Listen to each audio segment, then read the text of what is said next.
1 2 1 2 1 2 1 2 1 2 1 2 1 2 1 2 1 2 1 2 1 2 1 2 1 2 1 2 1 2. We back at it, man. Thursday or Wednesday afternoon, August 27th. Let's go, man. Big salute to the people who are popping up all over. We are on Instagram. We are on Facebook. We are on Twitch. We are on YouTube as usual. Make sure to hit that like button. We're also on X, aka Twitter, and we're on Kick. We got a lot to get to today. Let me make sure the beat is not too loud for y'all here. Big salute to everybody who's popping up on Instagram right now.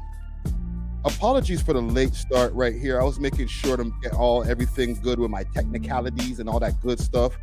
Let's get into the list of topics that I have lined up for y'all today. We're going to be going over the top 5 live stream that happened last night on Kick.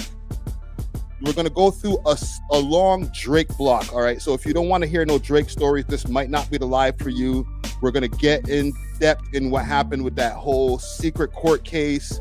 We're going to get into the Tupac chain and the authenticity of the chain. We're also going to get into the beef that he has with Rob Markman. All right, there's a beef, and also we're gonna get into a little something that's been going on with the Toronto Tide boys. All right, so big salute to them mans over there. Big salute to Borough Sound TV. What else I got on my list? We're gonna do also a Toronto rapper watch right now and tune into some new Toronto rappers. I did a segment last week; it did well, and this week I got a new rapper, and the rapper that we're gonna be previewing this week is Snacks. Big salute to Snacks. Also, I want to talk about Will Smith real quick and the whole AI debacle that he's got going on. As far as our civic duties, the self-defense in Canada is getting atrocious. All right, I got a whole bunch of links and some stories that I want to get to in regards to that. And you know, we've got to talk about immigration again, man. We've had over 500,000 people that have been landed immigrants this year. There's a whole news story or whole video that I want to get to. So let's get into it. Big salute to all the people over here on Instagram. If you want to tap in and you want to get interactive with us, we are live on YouTube, youtube.com/welovehiphop network. Let's go. Jeez. Yo, my apologies for last week, gang.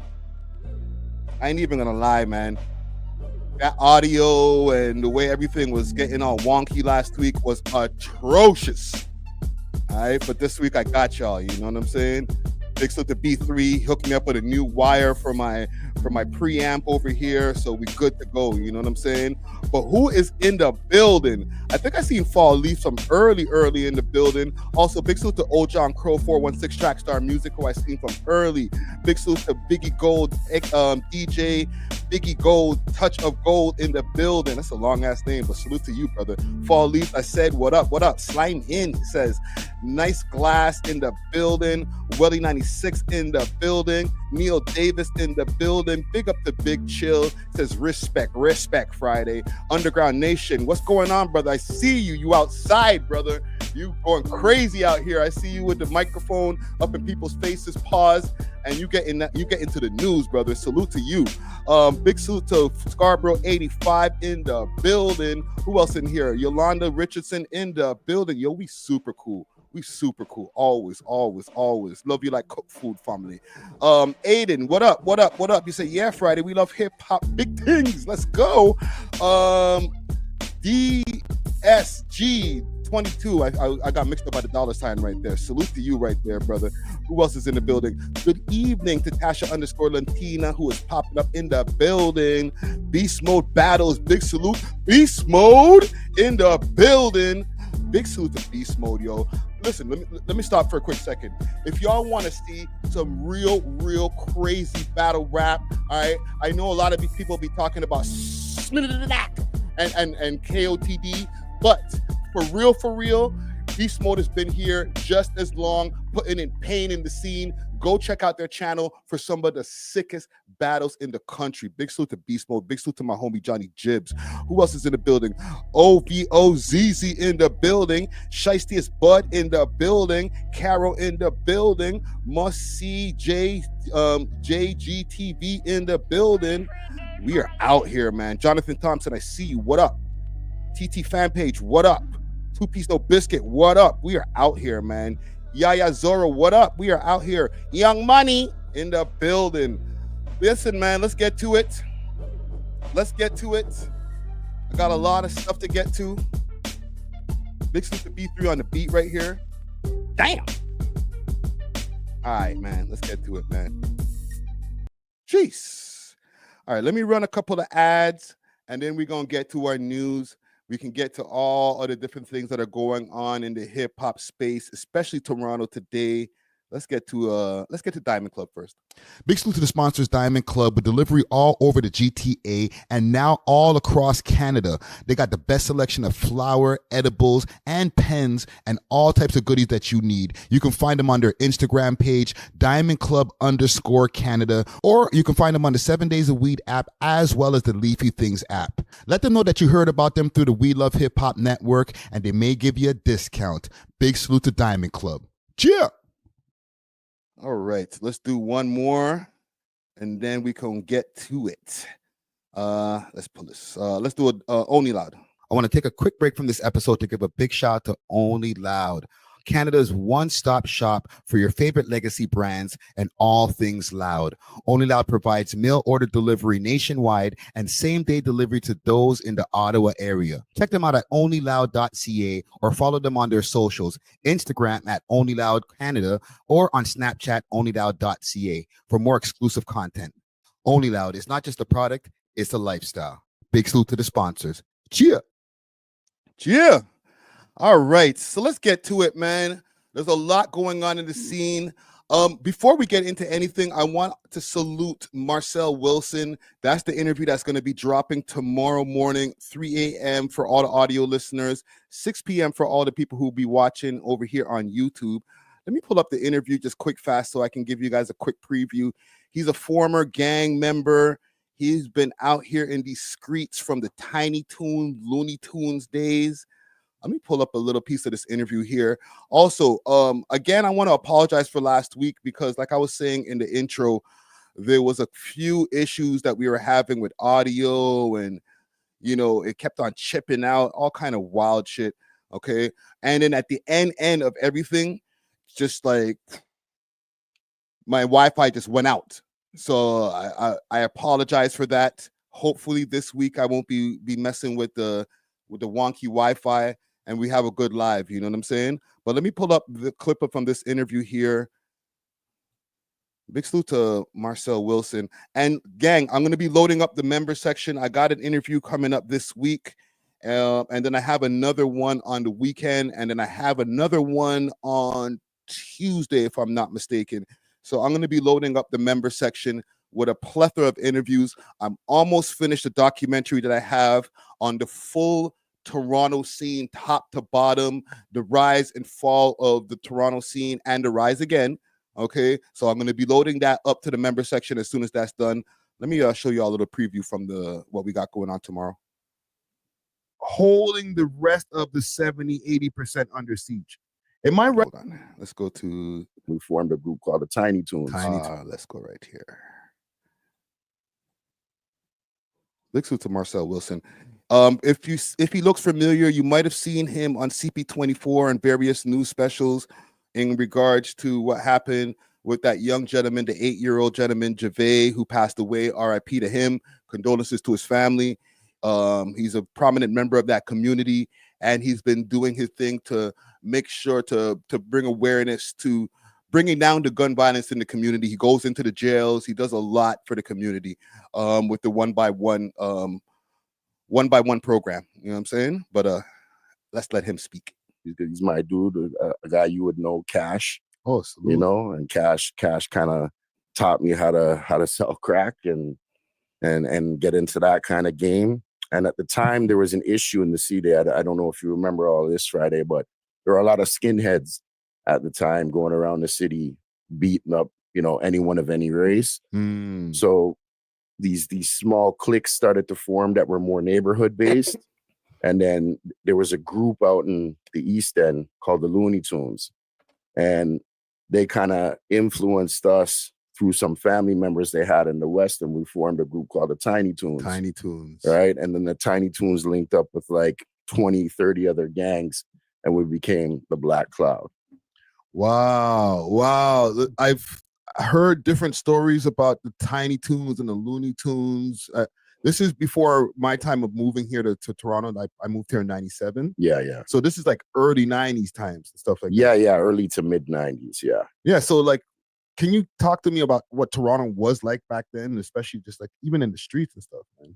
Man, I mean, it's not the only difference between now and then is the amount of guns, right? But as far as like it was the crack epidemic, right? So basically, you know, a lot of people going through mental health issues who are hooked on drugs, you know. So if you grew up in places that were marginalized and they had a lot of drug users, you know, typically it was an easy path for a young person to make some extra money, to buy some Jordans, to, you know, feel like they were something, like they were included, right? So I mean, there wasn't much difference as far as, you know, back then it was more from the Black communities, it was more Jamaican dominated, along with Nova Scotians. Yeah. Right. So those were the dominant groups in the Black communities, and it just kind of evolved into what it is now. So yeah, make sure to tap into that interview. Like I said, I'm going to be dropping at 3 a.m. for all the audio listeners, and 6 p.m. we'll be back over here for the viewing audience. But yeah, big salute to Marcel Wilson. Very, very dope conversation that we got to have. But let's get into what we to some of the news stories that we got here, some high level effery. Okay, starting with top 5. Okay, top 5. I did a segment on the podcast. I brought up a conversation, and big salute to DJ Czar, big salute to DJ Natural Wave, big salute to Dusty Wallace, also out there in the world. But I brought up a conversation with these guys saying, you know what? I think top 5 might have been humbled by the stabbing. You know, he's been kind of low for a while. He hasn't been popping up online as far as like doing the kick stream that he had promised to do for the fans and stuff like that. And I made sure to put out that piece out of the podcast as soon as possible. I didn't know that he was actually going to be going live yesterday. Okay, I actually spoke to him behind the scenes, as I do sometimes, and he said that he was going to be streaming on Friday or maybe Saturday, and he had 2 choices of places that he was going to be streaming. It was going to be either the CNE, or he was going to do or he was going to be doing Dave & Buster's. Okay, I actually, you know, he asked me, where should I stream, right? Should I do Dave & Buster's, get a whole bunch of chicks to go through to the spot and do a stream over there, or should I go to the CNE? In my opinion, and y'all might call me problematic, but I say go to the CNE because of the fact that it's more in real time. You're outside, there's more things to do, there's more people to interact with, where Dave & Buster's, you have to kind of get the people in place to interact with them, and you can only interact with whoever is in attendance. You know what I'm saying? But I also didn't say don't go over to the CNE and start flashing chains and stuff like that. You know what I'm saying? However, he decided on Dave & Buster's, so let's go over some of the stuff that happened here. And I thought it was an interesting stream. It looked like he was borderline trying to get into some oppy shit, but very apprehensive about it. 100,000 viewers. Jesus Christ. Let's go. Yeah? Hold on, I'm posting on my main page. I know. I posted on my main page. They said broke like every story. Hold on, I'm posting it now, main page. Give me 1 second.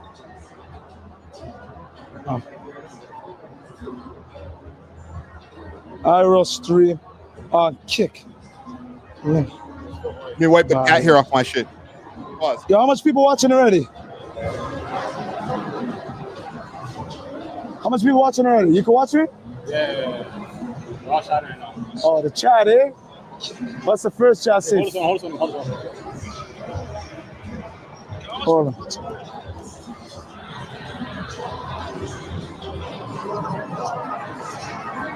Yo, will I? Yeah. Have you ever seen a rapper run a whole fucking arcade? Pass my phone. Have you ever seen a rapper run a whole arcade?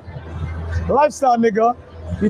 Also, keep in mind he didn't let people know that he was at the Dave & Buster's in Vaughan.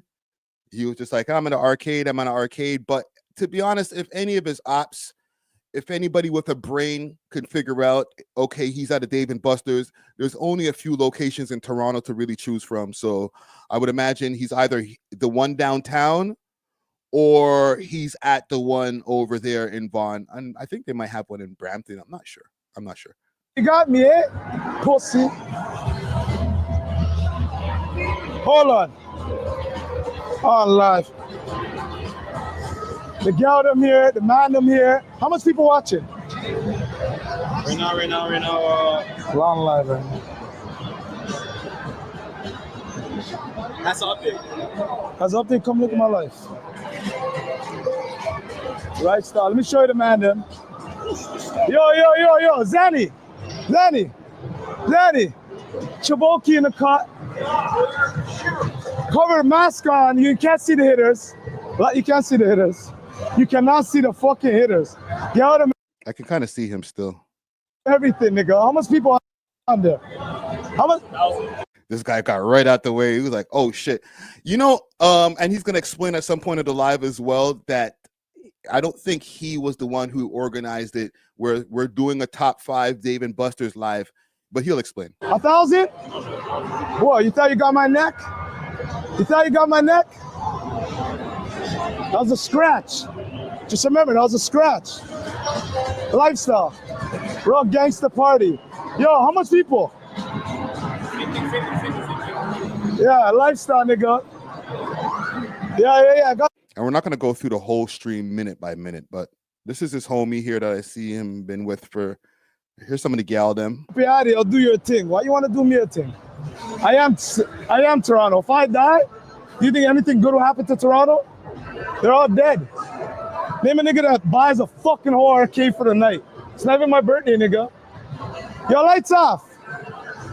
Look at this. Lifestyle, nigga. I'm a real fucking Woody, y'all, nigga. Hold on. Yeah, let me play some hoops. Oh, that girl's sexy. Yo, the girl there. Hold on. Yo, members. You guys don't want the. Listen, okay, gang. He's gonna be doing a lot of RIZZ. All right, that's what the youth them are calling it these days. The RIZZ, the RIZZ. I want y'all to give me a 1 out of 10 RIZZ rating when he gets to his rizzing. All right. Camera. Some of my dogs. Some of my Green Bay niggas. And now fuck we coming.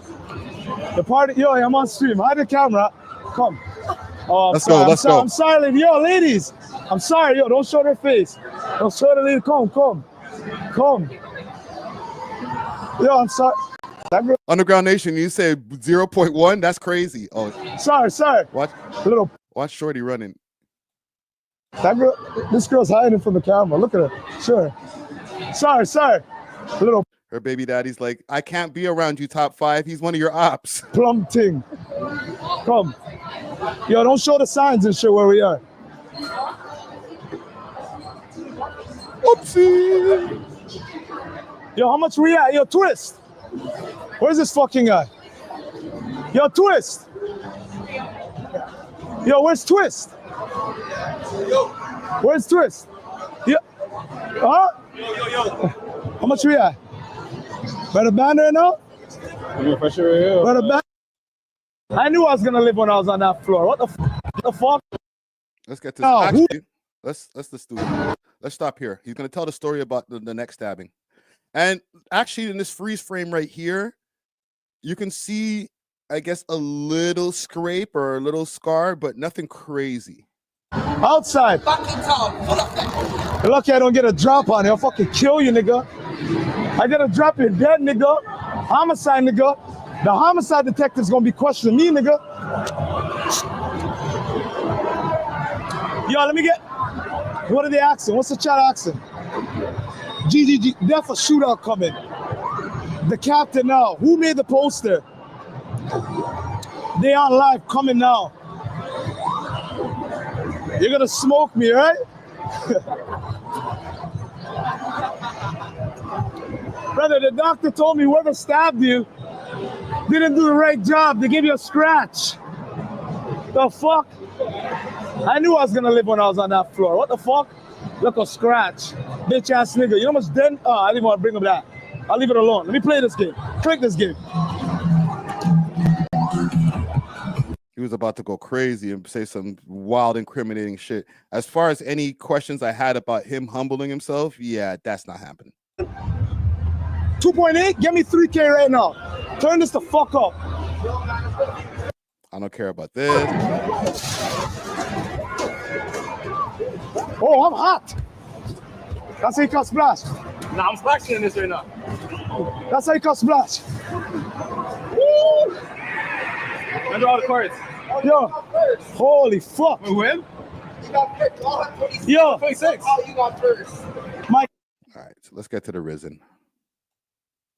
I ain't gonna lie, to stream for an hour, it depends on what this IRL streaming, people think it's that easy just to IRL stream, but unless you actually have something really exciting going on, desktop streaming to me is always the way. People are gonna tell me, oh, you're an old head, desktop streaming is a thing of the past, but to be able to keep an entertaining IRL stream without having to spend crazy money, like, look how much you already had to spend. You had to spend bare money just to get all of these people and rent the place out. I think he said he spent like 5 racks to rent out the place. Like, geez.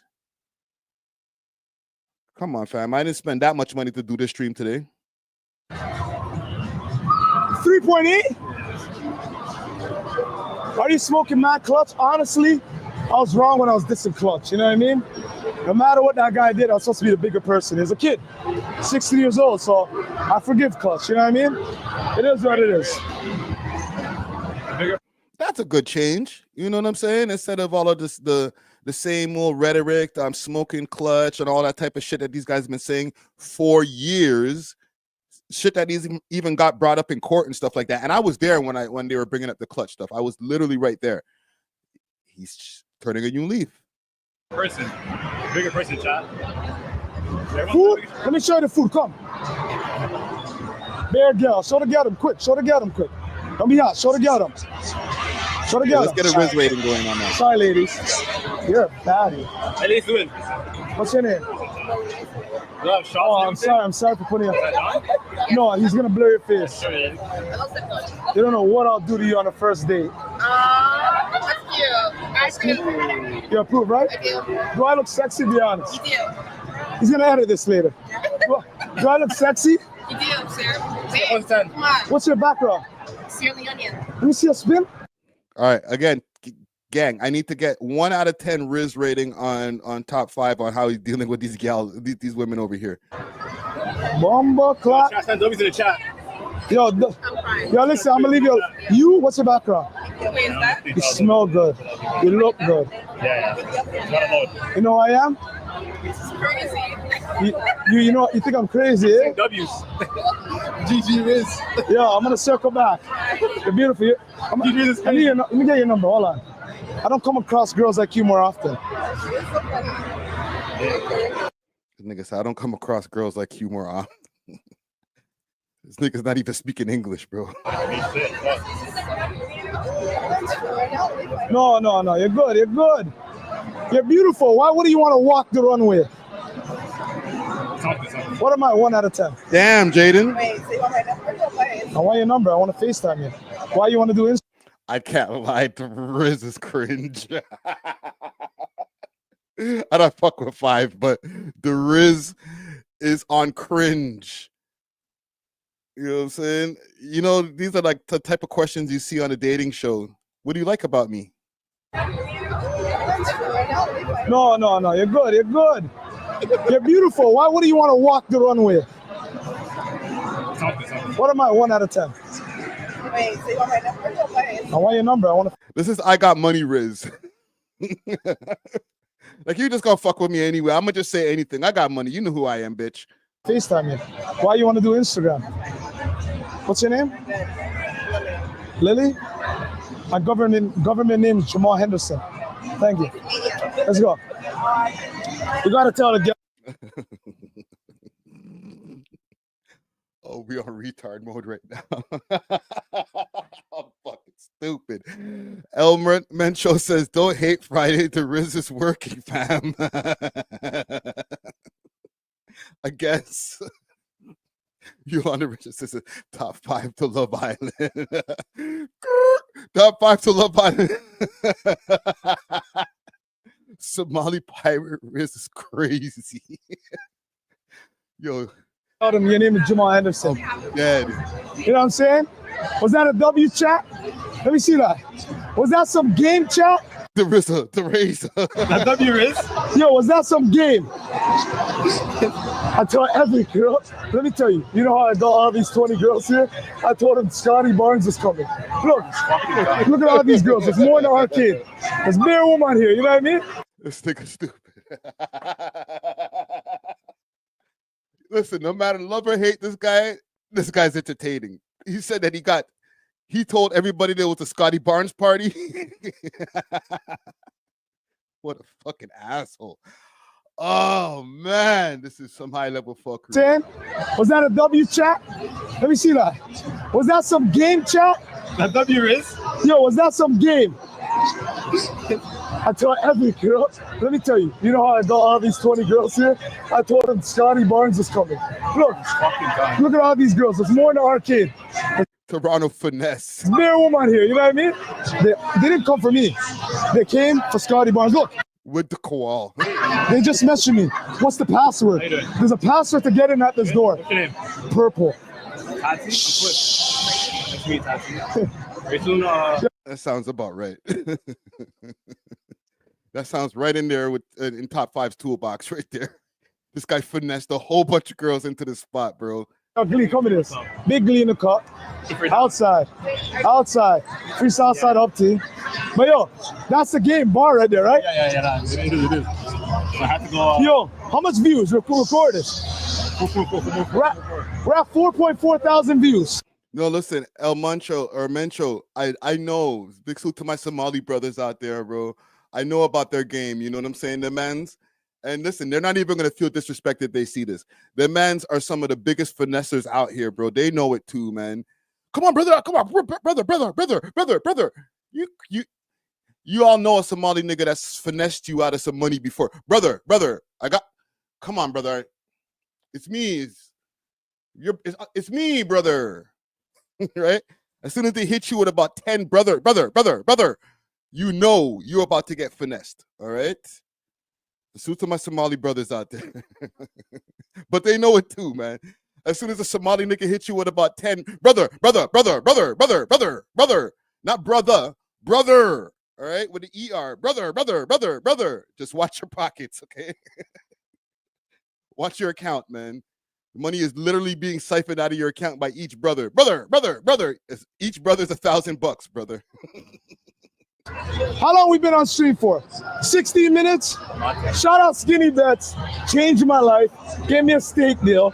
Yo, but you like that, eh? They all think Scotty's arriving at 1 o'clock. This event will be done by then. And then I'm going to kick everybody out and sleep in the middle. You know what I mean? Put a big cushion. Yeah, You know there's a what I whole mean? bed in the back, bro. No cap. You about to bring it out? Yo, this is my dog, eh? Yo, hey, H, don't do that to me, bro. You say, yo, y'all dealing with the wrong Mollies. Oh, okay. I thought you were about to say, I was reading it wrong for a second, like you're dealing with the Somalis wrong, bro, because I ain't trying to offend nobody. I know them niggas get offended, you know what I'm saying? But they know, man. I think they kind of hug that, like, yo, us, we got the scamming, the koaling down pat. That's us, all right? Yo, y'all can have the drug dealing and whatever else. We might cross-pollinate in some of the other hustles and shit like that. But the finessing, that's us, okay? Brother, relax, brother, okay?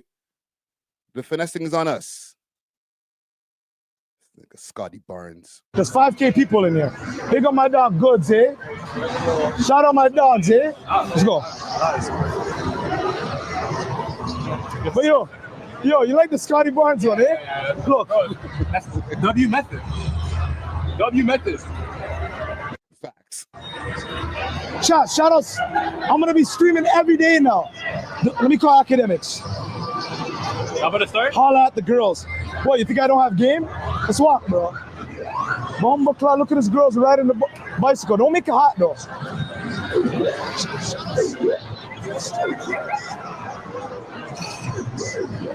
Okay, let's rate the RIZZ. Let's go. You never hear what Speaker Nata said? Arch your back, put your hands on your knee, oh. Yo, how old are you? How old are you? Yeah. Opening line 0. Yo, 5. If you see this, bro, yo, fam, I don't know who you gotta call, fam. We gotta help you out on the RIZZ front, bro. That opening line, yo, how old are you? No, brother, no, man. That's not the opening line. You know what I'm saying? Mind you, it's a good question to ask at some point in time, you know, especially like some of the gal them look kind of young, you know what I'm saying? But that's not it's not an opening line. And I think I heard somewhere in this, this nigga's gonna think I'm dissing him crazy. Do you come here often? I'm having too much fun with this. 25? I hate these tush-ass girls. Like, oh, she gave him the cold shoulder. She didn't, you know, with men, okay? If you're not looking directly at the woman, like if you're doing one of these, all right, let me make sure I'm talking into the mic. You're talking to her and you're like, you know, I'm over here, you know, I'm doing my thing. What you drinking? Okay, yeah, sure. Not giving her the directly turning your seat and like looking in her face. That's a technique. All right. And I'm not no friggin' expert or whatever, pickup game expert, anything like that. So don't even try to put me in that red pill category. But it is a technique to show I'm not that into you, but I would smash. You know what I'm saying? So, or I'm just not even into you, right? I'm not taking the time, I'm not taking the energy to actually turn around and acknowledge you. You know what I'm saying? And look you, I see somebody over here. Eye contact is key. Facts. The way that she's moving with him, she's just like, she probably seen the man them from far and said, oh my God, they're coming over here. They're coming over here. Oh shit, don't come over here. She's on her bike like, don't come over here. Don't come over here. Don't come. Fuck. I'm 25. All right. Take notes, all right? Men especially, take notes. how old are you? Yeah. 25? I hate That one was rough. these tush-ass girls. Like, all right, see you later. They'll fuck if the camera's off. Yo, Rico. Got your Rico in this bitch. They're all shooting their shoots. Hold on, let me call Dave Blunts. Come. Yo, Asian, come here. Hold on. Entertainment purposes only. Remember on the Adam 22 I was talking about the 70 bricks at my mom's house that I used to hide?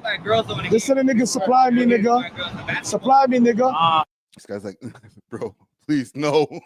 Stop. Fat little Asian guy, eh? 32-year-old Asian. Yo, look at the camera, man. Look at the camera, man. How many people got watching that? 4.7. Give me the 5K. I'll give you my address, nigga. Make some jumpers for them right now. I already played ball. Chat. I already played ball. Yo. This guy's like, nobody told me that I was going to be on a live stream, bro. What do you mean I used to have bricks? Yo. He doesn't sell drugs no more, so don't try to raid his crib. But this used to be my supplier when we used to be in the business. We used to be like Chris Tucker and Jackie Chan, nigga. All the bricks, nigga. Rush hour. Cocaine, fentanyl. We quit that shit, nigga. We upgraded, nigga. We made it, nigga. Let's go walk, nigga. It's like, please let me go, please. You're destroying my business. Now he's my driver, nigga. SUV, nigga. I'm playing. Yo, give me the 5K, nigga. Give me the 5,000. Hold on. We need to have the girls. Let's go to the Geldem. Geldem. My manager is called. I said, go to the Geldem. Let's go. Yo. You look like Julia Fox. Can I get a minute? Okay, how do we rate that opening line right there? That one is a little bit better. All right. Joyful Zen says top 5 is cringe. That one, bro. Yo, you just try to find love. Everybody deserves love. All right. Stop this, man. I know some of the pickup lines are cringe, but everybody deserves love. But that line right there, let's bring that one back, okay? You look like Julia Fox. I don't know if that's a compliment. I was watching a video of Julia Fox having rats in her house or some shit like that. It was some nasty shit. Julia Fox, rats. Oh, I found it. Let me show you. Oh my God.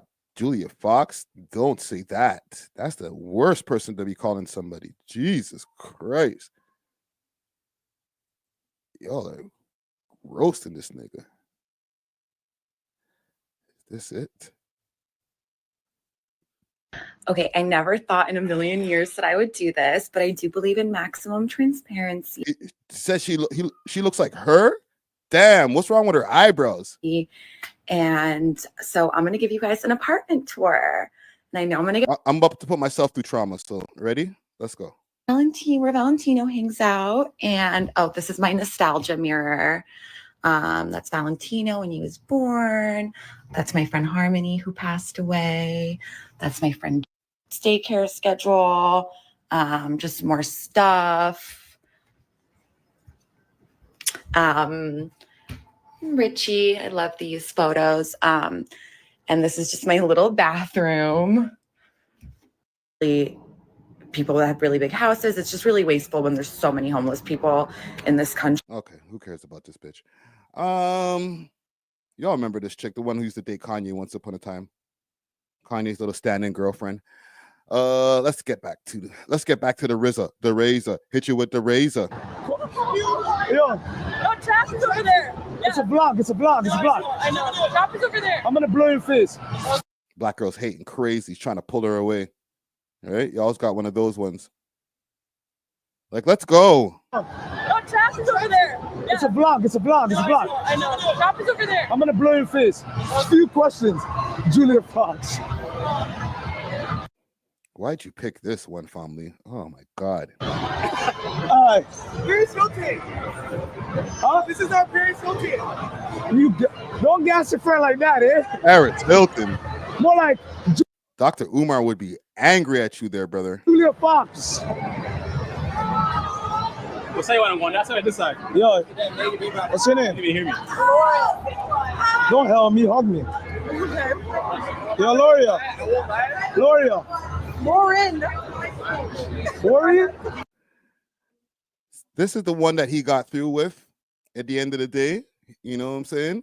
But I think that was, if I was to give him a rating for pickup lines, I'm going to have to give him a 7.5 on that one. All right? Y'all might be out Friday, you glazing. Nah. That was a very good one. What's your name? Simple. We'll say what I'm going. That's what I decide. Hi. Yo, what's your name? You can hear me. Don't help me, hug me. Watch this guy here. Wasn't he talking to her just now? Yo, Loria. Lauren. You're one of those tomboys, right? Look at this nigga. Look at this guy right here. Don't like that shit. Don't like that shit at all. Lauren, am I a tomboy? No, like you're a girl that's a tomboy. No, but sure, go off. Yeah. You have a sexy face. I won't lie. Just I'm talking like another girl just over there. Yo, you I think it's working, gang. a GC big man. Yo, listen, you can't move like this. Yo, this your girlfriend? 100%? That's my dog. Shut up. You lying. You were working it, bro. You don't have a boyfriend? No, I don't have a boyfriend. Oh, she does? Come here. She does Pilates and stuff. Yeah, but I'm more into Spanish girls. Beautiful. I love that. I'm not Spanish. You know what I mean? I'm not Spanish. I'm not Yo, edit this. I gotta see the chat. This is why live streams are necessary. What did you say over here, TT fan page? You said, yo, laugh out loud. The Lauren thing is easy to post it up with different mans all the time. For real. We can find her on Instagram, post it up next to your favorite rapper, wearing a balaclava, surgical mask. Is that who we're dealing with over here? Is that what Lauren's dealing with? Go with it. You know what I mean? So what's your background? She's Spanish. How about this one? Come here. You look like you live at Brattle Path Avenue. Brattle Path Avenue. I don't know where that is. Yeah, your mansion. When's it gonna be 5K? I know homie's like 26 or whatever, so it's cool, but these girls are biddles, fam. Like, check for ID. Oh, we're at 5K. You're lying.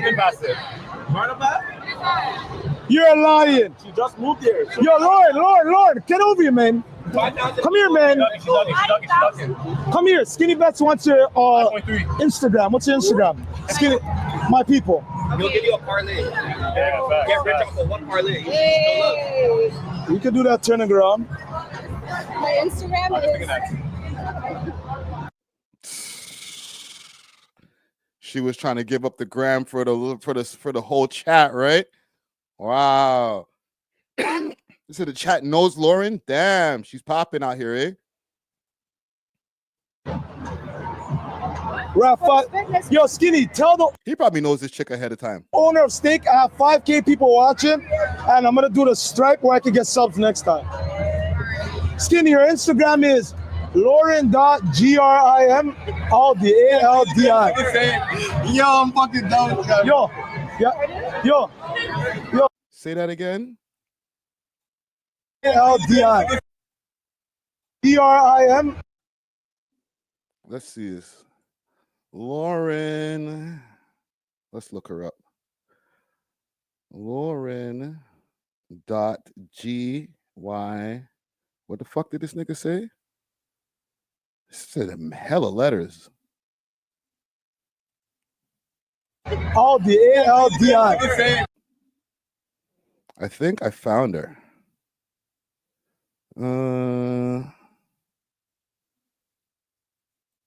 Bring that back again. Jesus Christ. DRIM. What's your Instagram? What's your Instagram? Skinny, my people. He'll give you a parlay. Get rich off of one parlay. You can do that turning around. My Instagram is. Yo, Skinny, tell the owner of Steak I have 5K people watching, and I'm gonna do the stripe where I can get subs next time. We'll look her up, fam. Skinny, your Instagram is Lauren.grim, all the ALD. GRIM. Grim? What the fuck? Oh, Grimaldi. Oh, founder. Hold on, gang. Let's look this up. Let's investigate. Because as soon as I opened the page, I seen followed by 6 drip. Underground Nation pod. I see you, Underground Nation. Dun, dun, dun. We found her, gang.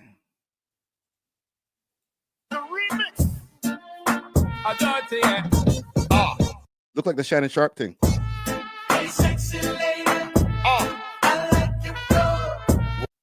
Holy, I'm not going to get a copyright for you. You're crazy. Okay. All right.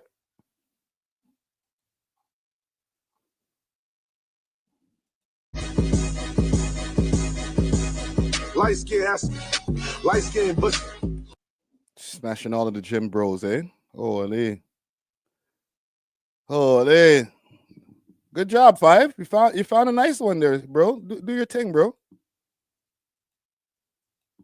Okay. What y'all think, gang? Y'all said mild. Somebody said mild. It's not hot. Y'all not hot. They said a mild thing. 1 to 10, gang. 1 to 10. Let's get a rating over here. 1 to 10. Let's go through the profile. 1 to 10.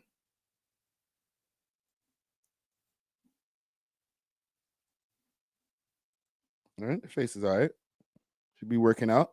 Next time my flip phone ring, She's prettier than you. I'm gonna win a whole league. My beast told me to grow up. Oh, she into all of that dancing and stuff too. Nurse, all that shit. There you go. Oh, she could do a side flip. Get the come on, gang. She could do a side flip. She got to get an extra point for the side flip, gang.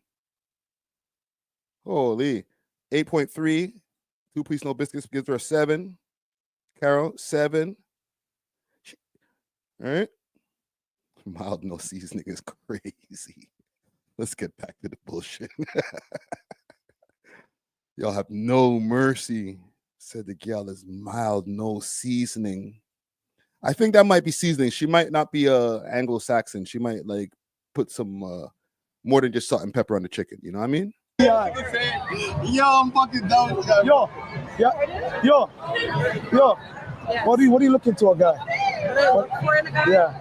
To be honest, they do have to go to the gym. I'm not gonna lie. What? This is so big in my life. Yeah. And that's pretty much it. I ain't too See, we found the whole gym stuff. She's into the gym bros, dog. You can't make it, man. picky, just nice. Yeah, gym, that's it. So let me ask you a question. Okay. Am I what you're looking for a guy? Do you go to the gym? Fuck no, I drink milkshakes, eat poutines. I'm gonna change your life. You're so pretty. Pretty. Are you gonna go to the gym? Yo, Top 5 fell in love just now. Hey, wow, go on, Bridget. I need to holler and do a freaking wellness check. Like, yo, you okay, bro? Man fell in love, eh? Oh, hey. I'll give you half, girl. Where was this comment that just took me right there? Bare water on the chicken is crazy, TT fan page. What? Oh no. Just take the chicken and a little bit of throw that right in the pan. Don't even put nothing on it. No. Don't ruin it with all those seasonings. Just wash it off and just put it in the. Yo, you ever see the other?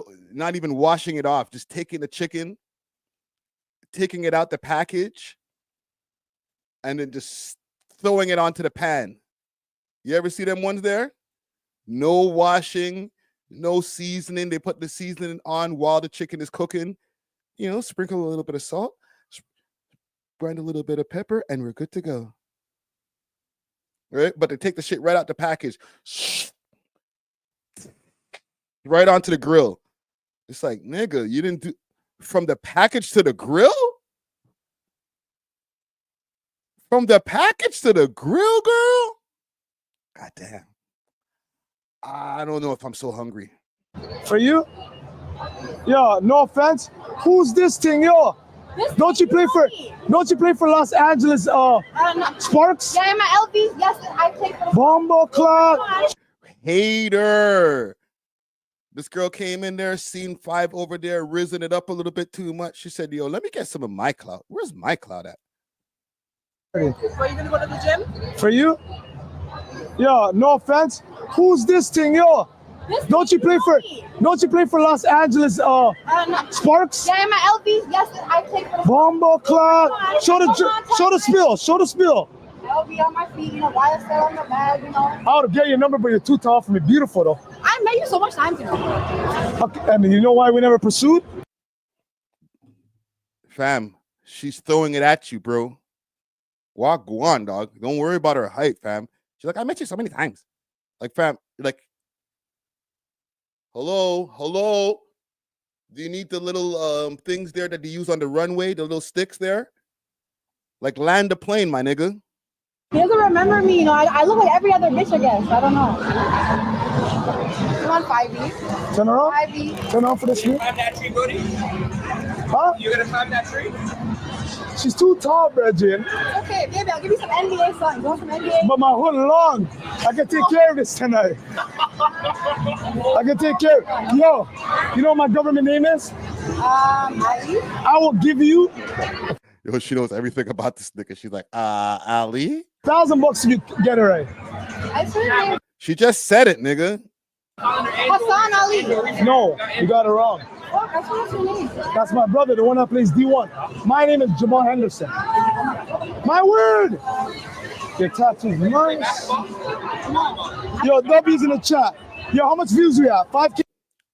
W RIZZ on that one, fam. Come on, gang. Come on, gang. Yo, that right there. And listen, all due respect, if you see this, shorty, don't get mad. Don't be like, take this down. That's some groupie energy right there. Like, I know everything about you. All right, okay. So do you want to go in the washroom and just deal with it now? Like, well, go on. Groupie energy. How much views? How much views you have? 5.8K views. Who in the fucking city doesn't like me? What's it called? IRL. King nigga. Spell the chat with fives. Man. All right, let's find the part where he oh, some more RIZZ action. Let's go. Let's see what he deals with the Mei Ling over here.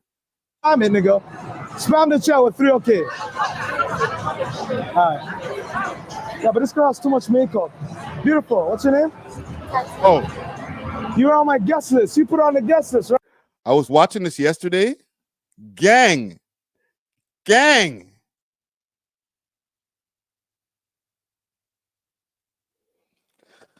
All due respect, check that. You might want to check for the Adam's apple. Oh, now you're gonna make me sound like a hater. Joyful Zen, you said she is gorgeous. That's not what I thought. Like, all right, cool. You know, I don't know. Women can say that. Just as a part of me when I watched this yesterday, I was like, you might want to check. Just check something. You know what I'm saying? Gang, you know what I'm talking about, bro. Just check. Just the Adam's apple. The features are heavily defined. Maybe it might be the makeup. She might be adding extra accentuation. What was the past?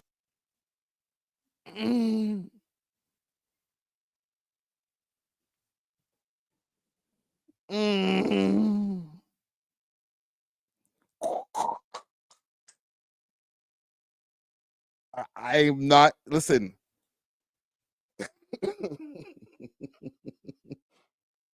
Let me relax. All right. Let me stop before I get offended. Let me stop before I go and lose my whole platform over this shit. Yo, I didn't say it. Yo. Aiden, just chill.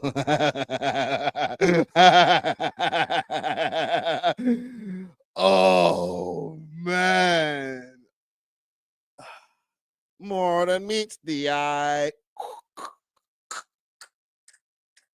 Password out the door. What was the password out the door? Robots in the sky. Don't move bougie, no? I'm going to do that right now. Okay, do it then. Yo, 5. Somebody do a wellness check on 5. More than eats the eye. Let's move past this. W's in the chat, nigga. It's only me that leaks it. Hold on. I won't lie. This girl got her panties on wrong. Zoom in. Her panties on wrong. This nigga stupid. Oh, this is what you get when you go to a ratchet party. You ugly forward, Virgin. Security just. Yeah, I said that too. Did you check their ID? You check their ID? Virgin. Positive? My ops wait for any moment to try to get me. I just have a question. You guys are of age, right? Yeah. What's your names? Who are these two ratchets just walked right into the frame? Like, hey, what's going on over here? Can I get a deuce off your spliff? Tatiana? Can I see your ID? You look very young. I don't like girls that look young. Huh? You like me? You like me or like me? His friend is like, you like me though? I'll play. Let me stop playing, man. I play too much. Yo, chat. They said she's an 08. Yo, how come I can't see the chat, bro? The chat says she's an 08. Okay, how much views? Can we get 6K? Fuck. I got a scratch on my neck. You're right. 6.2. Yo, Glee, come here. We're at 6.2. Gangster. Tell them how we have all the things. We're all sides. That's what we do for a living, big man. FC, come here, man. Maud Marley's here with me. They run Driftwood. Pussy. Yo, but I'm going to sleep here. I'm going to kick everybody out. 1:30? Come out. You get a room. Let's get to the Dave. Dave Blunt. Am I on the front page of Kick? You're calling dibs right now? Yeah, I'm calling dibs. Yo, Skinny Belt, if you're watching, yo, Dave Blunt. Let's go somewhere quiet. Come here. Yo, Dave Blunt. Big Dave Blunt. I'm on stream right now. Put down the car. I want to ask you a question. This nigga looks like Grimace. Do you masturbate?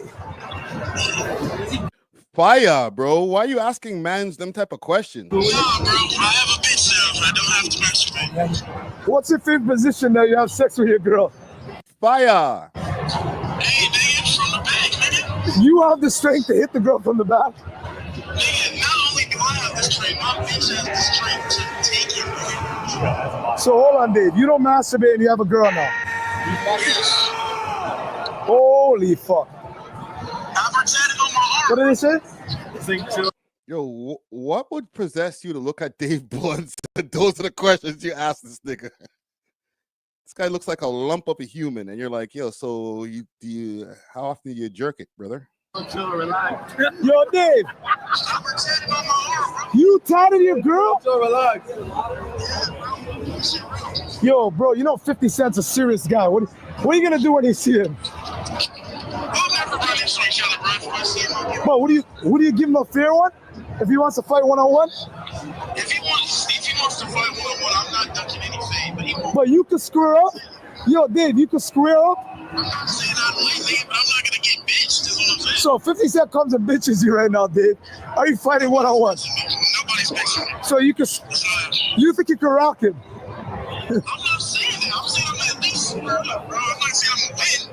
But shit, bro, hey, man, I'll never put myself in a situation where I'm gonna be bitched. Yo, Dave, listen, man. I'm gonna get you a whole economy class to yourself. We're flying you to Canada. I'm gonna get you the whole roll. They're all the same thing.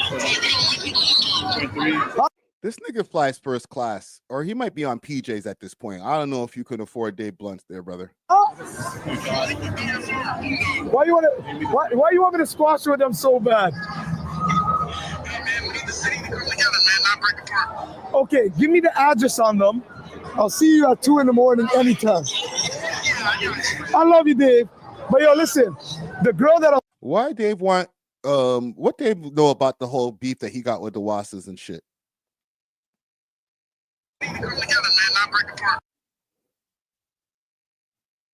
Man, I'm gonna get you a whole economy class to yourself.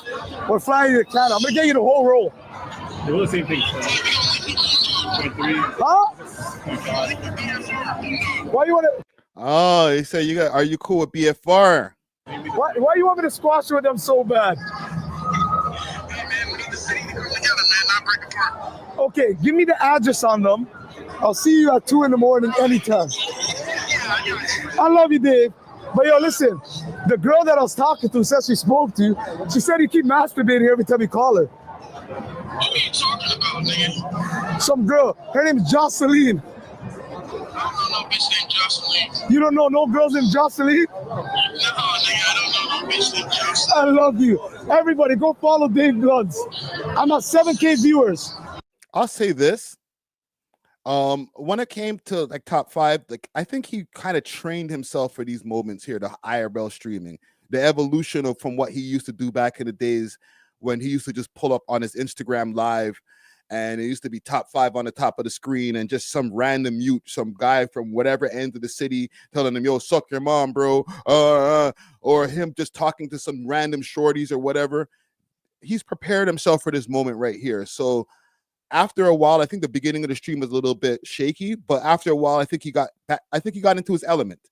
This is what we know Top 5 for being on live, talking shit to people, like from even before the pandemic. So I don't know. I fuck with it.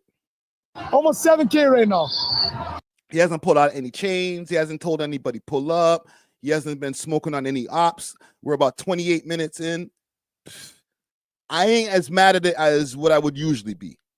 Don't get me wrong. There's a lot of high level fuckery and just some this dumb shit, but nothing detrimental. You feel me?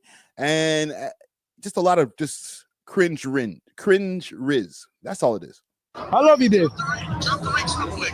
Huh? Jump the ranks real quick. I got you. Yo, Big 5. Yo, everybody that came out. Hold on. Yo, where's this fucking, yo, how much we at? 6.5. They love Dave Bloods? Yeah. He said, drop the ring. What the fuck? You're Neon Sing. You have millions, brother. Yo, this is my boy, Neon. Yes. My question is, why are you a killer and you're at an arcade? Why am I a killer and I'm at an arcade? First off, I retired. I was never a killer. I have 0 hats. Second of all, I rented this whole spot for the hookers. Come here, walk. I told all the girls that what's it called? Scotty Barnes on the Raptors is hosting a party at the arcade for the night. Come over. Scotty is not coming, and I just lied to them. There's 50 girls in here right now. Yeah, bro. There's at least 25 right there. 20. Hold on. Let me flip the camera. There's 25 right there. There's 1 right there. 2 right there. Bear them in the corner. Bro, yo. You don't want to be looking like a creep. Stop doing this, Neon.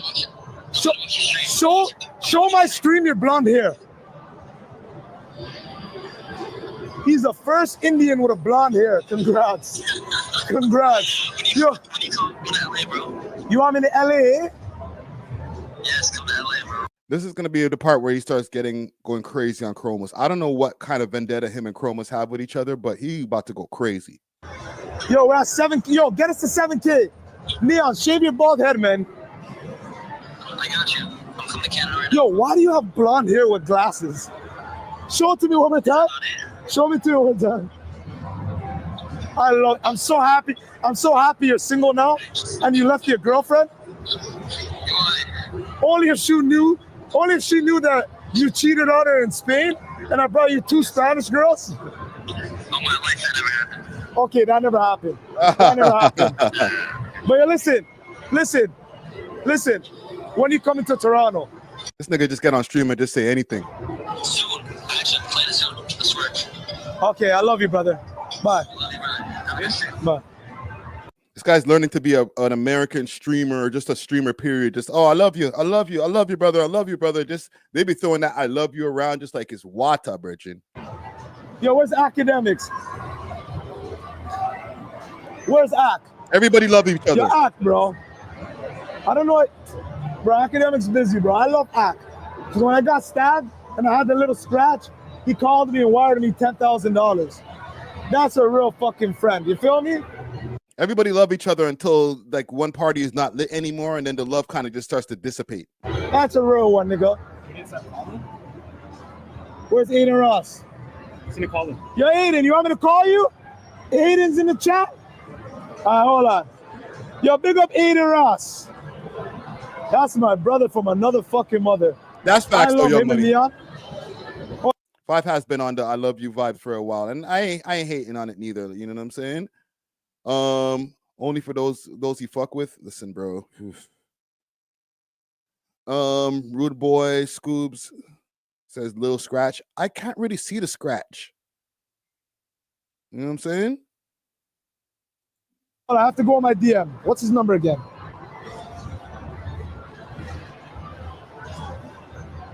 Yo, I had to save the whole time. Yo, fuck. Ken Powers, don't forget Twin. He says niggas all say I love you on God, on my soul, and just be lying. Don't forget twin. That's my twin.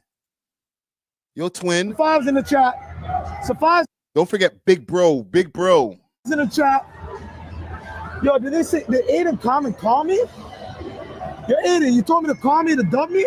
Let's go, man. 5 names, I'll call them right now. So I need 5 names. Yo, what are we at right now? 7,000 views. Wallah, yo. I keep doing it. I do it.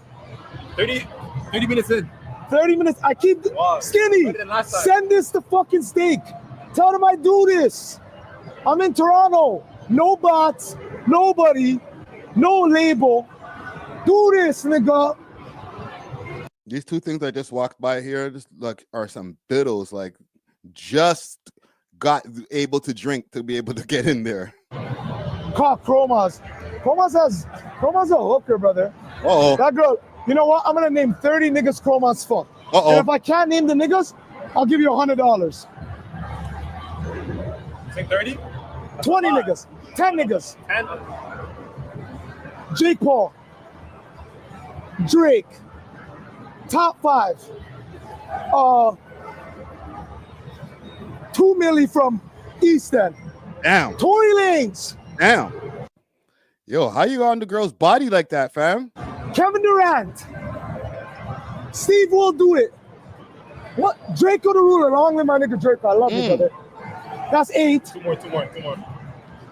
Books GME, the guy that got shot in the leg. 10 academics. Now you tell me, Chromas, if I'm lying. That was 10 niggas you fucked. That is wild. Not her smashing 10 niggas. Like, who knows? He might not be. He could be lying for all we know. You know what I'm saying? But like, the name that you're naming in there. Oh my God, are they cool with that, bro? Nigga said Drake. Drake at home watching the stream. Like, nigga, what? What? Hello? Huh? Academics probably at home or building in the deck in the back, whatever he's doing right now. Like, nigga, what? And the ones who actually did hit, they're probably like, nigga, I told you that in confidence. How are you on a stream with what? 10,000, 6,000 people at the time? Like, bro, shut the fuck up. You wasn't supposed to tell niggas. Certified, nigga. Nigga put certified at the end of it too. Like, damn, bro. Can you leave us a little leeway just to like kind of, you know, allegedly say that instead? Oh, beer people are calling me, bro. Bro, let me call Kick.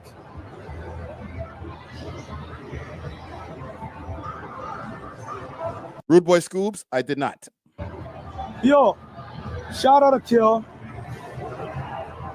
Shout out to Kill. I'm just telling you, let me see the chat.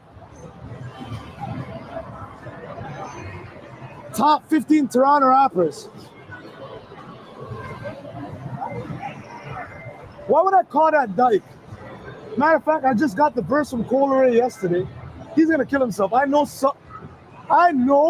everybody in this camp is gonna die at this because he's such a GC. Once I release the song with Colerae, that's the only way that guy's gonna slide. He's not gonna slide about his dead homies, no dissing. I'm not dissing the dead. He's not gonna slide about his mans or his people getting shot. He's gonna slide for Colerae. That nigga will come to my block and yellow tape it for Colerae. That nigga will catch a body for Koi. The court got a little thicker, you know. You never know, but I don't think Press is catching a body for Quarterlab. And he eats the pom pom. What's wrong with that? I'm done. He's washed. He keeps losing followers on Instagram, by the way. He's washed. Yeah, let's go. Nigga said Friday. What you mean? What's wrong with that? I'm seeing Bear niggas is probably leaving the chat right now. What do you mean? What's wrong with that, Friday? What do you mean? What do you mean by that? Ain't nothing wrong with that. Little kitty cat. Little kitty cat snack. Where's my manager? I'm so gonna get clipped for that shit. Little kitty cat snack. And let me tell you this.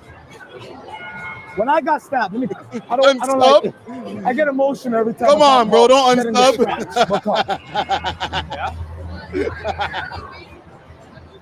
Yeah, I heard that you beat someone in basketball. You beat him? Right. Yeah, I got bear cards. 2. When I got stabbed, We gotta play after that. I came out of a tour bus. I lost all my entourage. So I'm walking out of the bus, the sprinter, and I left everybody. Mind you, I'm only one person. I had 20 niggas at the hotel, but my phone died and I couldn't look at the back of the sprinter. I got there. Hey, yo, Switchy. A man comes to me and gives me, doesn't even look at me in my eye. Doesn't even look. The man stabbed me. We're at 7.5K. The man stabbed me, didn't even look at my eye. So all these stories about, that's a picture of me laying out. Okay, mute this shit. I'll give him this. And you know what? I'll rate him for telling the story over here. Because a lot of people have been trying to get the story from him. And he can do the thing of going over, like Vlad TV was trying to get the story. I guess shortly after it happened, he was offering a certain amount of money, which I don't think is on the table anymore. And, you know, he could have even came to We Love Hip Hop. He could have came to a whole bunch of different places and told the story and light up, you know, that whole place. You know what I'm saying? Light up that platform, give them a whole bunch of clout from telling the stabbing story over there. But why do that when you have your own platform? I've been saying this from time, like, yo, let niggas just react to the shit that you're saying on your own platform because everybody else is getting the clout and the clicks off of the shit. So you need to have your own platform and get your shit off. So I rate him for doing that. Like, he saying it on his own stream. Real quick.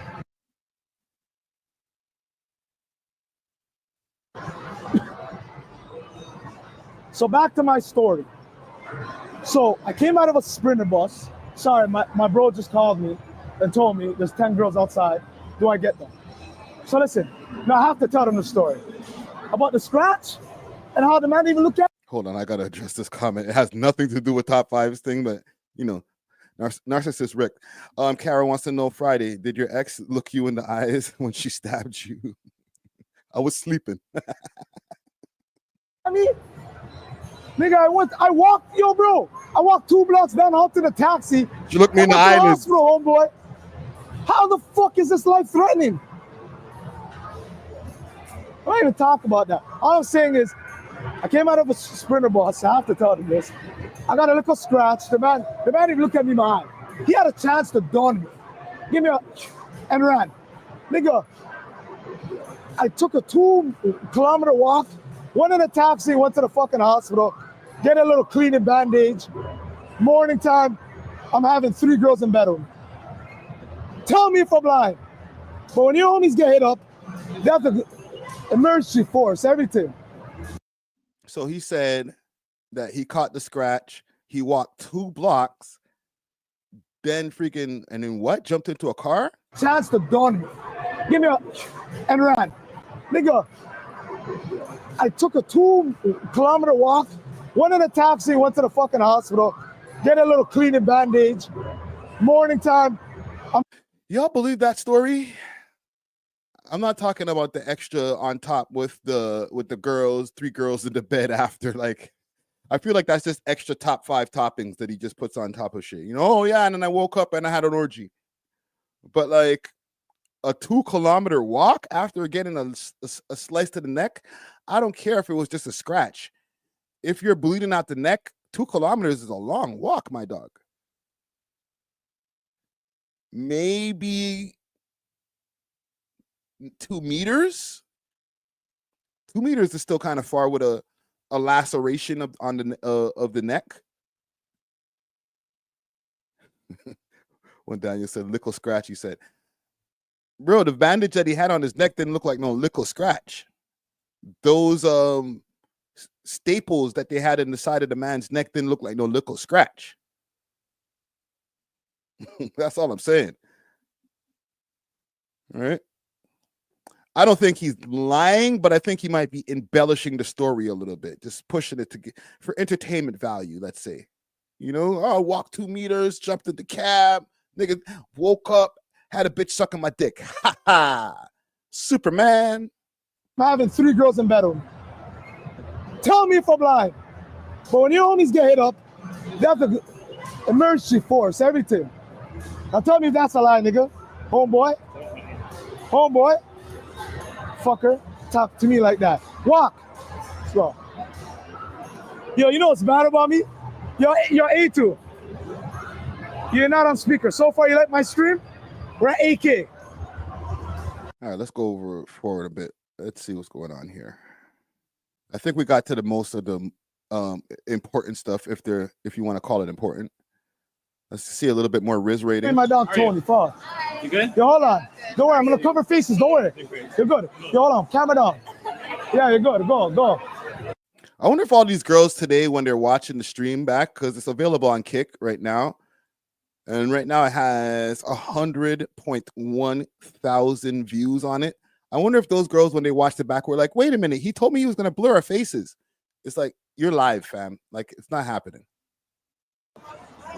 Oh, God, you good? I'm into white girls, too. Don't be shy. Yo, Tony. Yo, G, move. Yo,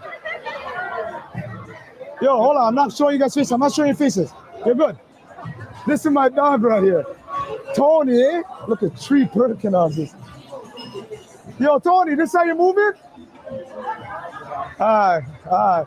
That's Tony doesn't want to be seen on a live stream, sir. Tony. Yo, Zanny, you're good. Yo, He's like, call me something else. you're back. Hey, I'm sorry to record you last time. No, it's okay. It's just I'm super shy. So Can I get you a snap? sure. Everything's blurred out. He's gonna blur you. You're good. He's blurring you out. Yo, she looks so uncomfortable, yo. I can't stop watching the cringe. He's recording this. When we go public, you think the cameras are gonna stop? It's like, you know, when you're watching a car accident and it's like gruesome, there's a lot of carnage, but you just can't look away. Rubbernecking the shit. Like, damn. Oh, is that a severed arm in that wreckage? Ah, shit. Keep driving. Here, tick BBL. All right, let's go. Fuck. I'm not that nigga. I'm not a pervert. Oh God. You good? Yo, all the girls are scared of the polys. You know what I mean? Yo, let me see the chat. They're scared of the politics. You feel me? Oh, sorry. And the opening lines too, bro. You have to take accountability, brother.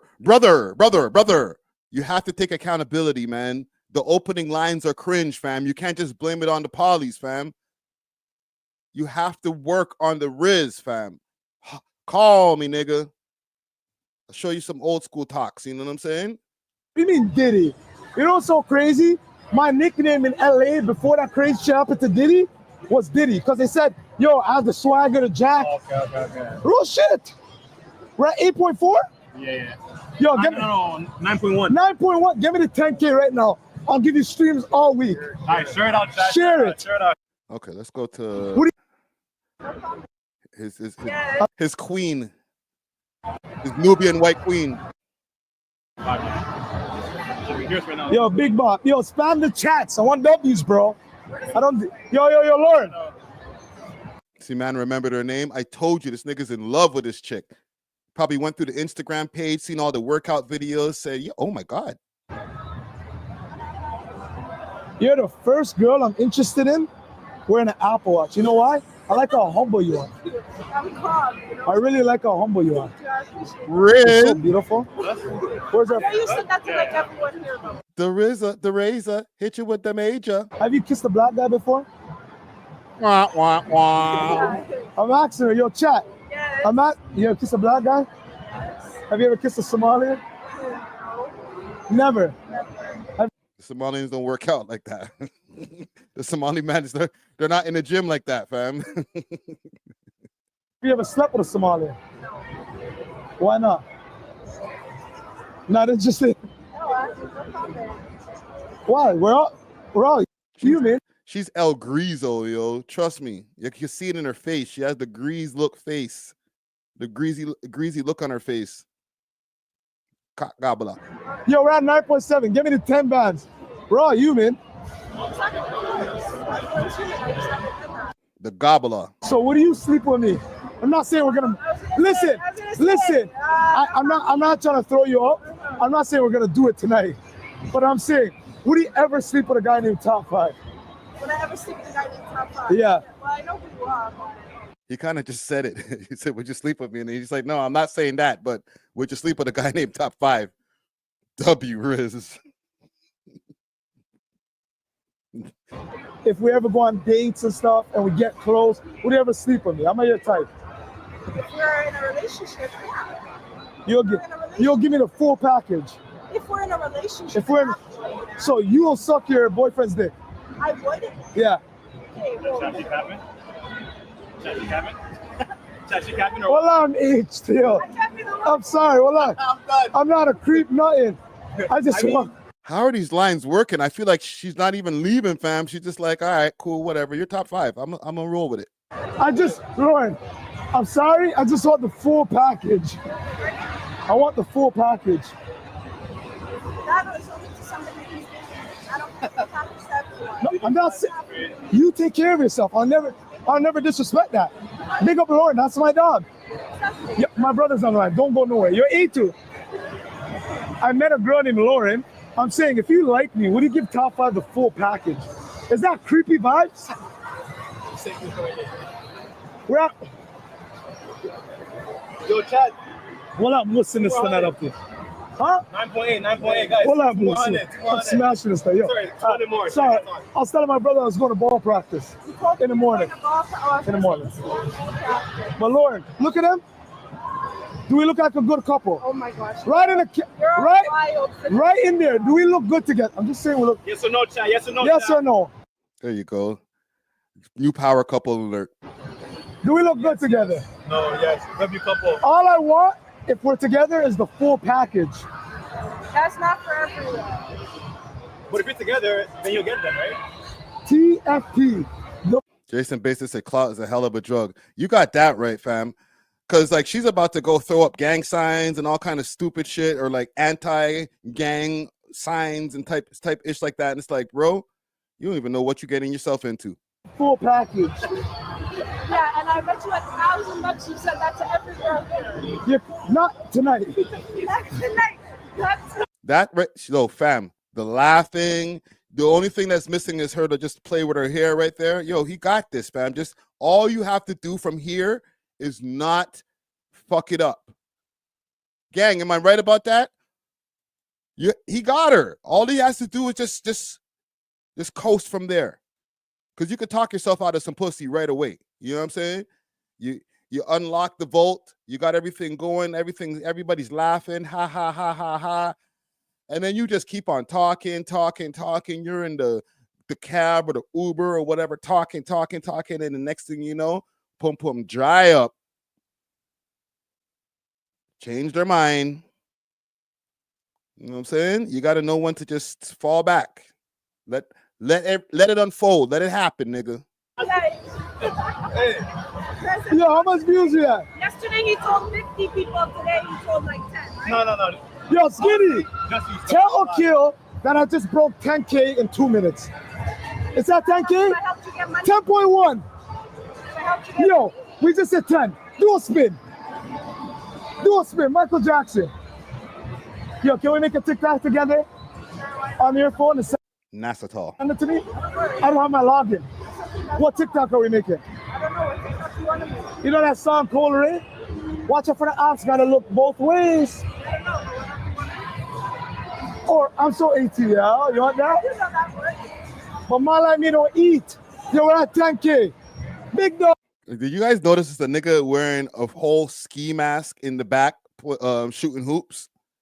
Only in Toronto, right? Nigga didn't take off his mask or anything for extra visibility. Look at him right here. All right. Even while having fun, the hitters have to make sure you cannot see their faces.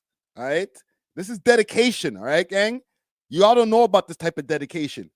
To have full suit. Mind you, it is getting a little cooler, but it's still we're working on a good 30 degrees Celsius. I don't know what that translates to in Fahrenheit. What is that? Like about 80 degrees or whatever? 80 degrees when I tell this bitch, please. right?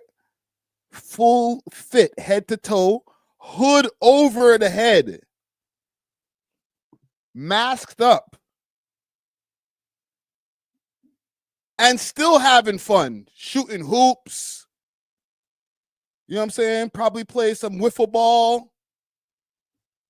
You know what I'm saying? What else did he play? The little card games and shit. Oh shit! There you go. You know, elbowing each other, being little kids and stuff. Mask still on. Never at one point do any of the hitters ever just pull the mask down and just, you know, let your hair down. Y'all ain't ready for that level of dedication, okay? I'm just letting you know. Watch him. I don't have my login. What TikTok are we making? I don't know what TikTok you want to make. You know that song, Cold Ray? Watch out for the odds, gotta look both ways.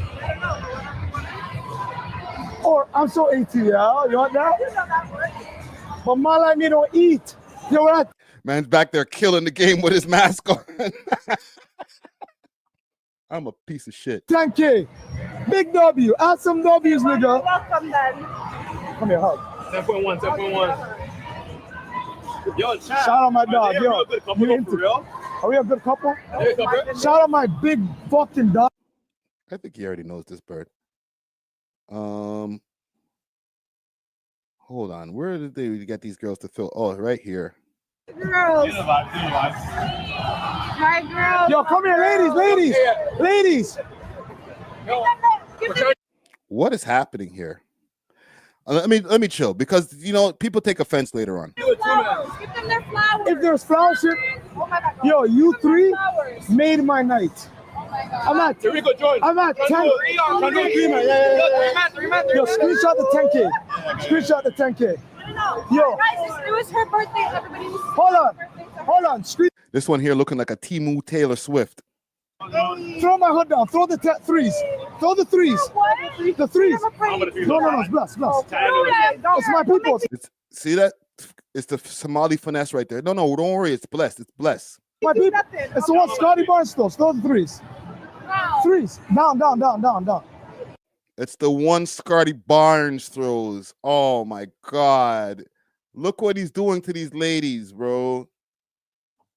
Scotty Barnes. You might need to holler at Top 5, man. He's using your name for some fuckery right now. He said, and I'm not going to do an example, all right? He said, throw the threes down. That's the one that Scotty Barnes does. And then they actually did it. We're a lost generation, man. Screenshot the 10K. This is And they're holding it too. They're holding the pose. crazy. I love you, ladies. I love you. You got a target on your back now. Well, I didn't even know they're part of the polys now. Let's go. This guy's a piece of shit. Why would you do that to these girls? These poor citizens. They're good though. I don't want to suit up, put my mask on. You see how good I am at shooting? Yo, you screenshot the one? Yo, ladies. That's the best. Okay. Yeah, he did. And that's pretty much it. He linked up with DJ Snoopy near the end. Nothing crazy. Where's the Snoopy shit? Yeah, there goes Snoopy. My dog. Look at your star. I love you. I told him, we're outside.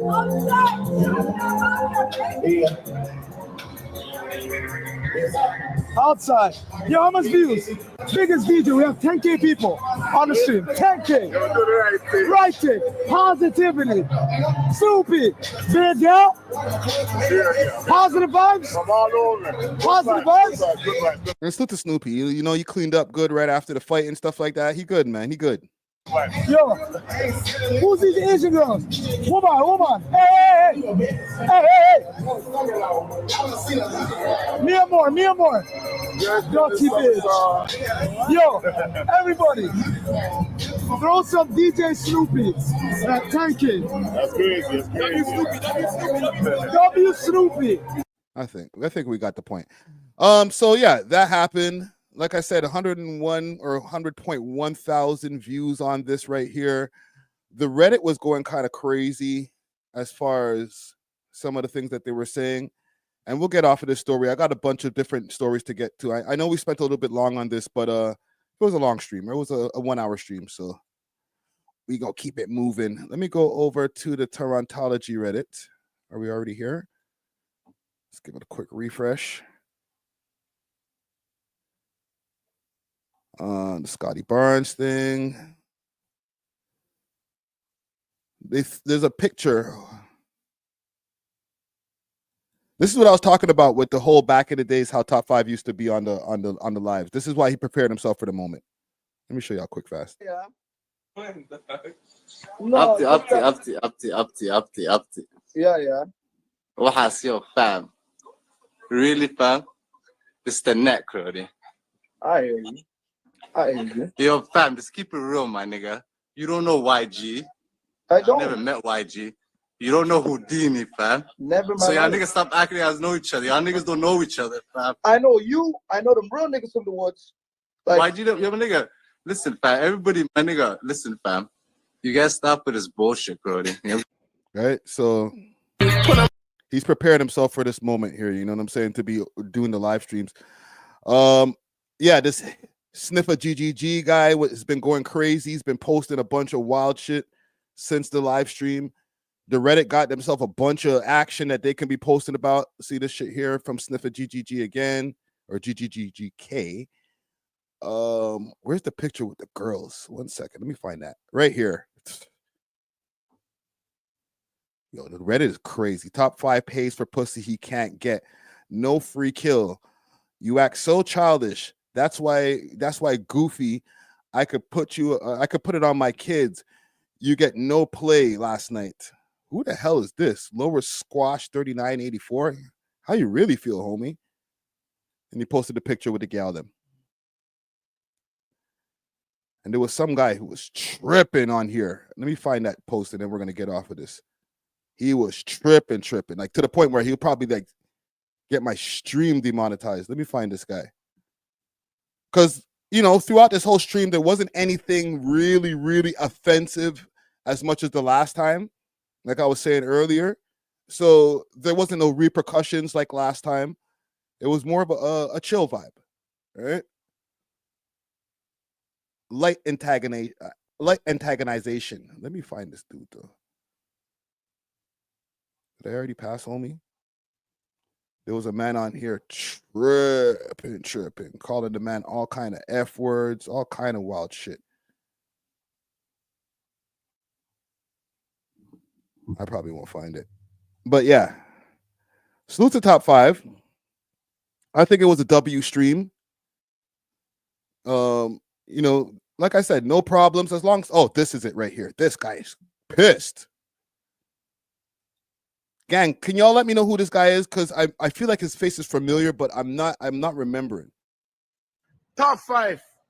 If a blood clot dead, you can batty boy Top 5. You can run up your mouth up in English, get stab up. Batty boy Top 5. Go fuck your blood clot if you run up your... Gang, who is this? All right, remind me who this is, because I feel like I've seen this guy's face on my timeline at least one time. Somebody said play Josh Shane cussing out Top 5. Is that his name? Josh Shane? Is that the same person? Let me know, because I don't want to be misnaming anybody over here. But this guy went off. Blood clot mouth. Don't disrespect England people them. I'm to them batty boy Top 5. Top 5. Man, for laugh on your blood clot. You're a batty boy. Your blood clot. You're a blood clot wig. No man, no for wear no pussy clot wig. Fire for that. You look a blood clot man. You look a blood clot man them. Man a pirate man. You look a blood clot batty boy. You wear girls. Why is he so pissed, gang? Like the film. See, remix with Joshim.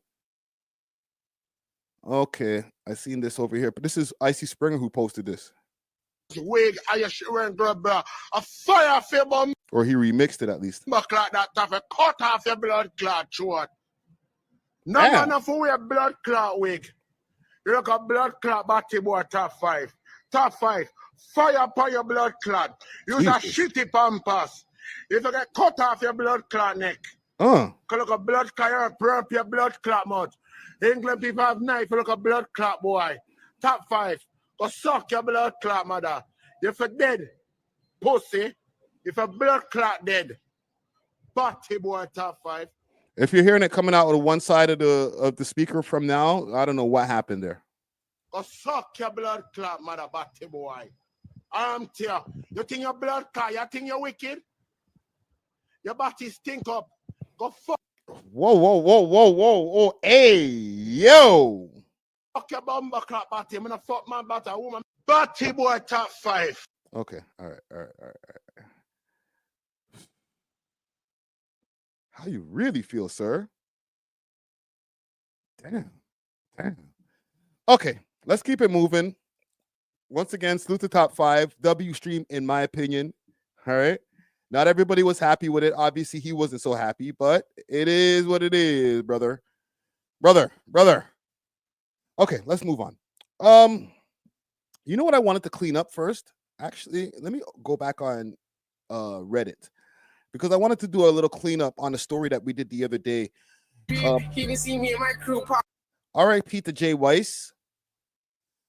Jay Whiss from the Prime Boys. He passed away about 4 months ago. They said I think it was brain cancer he had passed away from.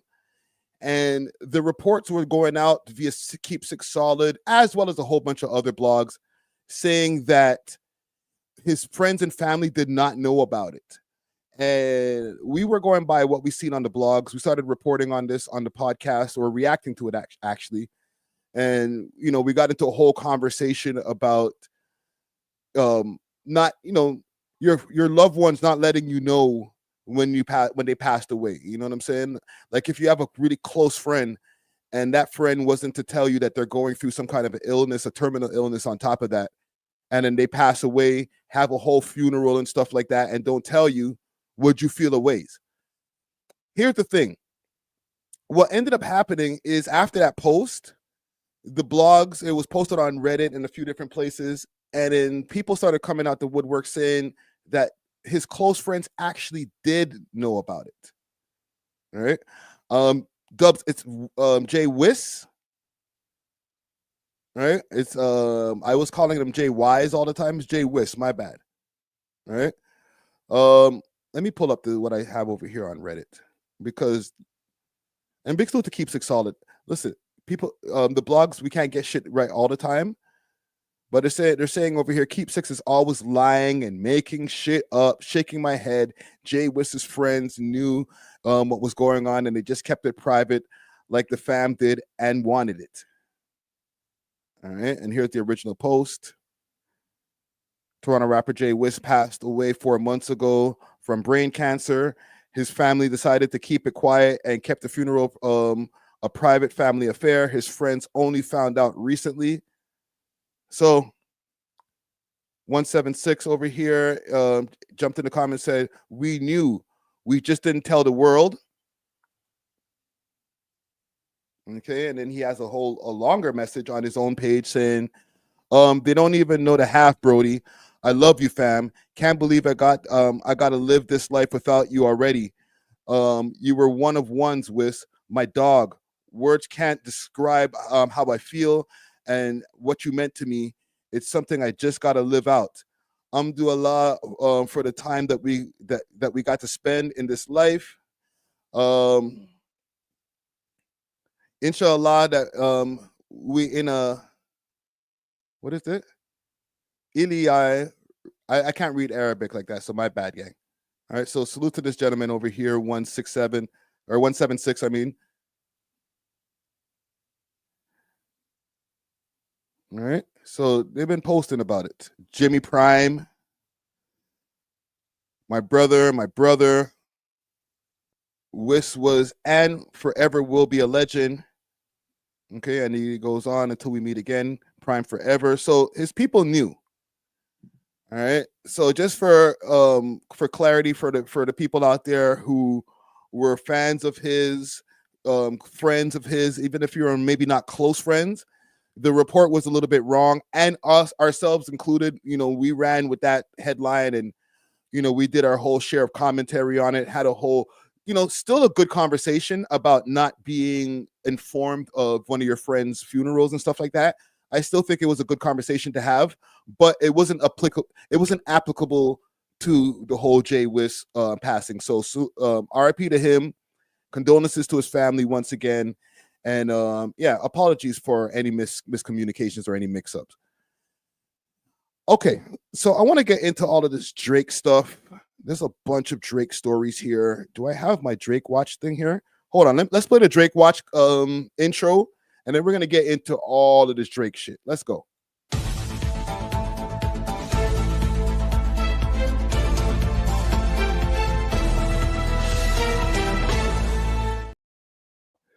Okay, so let's start off with this family court stuff.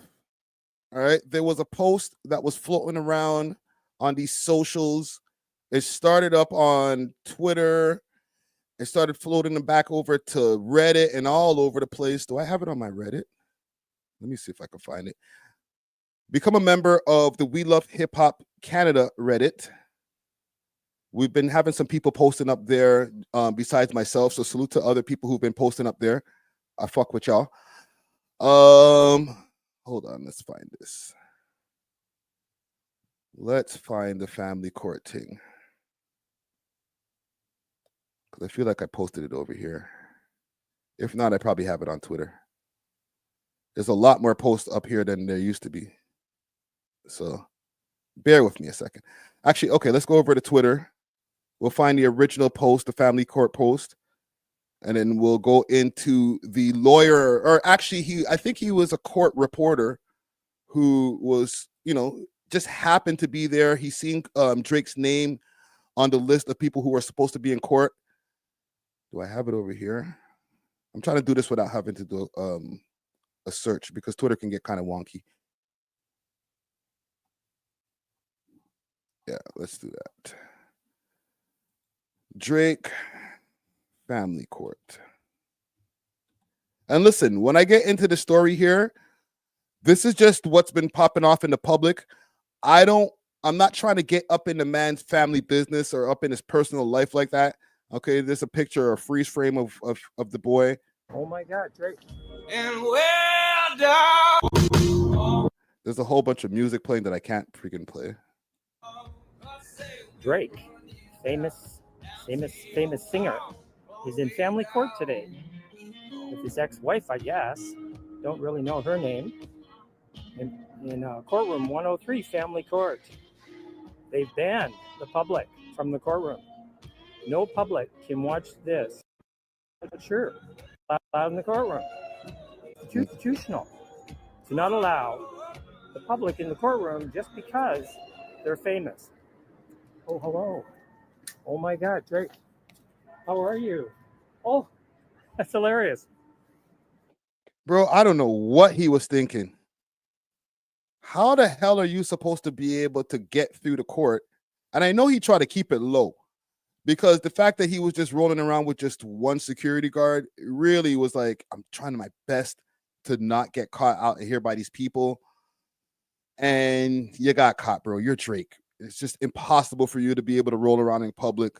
No matter how much you minimize your security, they're going to be able to see you, bro. What I was suggesting, right? I was saying maybe the man should have tried to do like a disguise. You know what I'm saying? Like the hat, glasses. Hold on. Let me keep open back Twitter. Like he should have put a little bit more effort into this shit. Can I find something on Twitter about this? Let me see if I can find something. Michael Jackson. And we're going to go over the interview from this gentleman here. Disguise.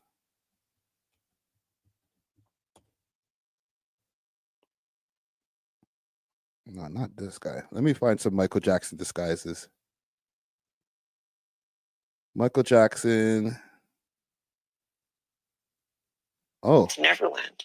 And I entered an arcade and there were all these Paul McCartney records all over this. The Girl Is Mine, and this and that. And I remember sitting down, and at the time, my favorite video games. My favorite video game. Hold on. For a second, I thought that was Michael dressed up. Let's do Michael Jackson in disguise. Cause like he's the Michael Jackson of our decade, right? So, come on, man. Look at this. This is what Drake should have done. If you're going into the courtroom, bro, this is what you should have done, my guy. You know what I'm saying? You need to put a little bit more effort into this. Look at what Michael's doing over here. The man has fake teeth in, all right, a mustache, a whole afro wig on, and a Yankees cap, bro. Y'all ain't fucking with Michael Jackson's disguise, man. His disguise game. This is what you got to do, Drake. Life is different now, fam. You can't just be walking around, oh, I got the curly fro. Maybe they won't notice me. Oh, I've got low, I only got one security guard. Nah, bro. You got to commit, bro. Full prosthetics. You know what I'm saying? The hat, maybe a prosthetic nose, some shit, bro. You're Drake, nigga. That's all I'm saying. Waiting for us to get situated. I'm very thankful for everybody that heard us. Since 2003. So 2003. Yeah, I walked into Old City Hall, and I was doing some activism for the Committee to Stop Targeted Policing. And yeah, it was way back in 2003, and they were doing a lot of things going on. They called it the CAP program, community. I forget what it was about, but it was, yeah, they were targeting a lot of people, asking for ID, and people didn't know their rights. And they were just giving. And big salute to the Ville for this video right here. He snagged a good interview, like right in the right amount of time. I would say he's kind of a little bit of a Drake hater, but hey, good interview, same way, brother. It up. And so I got involved with that group, the Committee to Stop Targeted Policing. And then one day they said, could you go to court since you're an artist? And I went into the A.W.O.L manslaughter case. It was 4 police officers who murdered a guy in cold blood on the street. Cameras weren't even around. So the whole case was just smoke and mirrors. Wow. And yeah, it took about 1.5 years, 350 paintings. And I went into the world of court art. And that's the thing that people are taken back by. Okay. So a little history lesson. Downstairs, and I just walked into that family court, and I walked right by. Okay, let's get to the shits. A jury, 12 people, where the Court 10 Armory, which is like 12 stories of courtrooms. It's incredible, scary as heck, but at the same time beautiful architecturally. Right. And I just happened to be in the Superior Court across the street where the juries are, and I was watching a case, and they went on break. And I went downstairs, and I just walked into that family court, and I walked right by the bodyguard. When I saw him, he was sitting so close to the door. I thought that was a little peculiar, and I thought for sure, oh, he's a really angry father. I don't blame anybody for being angry in court. But I still thought this guy's a little bit like, why is he so like that? And so when I got to the door, it was open, and I looked at the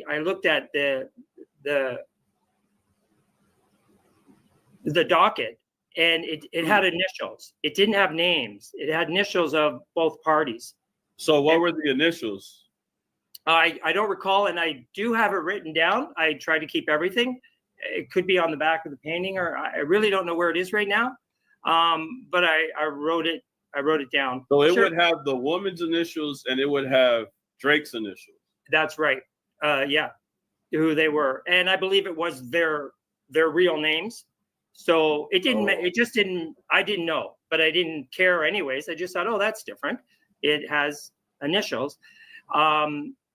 And then the bodyguard said, "Do you have to go in this room?"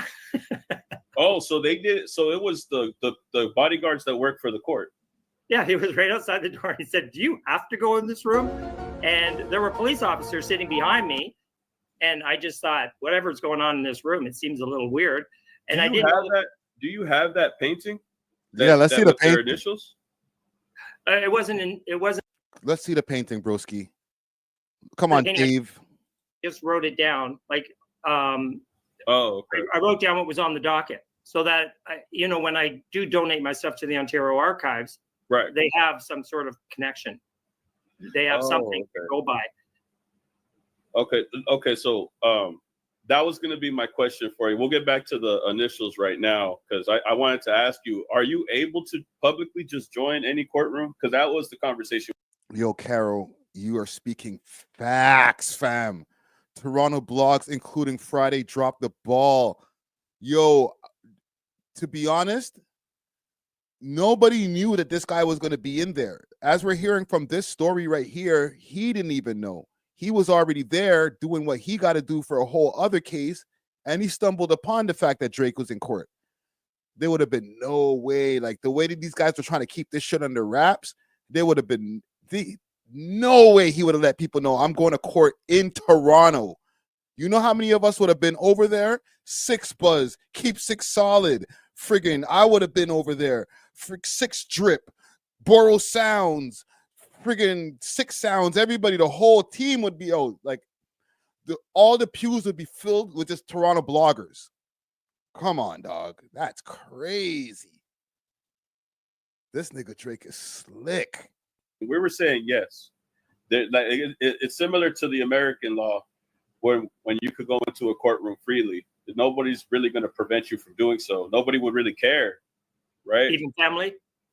Even family, yeah. Nobody really cared. Well, at least in my experience going to a courthouse, people could just walk in and just watch any case, really. Family, whether it be for something more severe, something more drastic. So, but you're saying that you've always just been able to just choose a room, pick a room, and go to either one. That's right. And then what happened when you chose Drake's courtroom? The bodyguard there was giving you an issue, telling you if you really had to go in there or not. That's right. And then he pushed you? No, nothing happened like that until after I entered the room. So what happened was... Walk me down your day that this happened. Okay. So when I was about to go into the room, first I read it and he was right below me. So I thought, I can't hardly even read this docket. This guy is so close to me. Why is he sitting so close to the door? Why are there cops across the hall? And then I said, okay, I'm satisfied. I read the docket. Doesn't make sense to me. But anyways, then I went to open the door and he says, do you have to go in there? And I said, yes, I have to go in here. And he goes, and then I just walked in. So I walked right by him. And then I went in and there was one woman sitting at the back in the pews, and Drake and all the lawyers were at the front. There was probably around 10 people. Yo, we're getting way too much information about the boy right now, man. I feel like evasive. I ain't even gonna lie, bro. Like, I feel like I'm like digging into people's business right now, fam. Holy shit. I asked a question over here in the poll. Is the court exposing part of a UMG smear campaign? Y'all are jumping into the votes quick, fast. And the main consensus right now is no. 88% of the people are saying no. Only 12% are saying yes. The reason I'm asking this, and I asked this on the podcast earlier this week as well, is because of the timing. This happened all back in March. All right, the whole court proceedings and stuff like that. And who knows? He might have more court dates that he has to go to. But this whole thing where this dude bumped into Drake at the court shit, that shit happened back in March. Now we're in August, and this is all resurfacing. All right, it started resurfacing on the blogs first, and now homie is over here doing a whole interview about it. Okay. I'm not saying that it is a smear campaign. I'm just saying the timing is kind of weird. It's kind of fishy. In front of the judge. I didn't look. I just started to set up my supplies to start painting. And then I saw the commissioner come towards me. And that's when I thought, okay, this guy's coming really fast. What's he going to talk about? So I sort of like stood up a little bit just to say, what's going on? And that's when he was like really aggressive. And he said, get out, get out. And I was like, whoa, hold on. And before I knew it, the room was very small. The area where I was sitting, it was just that was the commissioner. The commissioner, yeah. So what is his like? Does he have control over all the people there, the security there? No, most commissioners are part-time jobs, but they do have the authority to well, they're really supposed to guide people to where they're supposed to go. They're supposed to guide people and let them know, could you be quiet when you go in the room, all of that stuff. They're really there to make the transaction. They're extra aggressive with him, eh? Students and stuff going into rooms a lot easier. Right. A lot of them are retired, but I do see a lot of students doing the job. It's very low paying. So when he did this, he's been there for a long time, and he is a bit of an older man. And I knew him to be a real grumpy guy, but this day he was really mean. And what happened was I just said, okay, cool. And by the time he got me to the door, he was like, get out. And I was like, whoa. What? And I was like, what is going on? Like, I expected to have a bit of a conversation with him. And then when I got in between those doors, that's when Drake's bodyguard was there. And he goes, you said that you had to come in here. And I said, what are you talking about? Yeah. Yo, this is all happening at court, fam? That sounds loud, bro. Court is supposed to be like a library. You can't be making all this commotion. This is crazy. What are you talking about? Like, what's the problem? And then when I went out in the hall, I could see the police. They were just watching me and him go back and forth with words. And then I just said, well, fuck it, right? I'm just going to sit here and paint the door. And I do that a lot. If there's an issue and I'm waiting to go back into the room, I'll paint it. But when somebody gets really aggressive with me or something like that, or there's something that really gets to me, I will just wait and just find out. And I'll talk maybe to the Crown when they come out, or talk to somebody and say, what's the issue? What's the issue? So then all of a sudden they went on break. And this is the funny part. This is where I met Drake. I was like, okay. So I'm sitting down, I'm thinking about what I'm going to paint. And I thought, well, first of all, let's paint that bodyguard because he's fucking so pushy. The cops were just watching. The bald guy with the red shoes. That's right. Yeah. Okay. And then all of a sudden the door opened up and then Drake came out and he looked straight at me and I looked straight at him. And I was like, who the fuck are you? I was like, I have no idea, but his face did look familiar. And I just thought, okay. And then he went into the washroom, but he just kept staring at me. And then he went into the washroom and he's really like looking at me like, how dare you? And I was like, who are you? Like, I thought maybe he was, at this point, a lawyer. But then I thought, well, maybe not. I don't know. And so then. Oh, wait a minute. You're trying to tell me you looked into the face of the sixth god and you didn't know that I was Drake? You thought he was a lawyer or something? You thought he was a Jewish lawyer? Damn, bro. He didn't even have a suit on. That's crazy. The person I was watching upstairs, his trial, he walked by and I said, hey, listen, there's this man. He just went in the washroom. Could you tell me, is he famous? Is he somebody? I said, he looks familiar. Yo, don't kill me right now, bro. Who's that guy? He was mean mugging me. He said, you scared of the six? You scared of the six? And then he went into the washroom. Rude Boy Scoob said, yo, Drake thought he was a Fed. I think Drake knew who he was, as far as like maybe somebody whispered to him, said, yo, this court sketch artist. Nigga looked at him. Drake probably gave him the stinkest look too, like, yo, pussy, why are you here, bro? You're gonna get me on the blogs, bro. Shut up, man. Damn, I'm going to the washroom, man. You know what I'm saying? Nigga probably went to the washroom, go smoke on his vape or something. And then the guy stood by, and when he came out, Drake looked at him, and he looked at him, and they both nodded.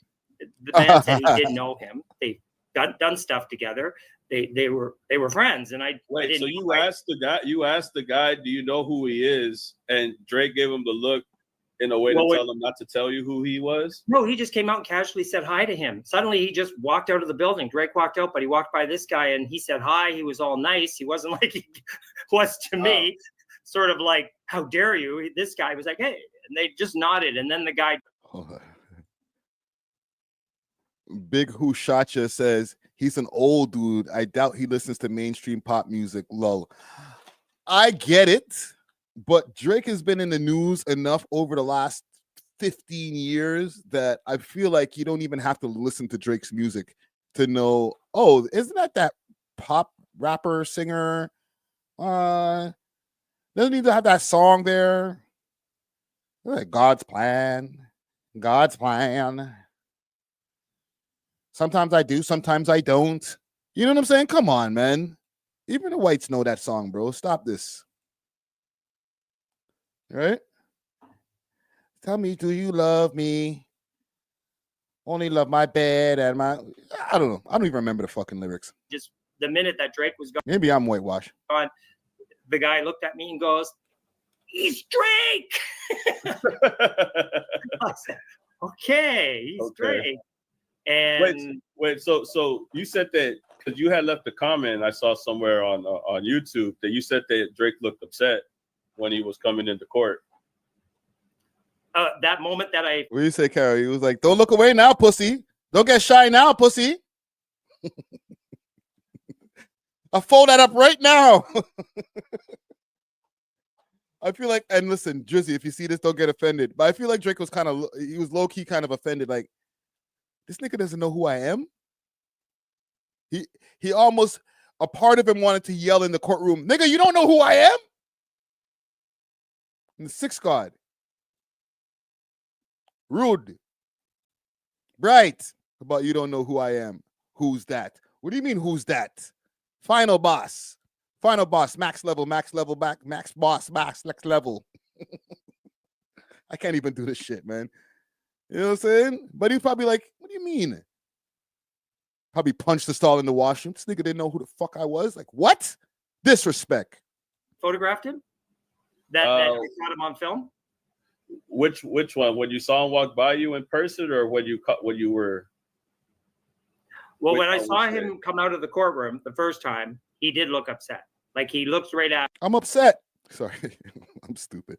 Probably gave him the craziest cut tie. Hold on, let me make the screen a little bit bigger. Gave him the mad cut eye. You nigga don't know who I am, pussy. Goof. I mean, it wasn't like a pleasant, "Hey, how you doing? What are you, the press?" Blah, blah, blah. He was looking at me like, just This weird. is coming out of the courtroom when he's like, "Goof, you don't know who I was, man?" Eyes on him. Yeah, we didn't greet each other at all. We just stared at each other. And I'm like, "Who are you?" And he's like, "Who are you?" And then he went I made nice for what, nigga? That's who I am. straight into the washroom. Washroom? The washroom right across from, I was sitting in the hall, so he came out and he used the washroom. So okay, the bathroom. Yeah. The bathroom. Oh, I'm sorry about that. Yeah. So he went into the bathroom, and then that's when the guy I was watching upstairs I was following his case. He walked by because we were both on a break from his case. And when he came by, I said, "Hey, do you know this guy?" And that's what he did. He waited when Drake came out of the right. I could only assume. I don't know, but I just think he was upset that I was in the room, and that that he got caught. You're saying that he was upset that you were there. There was definitely no press in the hall. There was nobody. Nobody was around. Empty. Yeah. In fact, you got it, when they walked by, the woman I have in the painting, that's the Globe of Mail. I think she's the Globe of Mail. She was surprised, but I still think they didn't want to touch it. They didn't want to touch it. Like, I didn't see any coverage on it, but she did stand by. The Globe and Mail chick was there, and she didn't say nothing about this. Now we're only finding about this two months later.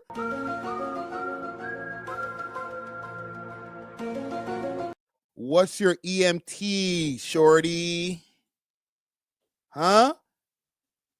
The Toronto people, y'all know. The Canadian people, y'all know them talks. What's your EMT? For the Americans, what's your Cash App? Shh. You didn't see me. How is it global or global news is right there and they didn't report on this back in March? I idiot thing. This nigga said quickly, exponentially. I wasn't here. Like when you go to the bar and you didn't want your wife to know that you were there on some Norm from Cheer shit. You know what I'm saying? R.I.P. George Wendt. I wasn't here. Is that Vera on the phone? I'm not here. Yeah. And then so how many people were with Drake? Like, was there a certain number of people that were with him? No, he seemed to be on his own. I think he had On a 2 or ones. 3 lawyers. I didn't see, but when I went 2 outside, or 3 lawyers. Wow. 2 or 3 lawyers. Yeah, well, she had about 7. 7 lawyers? Oh my God, they were all women, and they were all like they. At first, I didn't know who I was looking at. Hold on. He had 3 lawyers, and she had 7. 7? Yeah, I don't know. I think I don't know. Yeah, I mean, I don't really remember, but at the same time, I don't remember him having as many as her. There's something about it. It was the way they were all surrounding her, and he always came out. He did. Oh, and he's probably paying for this shit too, right? Just for the people who don't know, like he's been going through the family court. It's been unveiled a little bit of what the reasons might be. I think they're fighting over, and I hate talking about this because this is man's personal business, but they're fighting over, I guess, just some of the custody and the different things that they can do with Adonis and stuff like that. Drake's baby mother, I'm not going to call her his girl or whatever, his baby mother, has been very low key. She's never said shit since they've had Adonis. They've, I don't know. He's paid her well to shut the fuck up and not bother him, not jump on Instagram. I don't even think she has a social media like that anymore. Her social media presence is very low. So everything's been good. Everything's been lovely in paradise so far, but now she's acting up. All right. Big salute to DJ Academics. I seen him covering this the other day as well. He showed her in the airport walking around with Adonis, just in the airport, just all up in the open. Adonis's blonde hair, just people seeing Drake's son. It's not the same shit when he's rolling around with Drake. I hear that. So maybe, it's looking for maybe Drizzy trying to get a full custody thing. All right. I even feel nasty saying that shit. Didn't seem to. Salute to Randy. Well, maybe, I don't know. I don't know how he communicated with his lawyers, but it wasn't in the hall. So when I'd see his lawyers come out, they just went off. When she came out, they all got in the hall and talked. And he had about 6 cars outside, vehicles. Damn. Oh, and yeah, salute to Carol. Yeah, the man's paying for 10 lawyers. Because if he got 3 and she got 7, I'm sure he got to pay for all of that shit. Damn. Just burning up the man's pockets. Yes. He has to deal with the UMG court case, which I'm sure is stupid expensive. And now you got to deal with this court case with Shorty, which is probably not maybe as expensive, but I'm sure a pain in the ass. Like, what more do you want from me? God damn, bro. This nigga Drake might need a loan after all of this legal bullshit. You know what I'm saying? That I noticed later, because when he did leave, I tried to get him again on film, and it didn't work. He had 2 cars in front of the building, and then he had about 6 cars around. And when he left, it was like, whoa! They all left. And that's how I found out he had another trial, because then I went to court the next day and the next day and the next day. And it was, I think, around the 3rd day, I looked across the street and I said, whoa, they're all parked there again. He's back. So I went in and I got a better chance of painting her again. Oh, this nigga is just a pain in the ass. DJ Dabman says Chubb sees this old fool is up. And it's stuck, brother. What? Yo, he's gonna fold that up right now. Don't get shy now, pussy. I'll fold that up right now. Holy, he's gonna give him the detail special. Wire that job, brother. Because she came out and I painted her. I think that was the next question I was gonna ask.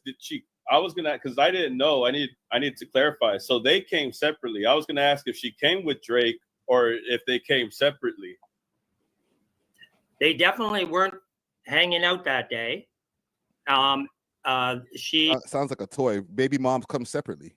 She did sit alone. So the first day, like when I went back in after I filmed him, I had a chance to get a little bit of, I think, to paint her. I'm not sure if I got a chance to paint her that day, but when I went back the second time, for sure. And remember when she came out in the hall, she saw me. She looked at me too because she saw the commotion at the back of the courtroom, and all of her lawyers were around her, and then they left her all alone. And then all of a sudden they said, go back into the courtroom. So it was just me and her and the bodyguard. Yeah. No, I don't think the bodyguard was there yet. And it was just me and her. And I said, tell the judge I want to get in the room. And she looked at me. She goes, excuse me? I said, tell the judge that I want to get in the room. This is a public trial. And she just says, and she smiled, and she just didn't do anything about it. It was just pleasant. She just didn't understand the situation. And she speaks French. I don't know if she understood what you're saying. Comprends pas? Quoi? Je comprends pas. I guess she didn't care, and she just went into the courtroom. But it was, I think, yeah. Let me ask you, because the chat wants to know: was she white? Was she black? Was she Mexican? Was she? Like I said, I thought she was Italian. She looked so much like Sophie Lawrence. I don't know if you know Sophie Lawrence. Yes, that was supposed to be Drake's baby mom. That was another thing that people were confused. This nigga's so. I don't know if I want to salute him because I don't know. Whatever. This guy's like, he heard Sophie Loren and he's like, yeah, that's Drake's baby mom. No, Sophie Loren. He's talking about a whole other person, not Sophie, whatever her last name is. You know what I'm saying? Stupid. By it because I think one day you had reposted that it wasn't her, and then later on, or I think the next day, you said that it did look like her. No, I'm saying Sophie Lawrence was a movie star back in the 1960s. Thank you. Also, the reason why this guy is just ready to jump the gun, because these guys are trying to look for a daughter. All right. They've been on this witch hunt. Oh, we found the daughter. We found the secret daughter that Drake has. Ha ha. Got him. Like, no, bro. The nigga got baby mama drama. All right. So does your cousin. So do you. Like, everybody got baby mama drama, bro. Like, come on, man. There's niggas who got 8 baby mamas and don't feed none of their kids. Niggas like, oh, we got him. He's hiding a daughter. I don't think it's that serious that, like, the man would hide a whole daughter and you guys find out, like, the internet found the daughter and he wouldn't just admit it. All right. Big salute to Curry Goats for the donation. Big thanks. Says Drake's common law's hubby. Yo, you're gonna make me read this, eh? Thank you for the donation. I'm gonna read this though.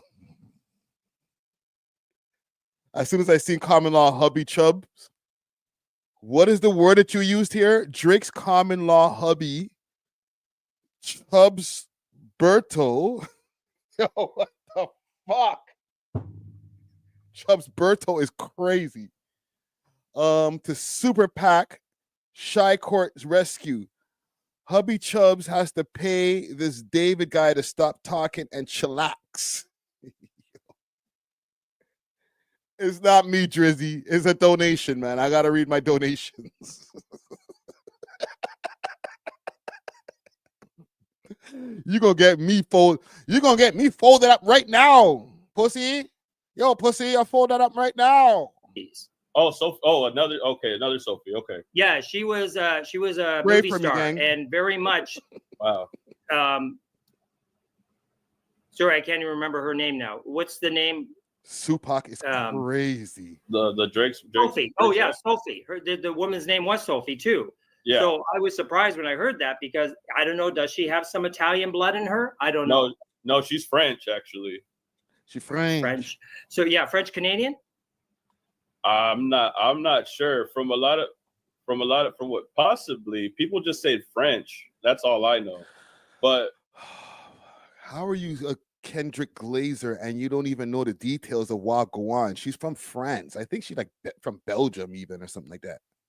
What people were confused about was that at one moment you had reposted a thing on Twitter that said that wasn't her, and then later on people were like sending you pictures of his baby mama, and then that's when you were like, well, it kind of does look like her, but we just wanted clarification because if it did look like her, then so be it. But from what it looked like you said it wasn't, and then you said that it was. So do you think that the pictures that they were sending you, did it look like his baby mama, or did it look like real fast? What you mean Romanian? Like her?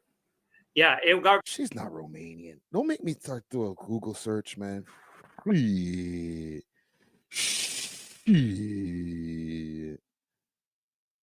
Let's do a quick search. Let's just double check. Let's make sure. Listen, I feel cringe right now. I'm all up in the man's business. Like, yo, where is Drake's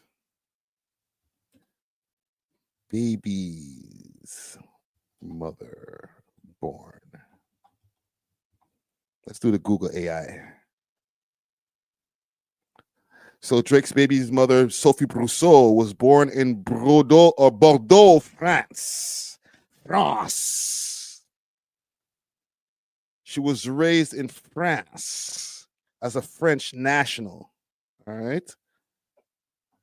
She's from Bordeaux, France. Vive la France. All right. We got more Drake stuff to tend to, so I'm going to get off of this just now because I feel icky all up in the man's business. Like, we're finding out the intricacies of what's going on in the man's household. This is like this guy over here, David Louis Wall. He got dragged into the polys. If he can get dragged into any kind of polys, he got dragged into the polys now. Like, you were just at court, you happened to bump into Drake. Now you're going back day after day. Now you got a freaking green light on you. You're in the polys now, bro. You just like me, fam. You're in here now, bro. You know what I'm saying? You were living in your own little white life. Everything was all good.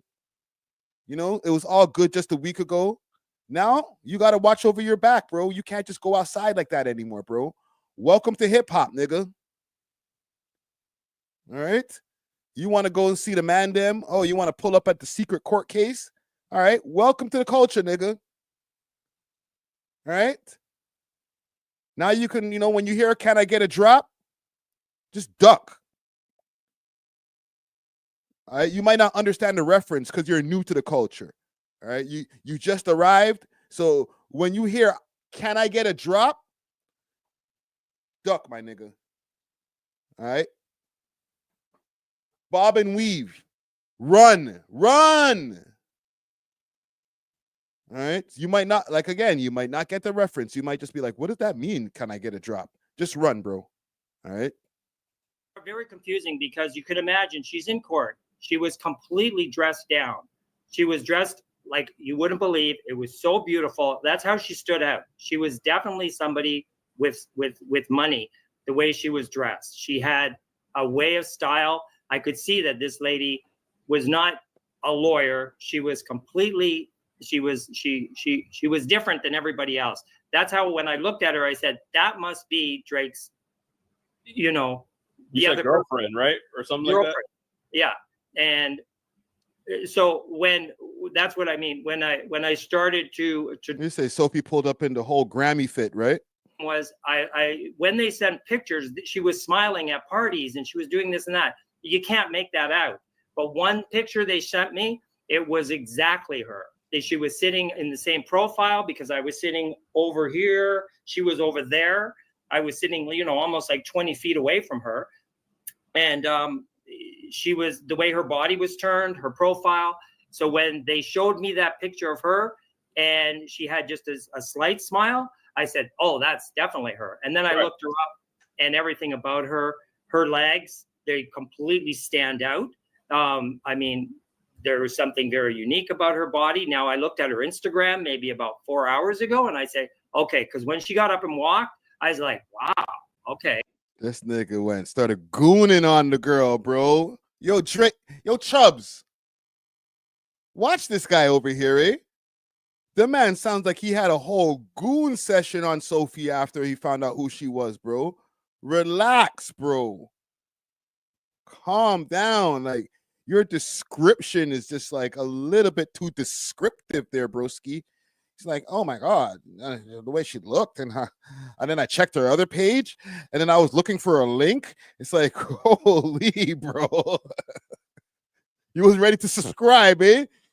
Huh? You was ready to pull out the credit card, eh, my nigga? I see you, Unc. Like, she has a big ass. A Kardashian sort of look. And so when I saw that, Chubbs. I was like, holy mackerel. What's this guy's channel? Chubbs, watch this guy too. A.W.O.L. Yeah. Do what you will with that info. A.W.O.L. on YouTube, all right? It's not me, bro.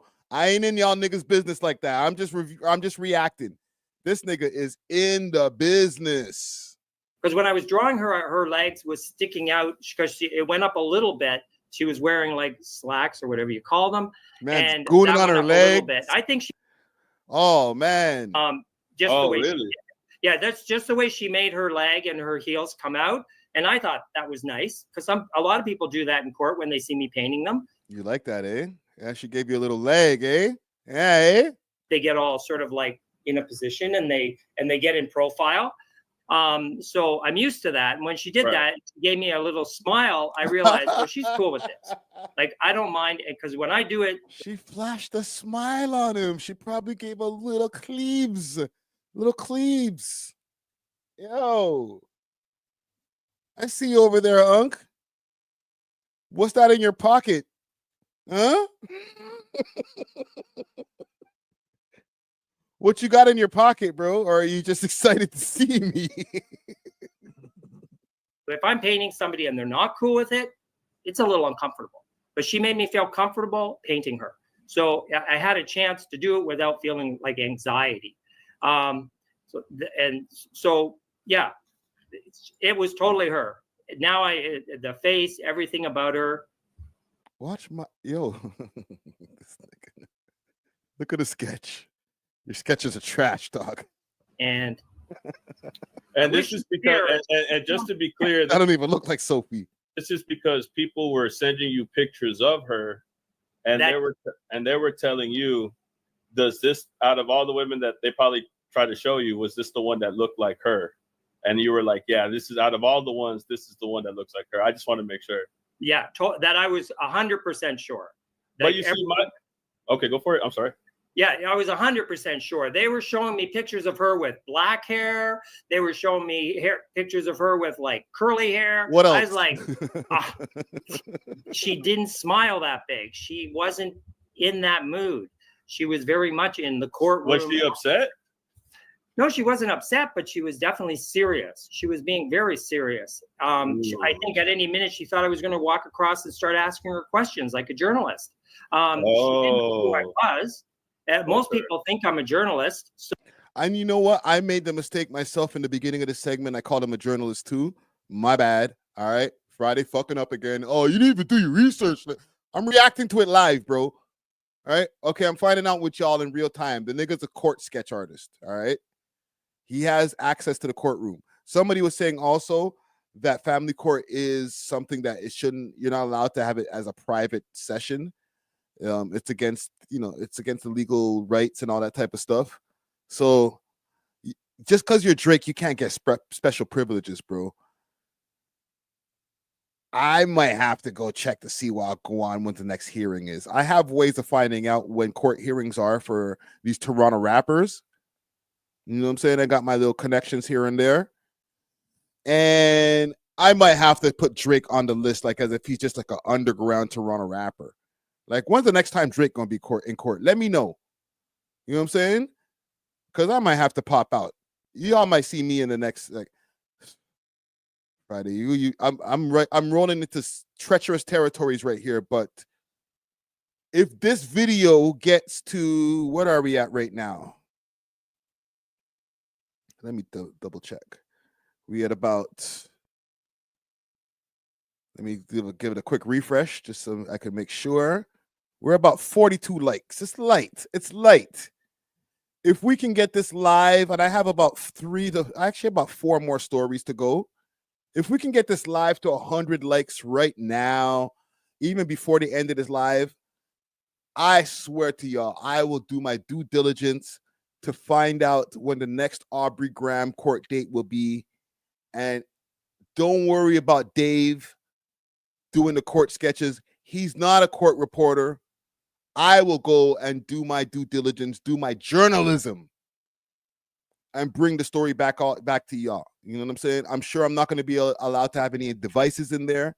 So I'm going to have to go in there, go off of recollection, come back out, take notes, and then we'll get everything that we need. It's here in Toronto, so I'll pull up. All right? I'll pay for the parking, all that shit. Downtown parking is a bitch. But listen. For y'all, let's get this shit at least to 100 likes in the beginning. When people are watching the replay to this, all right, when I clip this as its own clip, I want 100 likes on the clip at least. 150, but I'll do it for 100 likes on the clip alone. But on this live stream, while we're still streaming, let's get this shit to 100 likes. I'm going to the fucking courtroom, bro. All right? I'll put on the prosthetic nose and all that. Because if they see me in the back of the court, they're going to freaking beat the shit out of me when we get outside. Friday, we seen you in the back, bro.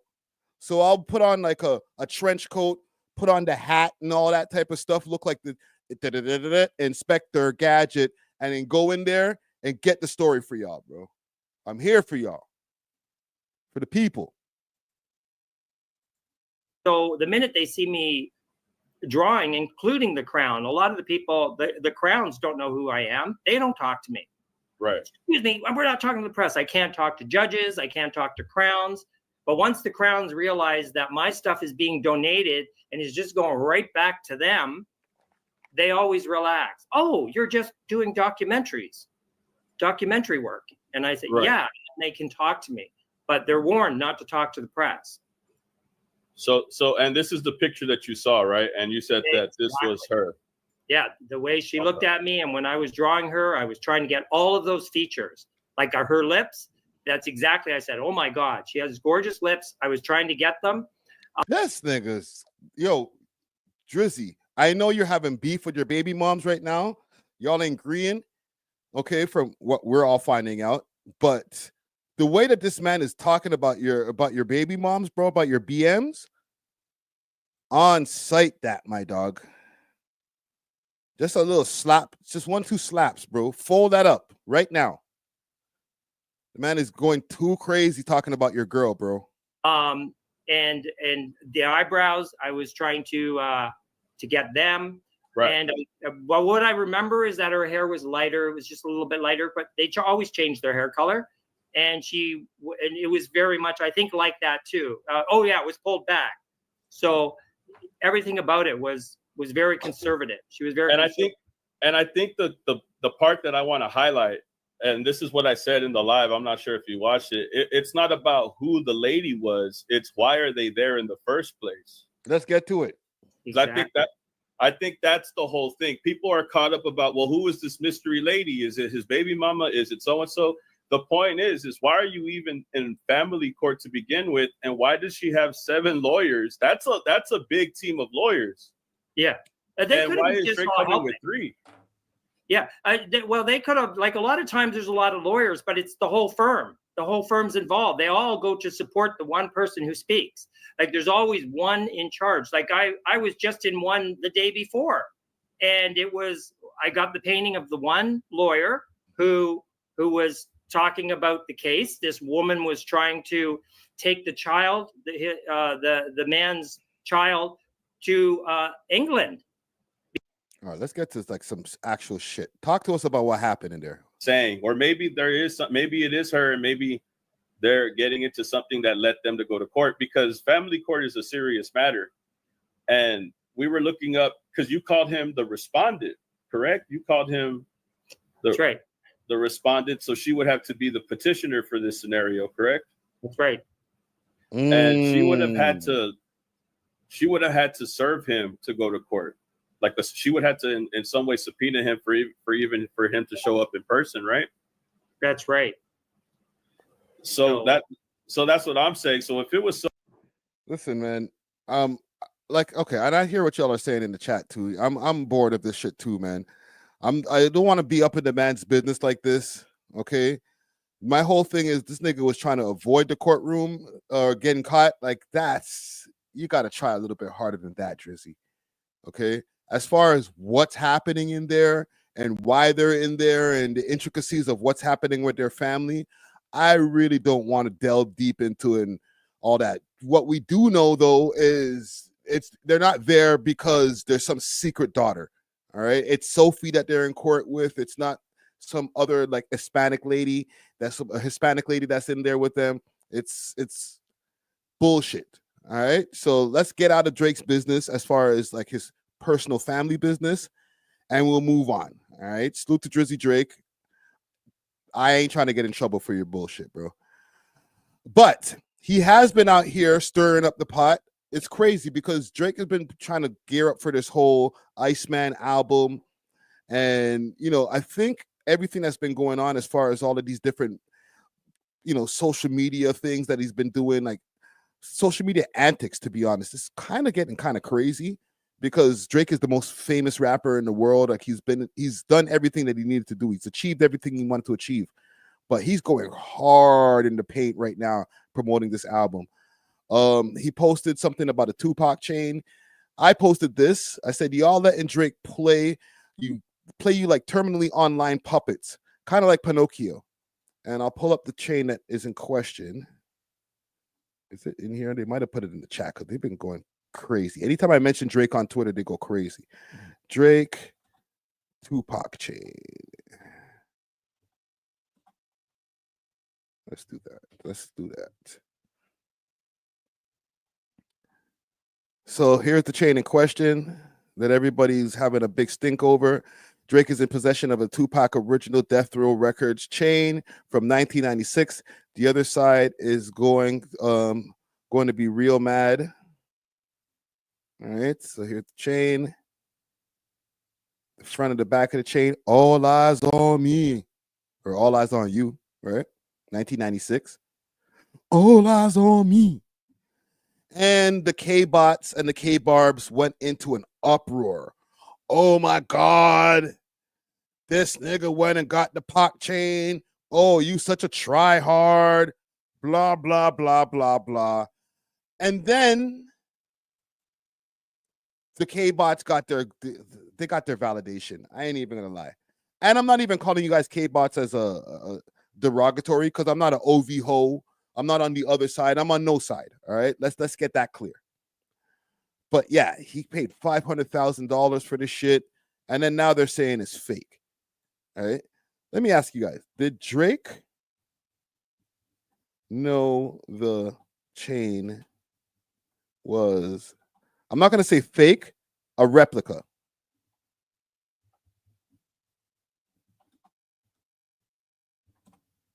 All right. That's what I'm asking in the poll right here.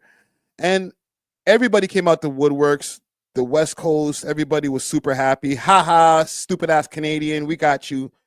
You thought you had the real chain? Goof, weirdo, whatever other euphemism that they want to call for anybody, right? And even Suge Knight decided to come out of the woodworks from inside his jail cell and try to clear up this shit. So let's pull it up. Let's pull it up.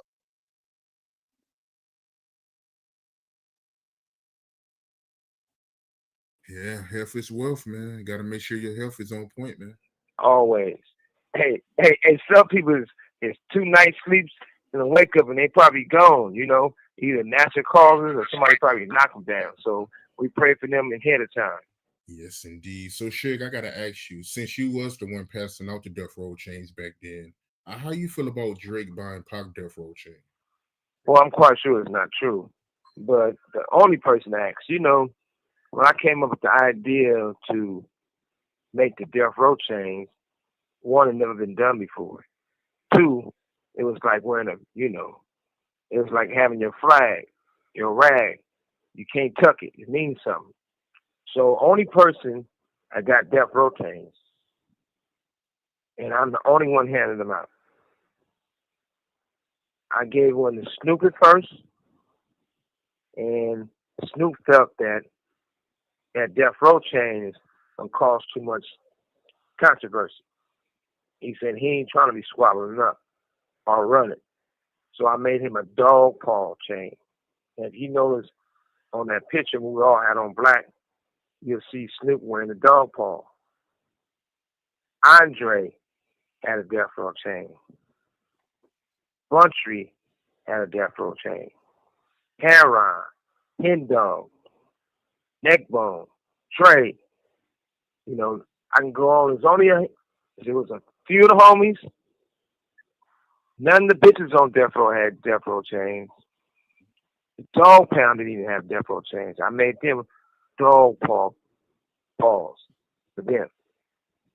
When Pac came home, I went to go visit Pac. And when I got Pac out, he came home and we was going somewhere at the time. Suge's getting the shine right now. He said, "Oh, I can tell all your niggas, they all got those death row chains." I'm like, "Shit, I'm gonna make you one." He was like, "Shit, you my big bro. Let me wear yours. That's more important. I don't want a first one. I want to wear the one you got." So my death row chain at the time was full of diamonds on the chain. So this is Suge's original chain that they're showing right here. Okay, because the chain, and then Suge just said it. Pac didn't even get his own death row chain originally. He gave him his own chain, which is kind of wild. The nigga was like, "Bro, I don't even want you to make me a chain. I want your chain." There's questions I have about that, but I won't bring it up. I'm not going to disrespect it. That's R.I.P. to Tupac. And full of diamonds on the bezel. Pac came home and got that chain. Not after Christmas, not after New Year's. He already had it. In 1,000%, I heard a few people say that it was something wrote on there. Thank you. I don't want to be the one to say it, but like Big Who Shot You said, and great name for this, perfect name for this segment right here. Pac made Suge his bish by giving him that chain, right? Like, yeah, I'm gonna make you a chain. I'm gonna spend money and make you a whole chain. Nah, nigga, I want your chain. It felt like a low key robbery, but like, hey, you're my artist. Here, take the chain, bro. Yeah. Well, shit run on that chain, all the charm. Definitely not the chain, but the charm on the back wasn't nothing. And it was one of the best jewelers in California. This guy always come with great diamonds, the best of the gold, the best of all the shit. Now, if Drake bought that chain, Drake should go back and keep their drawers up their ass. But I don't go hard about it because it ain't Drake's fault. And I believe Drake really admired Tupac and liked Tupac. I know in one of his songs, he was talking about, so they say he was talking about how he was listening to some songs that Dad had some pop verses that he was supposed to have. And, we ended up getting it back. It was a sad day for Dad. Okay. Got touched up a little bit. Now he's just doing old man trailing on and on. Does he say anything else about this? Putting the privacy of your own home. Yeah, that's about it. Okay, yeah. The rest is just old man trail off. You know what I'm saying? When you get old, you spend a little bit longer telling the story. Well, what happened was, back in 1988, right? The story takes like 2 hours just to tell like a 5-minute story. But, salute to Suge. Hold your head, brother. What do y'all think about this, man? I know Drake is a big fan of getting memorabilia, and he has the, what is it called, the Pusha T mic. Then he found out that the Pusha T mic wasn't even real. There wasn't a real autograph. That's what it was. He got the autographed Pusha T mic and then found out that it wasn't even a real autograph. Okay? He got the Tupac ring. That's real. Now we're finding out he spent $500K on a chain or on a pendant. That ain't real. Drake, bro, I don't know, man. These niggas is trying to tell you something. They're like, bro, we don't want you in hip hop. I ain't saying it. They saying it because they keep on selling you fake shit, bro. Like a fake Pusha T mic with the fake autograph on it, and you bought that shit. Like, damn. Michael Brown with a hard shot. God damn, broski. Said no amount of memorabilia is gonna unlame a lame. I didn't say you lame, bro. These niggas, bro. These niggas is out of control. I don't know, bro. I know that there's a lot of this stuff is subliminal messages, or he wouldn't even have posted the shit. Obviously, we could say that we're over the beef. I'm over the beef. At this point, I'm over the rap beef. I'll just make the content out of it. I don't give a fuck. You know what I'm saying? But this nigga's not over it. Because when you're posting Tupac's chain, we already had the whole debacle with the Pac ring. And, these niggas has already said, yo, I wouldn't, I wouldn't let Pac have Pac roll in his grave, having a Canadian having a ring or whatever, blah, blah, blah, blah. You know what I'm saying? Oh, he got the pink outfit too. Yes, the pink Cam fur. I don't know. I think Cam just let him wear the fur for the concert when he was in New York. But we got to double check on that. But it's not important enough for us to go do a deep dive on that. But he's a memorabilia addict, bro. Holy. If I was you, Drake, and this is just for next time moving forward, anytime you go to make another purchase right now when it comes to this memorabilia shit, especially when it comes to hip hop shit, you know what I'm saying? You might be able to go get like a Morgan Wallen. They're not Morgan Wallen. Give me a more popular a Randy Travis guitar from like from the Nashville Association of Country Music or some shit like that. And you'll be able to get an authentic guitar. You might even see one on eBay. Somebody selling a Miley Cyrus wrecking ball, the same wrecking ball that she was like rolling up and down on, right? You might be able to get the pieces from the wrecking ball and it be real. But anything hip hop related, these niggas is trying to play you right now, dog. You're going to have to double check and triple check the authenticity of anything that you're buying as far as hip hop memorabilia moving forward. Because even before the battle, niggas was trying to play you. So now, especially anything Tupac related. Y'all didn't mention in the comments, Comment Gang Strong, y'all didn't mention Pharrell's jewelry. Okay? He got all the Pharrell's jewelry as well. Right? He even rap about it. I still got your jewelry. I melted your jewelry down in the crib. So this nigga just out here collecting shit. We know Pharrell's jewelry is real. At least we know that the jewelry that he got from Pharrell is real. Them niggas never jumped out the woodwork, said, you got the fake shit anyway. All right? But just moving forward, Drizzy, triple, quadruple check the authenticity of anything that you buy memorabilia-wise, all right? And that jeweler guy that sold you that shit, Chubbs, I keep on saying this throughout the whole stream. This might be the theme of the stream. Chubbs, you know what to do, bro. Deal with that, fam. Can't have man spending $500,000 on a replica, bro. You know what I'm saying? Green light that. I'm out here just green lighting shit for the OVO team. All right. What do we got on the list right now? All right. The jeweler, Chubbs, you got a lot of work to do. All right. The jeweler, David Louis, whatever his name is. I forget his last name.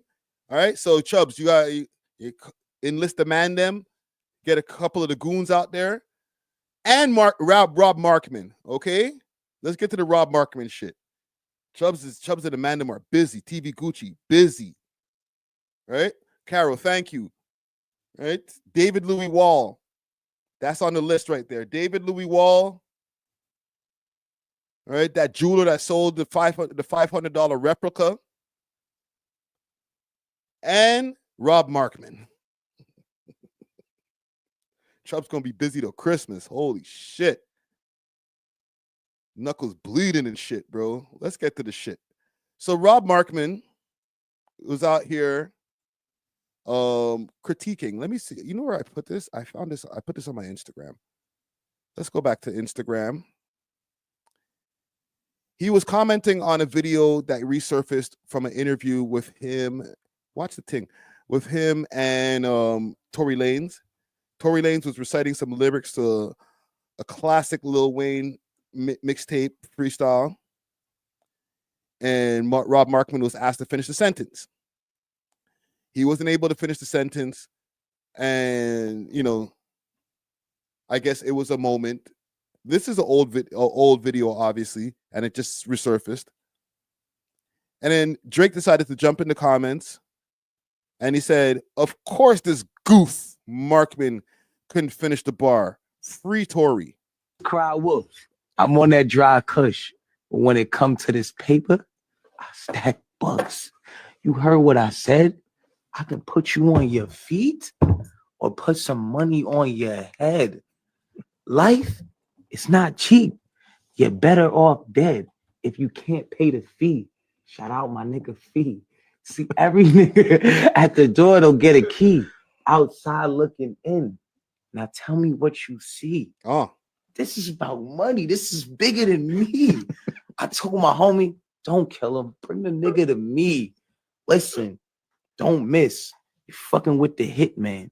Kidnap a nigga and make him feel like a kid again. Well, that shit crazy. All right, so that's the bar. He missed the bar. Shucks, darn it. So I asked in the comments here in the poll, is Rob Markman a Drake hater? I've seen a lot of people giving their different theories on why Drake jumped out the woodworks and called the man a goof. And listen, for the American audience, I think I've been able to do my due diligence of moving around different American spaces and chat rooms to give the Toronto gospel to let the people know what some of the words and the levity of these words mean. I did a Culture United panel. I did about 3 Culture United panels.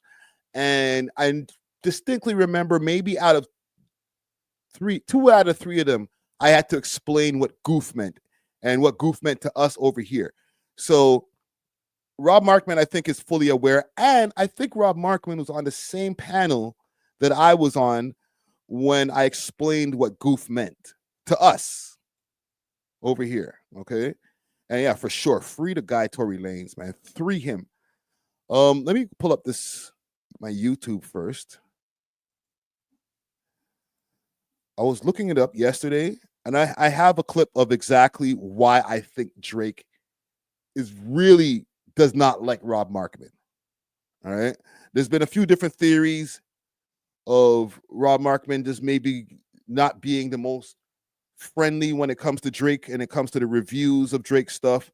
For the people who don't know, Rob Markman works for Genius, formerly Rap Genius, and he has his own podcast as well, but he's never been a guy who's been into the friction and stuff like that. He's always been a pretty even keel guy, doesn't get into no trouble, doesn't really get into the rant business like how your boy Friday Ricky Dredd does.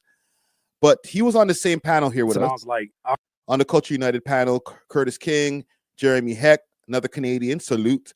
Professor Sky, big salute to Justin Hunt, who brought everything together, and Rob Markman. We're all here chopping it up. And some people feel that because he's put on a lot of different grids of people who are supposed to be like the Kenny Avengers, the Drake haters, like that, that might be the reason why Drake's calling Rob Markman a goof.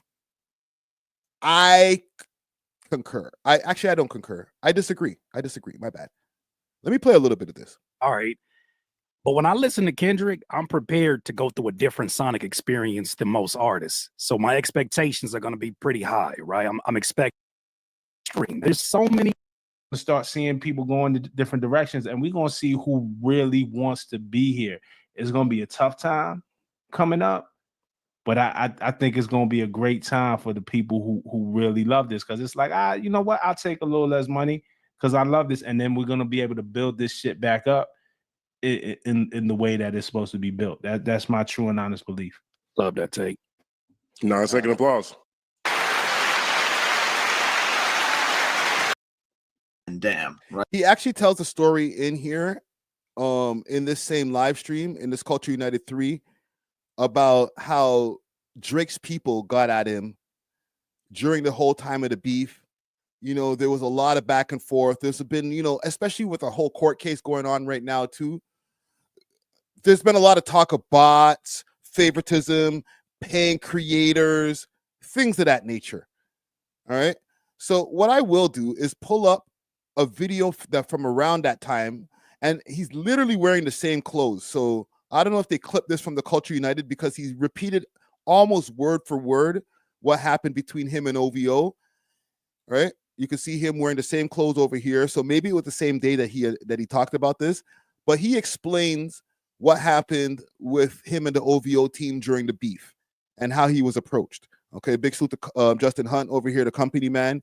He says, and this is a post from him on his Twitter. He says, I was approached during the battle by a team connected to OVO. So it wasn't the OVO team, a team connected to OVO. So let's make sure we get our words right. And asked me to show the boy some love. We'll make it so you can play his songs in your videos. We'll whitelist you. Ultimately, I declined. And all these other YouTube, I'm gonna read the lyrics, man. Fuck yeah, I work hard for this shit, and all these other YouTubers work hard for this shit. I'm not giving anything back to the label while at the same time promoting your artist. Like, fuck out of here. So it was a big headline and a big deal when Kendrick said, "Hey man, for all those reacting to Not Like Us, we're gonna whitelist." To me, that was good strategy. You know what I'm saying? That Drake could have done the same thing. I'm sure Drake could have done the same thing. I'll tell you one further, and I'm gonna be honest, and I haven't said this, and I think this is from the Culture United. I think they just zoomed him in. Pause. I was approached during the battle by a team connected with the OVO side and asked me to show the boys some love. You know, again, I was being as unbiased as possible. I was calling it like I said, but they asked me, yo, we know you're unbiased. Really said it. We know you're unbiased. And we like that you're unbiased and you really try to call it straight, but can you show the guy some love? And no money was offered. No, absolutely no money was offered. But you know, they kind of offered some things, some information, some access, and say, yo, and we'll make it that you could play his songs in your videos. You know, we'll whitelist it. Ultimately, I declined. For my own personal reasons. I just feel like my allegiance is to y'all. If I took that and swayed one way, then I just wasn't being myself. And then how could y'all trust me after that? I never thought I would talk about it, but in reading this, all I'm saying is both sides. If this is true, if the business is true, UMG and Not Like Us, and you know, paying the podcast and we know the whitelisting is true, and trying to get promotion for the record through podcasters and streamers, and if that is true, all I'm saying is, and the reason why I share that is that, hey, both sides were trying to play the game. Ladies and gentlemen, Exhibit A. Okay? This is why, and this is just my opinion, all right? But this is why Drake was just like, all right, I'm done with you, broski. All right, I get a little bit of a pass, and not really. You know what I'm saying? I don't think I'm on the best terms with Drake either, because I'm very objective when it comes to my opinions, when it comes to this court case and all different types of shit. But I will say, when it comes to these guys over there, whether it's the guys over there in LA, Rob Markman, I think he's located in New York. He's heard a lot of hate coming from that side, and he's not feeling y'all niggas. But not only that, when you got stories, when you over here kind of dry snitching, to be honest. Because if the business is true, and listen, he said people who are connected to OVO, all right, I'm going to do a little caping, all right, put my cape on for a second. People who are connected to OVO, not OVO himself. He didn't get a call from OVO Nico or, you know what I'm saying, OVO Mark or one of them niggas like, yo, be nice to Drake. But even if it's somebody who's connected to OVO, jeez, I don't even have words for that. I put a sound effect in there.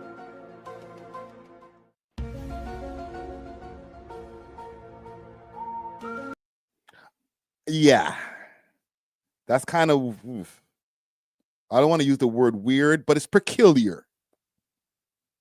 And I remember that distinctly. When this whole shit popped off and this nigga was calling this man a goof in the comments and stuff like that, I was like, ooh, goof. Ooh. Them is fighting words. Right? But then I thought to myself, wait a minute. Is that because of the Culture United thing? Is that because of what the nigga said over there about, you know, yo, be nice to Drake? That's the only thing that I thought of. I've seen other, like, I'm not late to the party when it comes to this topic, but I've seen other people already cover this, and they were like, no, it's this, it's that. It's because, you know, he's such a pro Kendrick guy, blah, blah, blah, blah. Nah, B, this nigga dry snitched on the man them. Super dry snitched. Like, yo, them niggas he didn't say they try to pay him. All right. So he didn't go all the way out the window. Right. And that makes it even sound more true. Because if he was like, oh, niggas try to pay me 50 racks to be nice to Drake, niggas could be like, nigga, we never try to pay you shit. Show us the receipts. But this nigga was like, they didn't even try to pay me.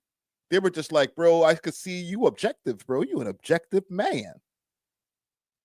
All right? Just be a little bit nicer to Drake.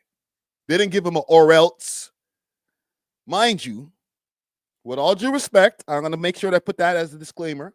Mind you, it's kind of saying it without saying it. Like, just being a little bit nicer to Drake. And if you say no, like, nigga, fuck you. I ain't going to be nicer to Drake. For what? It might not be the nicest thing when he runs into the man them later on. All right? I'm not putting anything into the air. I kind of am. I'm just putting, I just, warnings, you know, just to let people know, like, these niggas they're pissed, bro. If man's calling you a goof, that means he's ready to take it there, fam. If he sees you on road, he's going to fold you up, bro. Drake might not be like, yo, Chubbs, yo, fold that. He might be like, nah, I got this little light-skinned nigga. Light skin versus light skin. You know what I'm saying? Let me fold up this little yellow nigga right now. All right? That's a light thing. That's a light work. We might find out that Rob has hands or not. All right? Where's his response? Because this nigga he got butt hurt. He tried to come back with some slick shit like, oh, if I say something, no, you might sue. You can call me names, but if I say something, you might sue. You know where I got this? Let me go to my own freaking page. Let me pick up my own self. Follow me on Instagram, Friday Ricky Dread. The one with the check mark, bitches. Let's find him. Hey, yo, what up? Yesterday was an eventful day, so I'm gonna give y'all a little bit of backstory. On Sunday, a Lil Wayne fan page clipped the old 2019 interview I had with Tory Lanez on an old show I used to have on Genius called For the Record. This is back when Tory was promoting Chick State 5. At the end of every episode, I would ask the guests to recite a verse that they love, just to, you know, show that an artist can be a fan of another artist. So Tory goes on to recite Lil Wayne's classic verse from Dedication 2 off the Canon record. And he did it like in a dramatic reading kind of style. It was mad funny. But basically he gets to the end of the verse and he throws the bar to me and I fumbled it. I missed the bar. Yes, I know the verse, but I fumbled, man. He threw the line to me. I dropped it. It was 6 years ago. I don't know what happened, but you got me. Red-handed, you got me. I missed the verse. I screwed up the line. Then Champagne Poppy leaves a comment on IG under the post. Of course, this goof Markman couldn't finish the bar. Goof. ... Free Tory. So I'm sitting there like, oh, we got jokes. A little bit of name calling, but we got jokes. I got jokes too. But I got to watch what I say because he might sue. Can't call no names. Just saying. Listen, that joke is so lame, man. And salute to Rob Markman. I ain't got an issue with him. You know what I'm saying? You're not gonna clip me, Friday versus Rob Markman. I ain't got no issues. Drake's ops are not my ops. All right. We had a great conversation during the Culture United. I have zero. Let me make my screen bigger. 0 issues with Rob Markman. You hear that deleted? Don't make a video about, see this Canadian talked about how dare he talk on Rob Markman, you know, the journalist from heaven. All right. Salute to Rob Markman. He does amazing work, years of amazing work. So I ain't never gonna diss that nigga. He's etched in hip hop history. All right. But broski, that line, that whole, don't say nothing about Drake, he might sue. That's like child care or childhood friggin' playground bars, bro. You know what I'm saying? Kitty bars. Like low-hanging fruit as far as a diss. Like, oh, watch out, Law Breed Graham. What are y'all niggas? I see y'all niggas in the comments who are calling them Supac. Supac is insane. Yo, Drake, you gotta chill, bro. Listen, I don't want to get sidetracked, but just no sidetrack. Broski, you got niggas talking crazy about you, fam. Maybe you might need to fall back on the lawsuit. I know you got maybe a whole bigger mission that might be going on with this, but the hip-hop world is disrespecting the shit out of you right now, my nigga. Niggas is just calling you whatever they want, made 100 nicknames about you. There's memes. If you go through Twitter and you just put in Drake lawsuit, you can find like a plethora of pictures of Drake AI'd in a courtroom. Like, brethren, you're letting your reputation get dragged through the mud, fam. As a former maybe OVO lawyer, you know what I'm saying? Fake OVO lawyer. Sometimes OVO lawyer. Okay, I'll call myself a part-time OVO lawyer. Yo, you're making it hard to defend you, my nigga. Holy shit. Because anytime these niggas want to diss you, and I said this last time on the stream, they're just gonna go to the lawsuit and call you a snitch and call you a ambulance chaser and a lawyer hungry, a litigating ass nigga. So I don't know what to say, bro. Anytime these niggas want to just diss you, my chat included, they just be dissing you, fam. This is not the Drake of 5 years ago, bro. Niggas wasn't disrespectful to Drizzy like this, bro. Holy shit, man. And this is your fault. Yes. Mickey Hahn says, didn't he call the politician that too? He called Jagmeet Singh a goof. You gotta chill, bro. You're out here crashing out, my nigga. You're calling mans goofs. You're jumping in comment sections. You're talking about Sniper Wolf didn't return, left me on red. Broski, you're doing too much. Listen to your homeboy, Old Head Friday. You're doing too much, broski. You're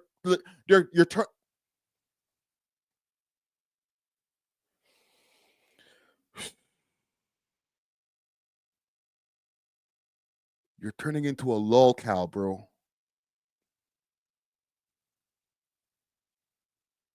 It's actually fucking hurting me to say that, bro. You're turning into a lolcow, bro. That's madness. You're the guy. You're the niggas the guy who people have been freaking mimicking your style for how long?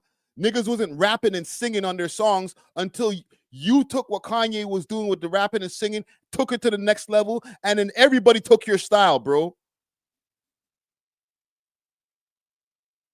You can't have niggas out here disrespect. Listen, bro, you gotta know when to fold them. I'm not saying quit rapping. Continue. Your legacy can go on for a longer time than this. For another 10 years, we can get Drake as a legend. But don't fuck up the legacy, brethren. Don't have these niggas making you have to like go out of the game kicking and screaming. You know what I'm saying? Don't have all these journalist niggas talking crazy to you over all people that you used to fuck with, talking crazy about you. This is just Rob Markman. This has happened with a multitude of people. All right? We're talking about whatchamacallit? What's the nigga who does the shit with Rosenberg? DJ Cypher Sounds. Disrespecting the man them. Niggas that I know y'all fuck with from time. And these niggas are just dissing y'all niggas because y'all are just went crazy since this battle, bro. And it's showing. It's like, yo, you can't be out here calling everybody a goof, fam, because we know in Toronto what that means. So you know that. So what? You're gonna beat the shit out of Jagmeet Singh when you see him too? The fuck? Calm down. Holy shit. Drake, this is an intervention from me to you, brother. Calm down. I know you feel that they're goofs. Keep it to yourself, bro. I understand even going viral and you're starting to act like 5, bro. You know what I'm saying? Like reckless. Right? Salute to Top 5, but like, you know how that nigga be acting. Like he just reckless. Yo, suck your mom. Fuck the ops. You're starting to sound like that, bro. Chill out. You did it. Just give us the music and go on easy. We still fuck with you, bro. We don't care about that not like us shit, bro. Your real fans don't care. You don't have to impress none of these niggas. You don't have to do all of this online antics because we're seeing antics. Just roll out the album, drop the Iceman 3 video, all that cool stuff that you were doing. Cool. Even if some of the people are like, yo, that's boring avant-garde shit. Who cares? Roll it out how you want to roll it out. But don't look like you're crashing out.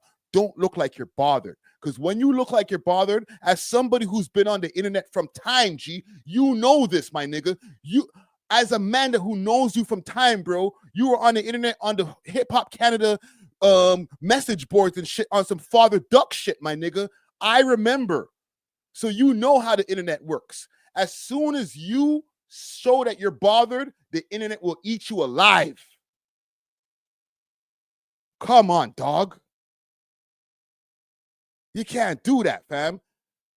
Niggas can see that you're bothered from the outside, bro. You're giving all of these niggas on the internet, on Twitter, energy to continuously make you. They made you into a meme, nigga. Fuck. Labrie? Brethren.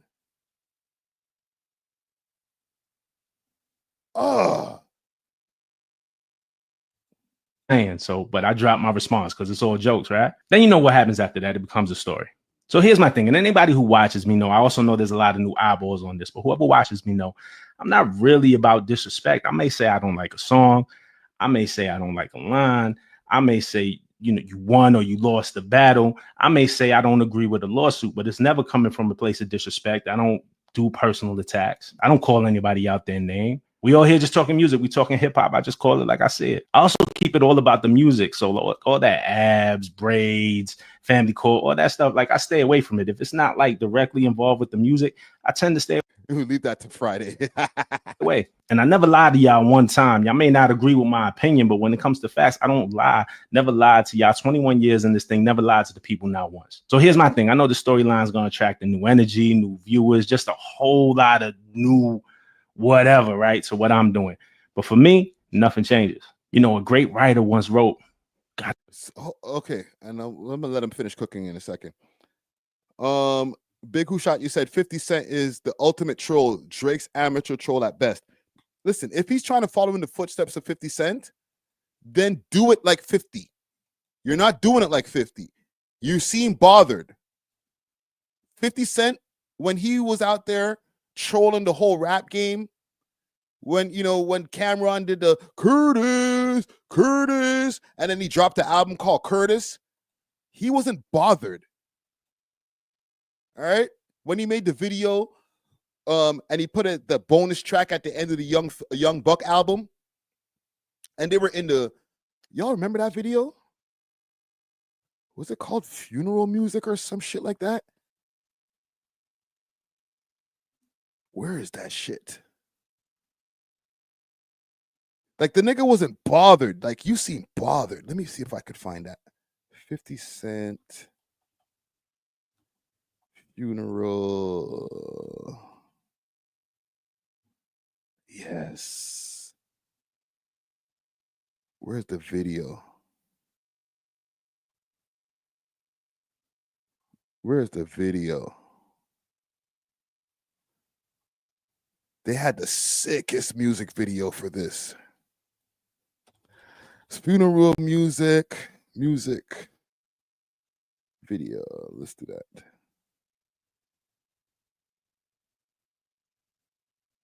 Damn, bro. They dissing, fam. Maybe they took it offline because they had too many guns in the video. Y'all remember that video, though. That video had they were like, had the light beams and shit like that. It was crazy. You know what I'm saying? But it wasn't like the top one. Did I miss it? The funeral. No, that's not it. That's not it. I could find that music video. That was the friggin' goatest, the most goatiest music video. I don't even know what the fucking word I want to find, bro. I can't believe they took that shit off of YouTube, fam. That's a idiot thing. Oh, I found it. I found it on Twitter, gang. Sorry, this is worth the sidetrack. Because 50, if you're going to do it like 50, if you're going to be trolling these niggas, then troll like...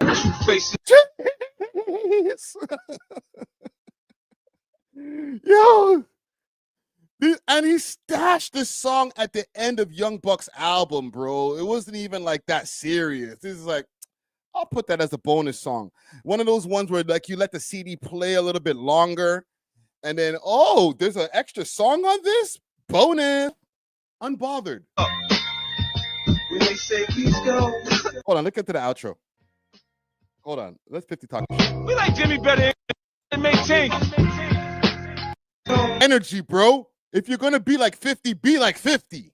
Please go. Cam's promoted to soldier. Cam's demoted to soldier. Salute to Cam now. They're friends now. This is all in the past, all right? But this kind of energy. Yo, bro, you could have done this to Kendrick, bro. You had this, nigga. You can't be out here having these niggas make you look crazy, bro. If you're gonna do it like 50, do it like 50. Don't half-ass this shit and be like, I'm bothered, and but I'm gonna act like I'm not bothered, but you can clearly see that I'm bothered. I didn't know yourself. And I know myself, man. After this, I'm not coming on here with no axe to grind or just being disrespectful, because that's not me. But this hip-hop thing, this dedication to telling our stories the right way, the best way we can, yeah, that's me. And we all spend a lot of time online, so we know what happens next, right? There's going to be a lot of fan accounts, a lot of bots, a lot of negativity, a bunch of lies spread. I could see some stories being planted and all that. That's just the game today. But you're not going to catch me acting out of character. I know who I am. And to the homie, man, I get it. It's a tough time. It's a crazy time. It's a lot of stuff going on. Yo, you're having Rob Markman, Dr. Phil, you, my nigga? Really, this is really pissing me off. Going on, this gotta suck. I know this is not the way. But then again, what do I know, right? Peace. Hey, yo, what up? Yesterday, Curtis Jackson would never, bro. Yo, there was this Curtis Jackson is undefeated at this point. There's nobody. Yo, Diddy and them got close the other day. Pause. No Diddy. All right. They got close the other day with the whole thing with Daphne and everything. And, you know, they brought her to court and stuff like that. And before he was kind of crashing out, calling her a little hooker and all type of shit. So he did seem kind of bothered with that one. All right. They got 50 on the borderline of bothered when it came to his baby mother and shit like that. Like he got a kid with her. You know what I'm saying? So, but he didn't go over the deep end and start calling Puffy a bitch and, you know, I'll see you when I see you and all type of shit. Like, no. He kept his composure. He made his memes and he kept it moving. Right. Carol says Dave Blunt is 50's kryptonite. No, he's not. What is 50 up to right now? Let's check on 50. I feel like I haven't seen a 50 Cent post in a while. I know this is and this is the last Drake segment, all right? I know he dropped 19 videos. I don't care, man. 19 videos for the song with him and P&D. I'm not care, Bridget. But salute to you for that. That's dope. All right. An hour ago, Melly's gonna fuck around and come home, fucking with Drew.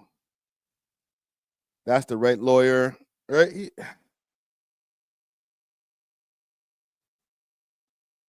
If you're reading this, I hope you get rich. He ain't even thinking about Dave Blunt, man. He ain't even clouting up Dave Blunt. Unbothered, bro. This is what unbothered looks like. Let me look. Drake, look.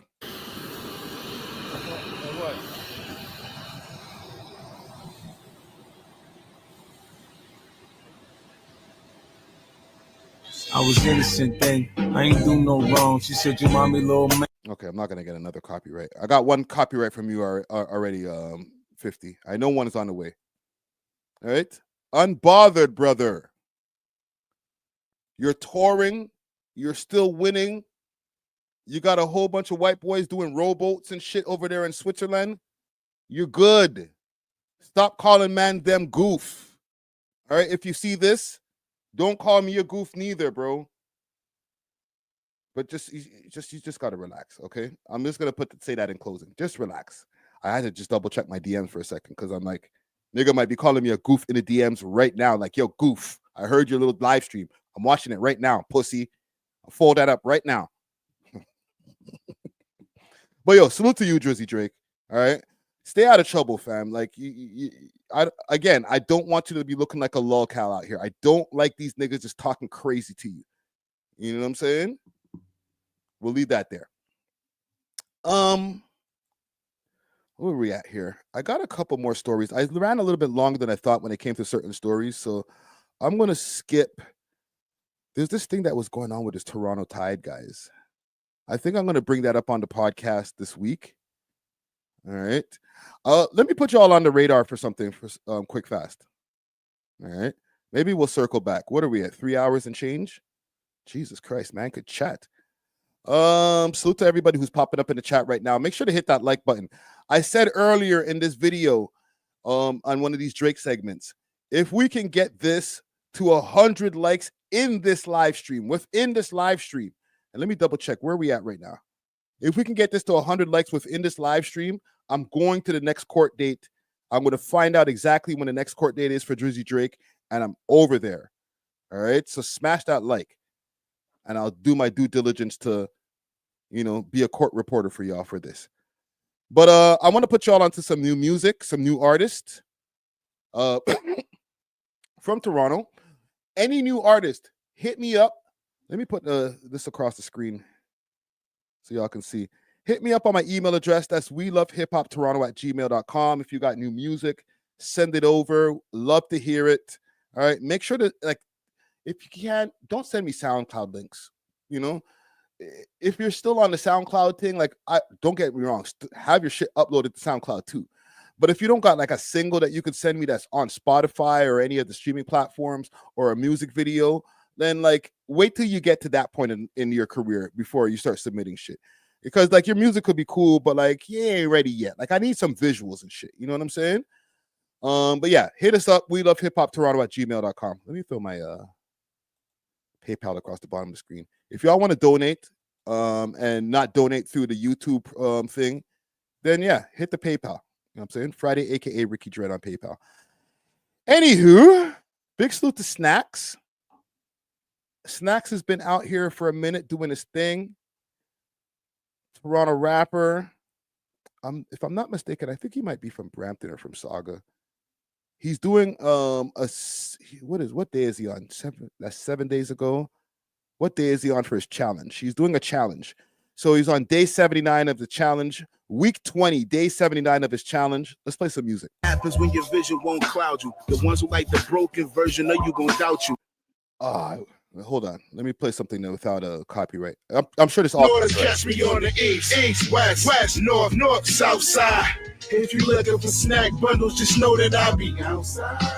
Don't even ask me why. Inflation on the rise and these bills is getting high, so I'm outside. I can't get used to a broke phase. My mother praying I ain't back to my old ways. I'm always hustling, stupid nigga. This ain't no phase, ain't changed. Same clothes on for 4 days, but it don't even matter, cause I made like 44 plays. That's the cash and back to chopping the white. OJ. OJ.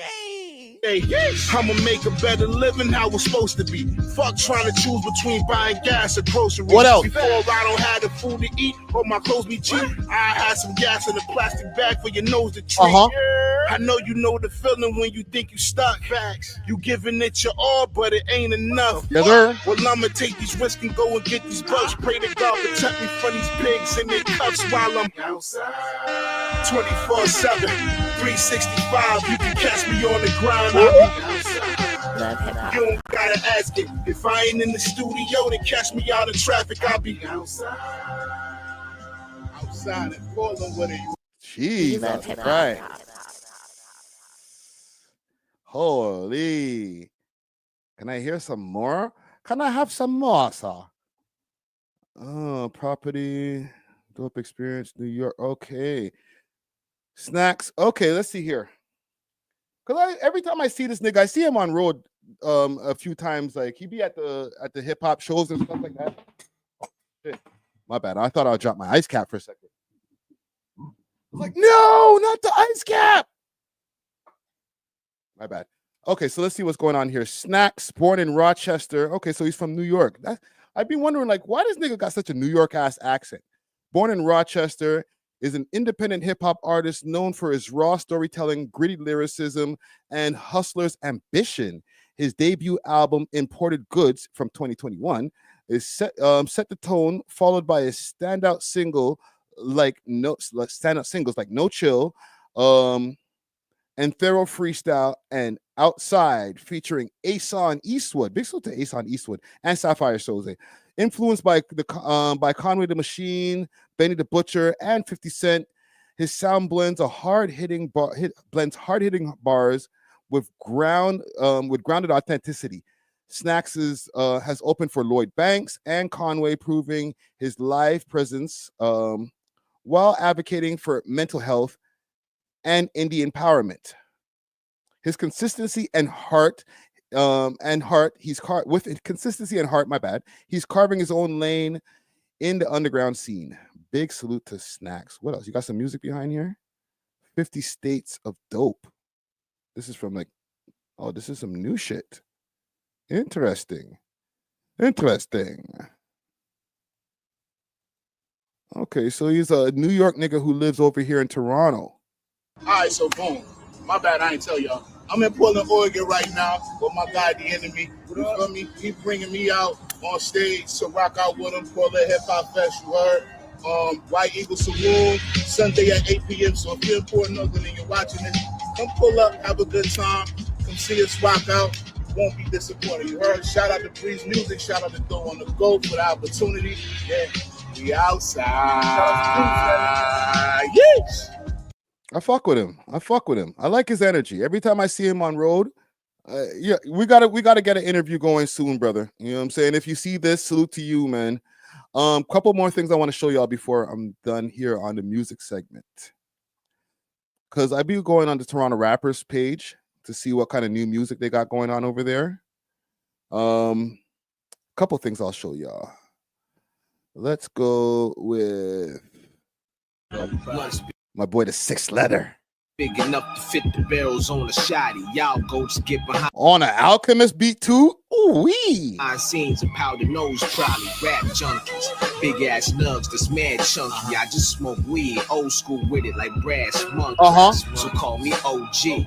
You will never see me pay for validation like confidence isn't free, nigga. The green tea sipper, Mr. Queen Street weed, twist the mouse to feed, cost the fee to shoot the breeze with you. No leisure. Ice cream sneakers out the freezer, rhymes blow your whole shit up like a freezer. Sauce.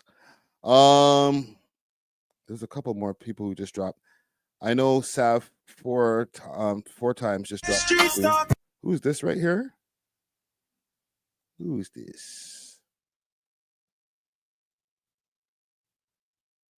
Oh, Rob East. I be airing it, the air I ain't clearing it. The diamonds on the pendant is clearing up.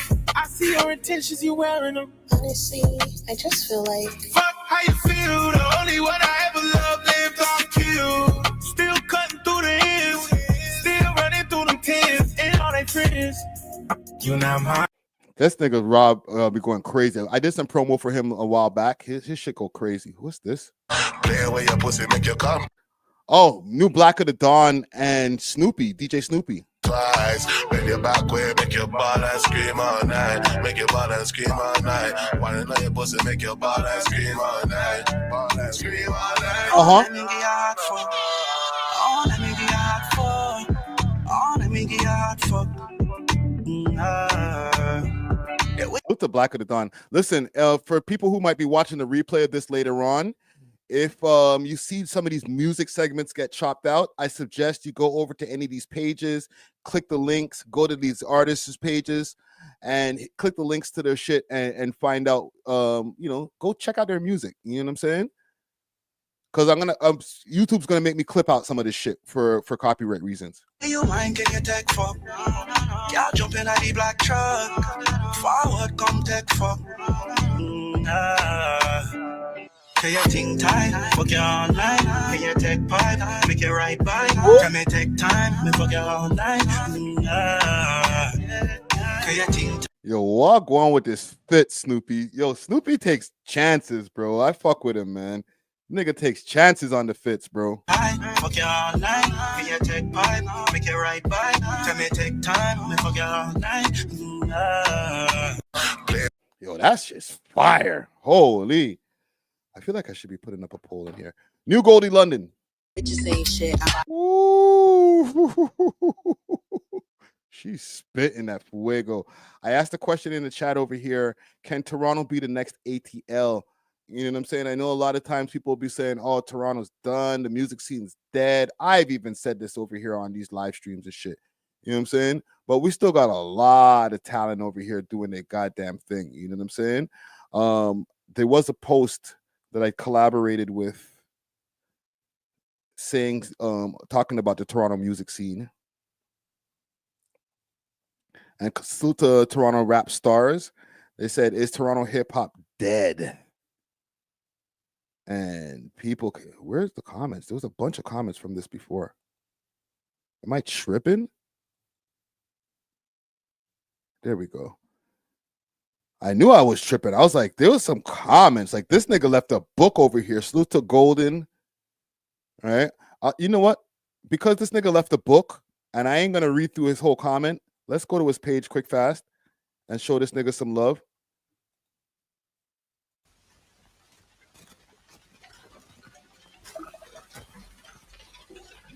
Michael Brown says, everything I played was trash? Damn. You already know what it is, man. No contest. Uh-huh. The greatest rapper alive, they deny till caskets arrive. Rap, you having the vibe, I am not batting an eye like a cat scratching the chalkboard sound stashed in the mind. A fair comparison to fast cash music prioritizing. I'm incentivized to challenge all your greats and all your idols on the Bible. I'm a young modern disciple, I'm unrivaled. They die from a rhyme, I'm liable. British gecko, shit, I'm Geico. Niggas crash and burn when I go. Secretly, I'm really Michael. Cause where I'm from, they be trying to snuff the light and put an hype on many plants and owls. Sign folks, so with me, they act like blind folk. Cause I really am the Billy with the silly pen. Kenny put his foot down down on my city and it's shitty cause I'm really him. Fuck the money, fuck the fame, the pen been going send me in. The rest out here I'm in, but they be pulling strings like Jimi Hendrix. No osmosis Jones, bold and in gold on a microphone, explosive and corrosive, fucking goaded with a motor. Y'all ain't feeling this nigga? Let me know, man. But yeah, when I did that collaboration post with Toronto rap stars, people got upset. They got upset. Big salute to David Click Cox, aka Click. He says hip hop is alive and well in Toronto. Just need to be amplified for the sake of music and not to dollars. Big salute to the homie Puzzles, Chris Green crying. What do you consider hip hop? We need to make sure we know the definition of the word we are using. All right, Campaign says, nah, we good. It's Sir Flo or it's Rick Flo or is it Rick Flo? My bad. Toronto hip hop is only slightly misguided. The culture should belong to the true artist, and it will soon. Salute to Supreme Swiss. He says, nah, we about to show the world. Trapmatic TV is like, yes. And then there's people suggesting people like Daniel Son, Raz Fresco, Ason Eastwood, Lord Juco, Sazy, The Villain, Sapphire Soze, Future Wave, Sixth Letter. I will say this, and salute to all of those names that they just named right there. With the exception of Lord Juco, because I really haven't really heard too much about Lord Juco and New Villain. But when it comes to like people naming alternative hip hop's done to like the more auto-tuney guys or the guys who are doing the drill music and shit like that, a lot of the same names come up, and I would like to see those names, but I would like to see more names included with those names, maybe some younger artists as well who are pushing that line of lyricism, you know what I'm saying? But listen, salute to all of the Toronto rappers, Canadian rappers period, that are out here, because it's not just people over here from Toronto that I cover. Keep doing your thing, man. All right, but let's move on. I want to skip to the last couple of topics that I have over here because I saw something that was really grinding my gears when it comes to our self-defense system and just the way that self-defense works over here in Canada. Right? Just so I don't bury the lead, self-defense in Canada is super extra trash. Okay, there's a whole incident that happened the other day where a man had some people run up in his crib. He ended up getting into an altercation with the assailants that came up into his crib. Obviously, they were coming there to steal shit and harm him at the same time. He was able to get them off of him. There was no gun involved in this. He had a knife fight with these guys. He was able to injure the assailants. However, he ended up catching major charges for that. Okay? Just more proof that the self-defense laws over here are a super joke. So I'm going to play something courtesy of CTV News. All right. And there's an interview that they have over here with Kim Schofield, very popular lawyer over here in Toronto. And yeah, she breaks it down. Controversy in Ontario's cottage country. The Kawartha Lakes Police Service is facing criticism for its decision to charge a homeowner with the assault of an intruder. Something is broken. I know if someone breaks into my house or someone else's, you're going to fight for your life. This guy has a weapon. You're going to use any force you possibly can to protect your family. Officers say a 44-year-old homeowner, Jeremy McDonald, was awoken by an intruder in his Lindsay apartment. There was an altercation, and the intruder was rushed to hospital with serious, life-threatening injuries, then airlifted to Toronto for care. Police charged the homeowner with aggravated assault and assault with a weapon, a knife. Police are calling criticism about the officers and their actions unjust and inaccurate. And the investigators were able to examine all the information and evidence that was available before laying charges. Joining me now is criminal defense lawyer Kim Schofield. Kim, thanks for... What, Kim? Kim got her hair pulled down now. It's not all up in the air like it usually is.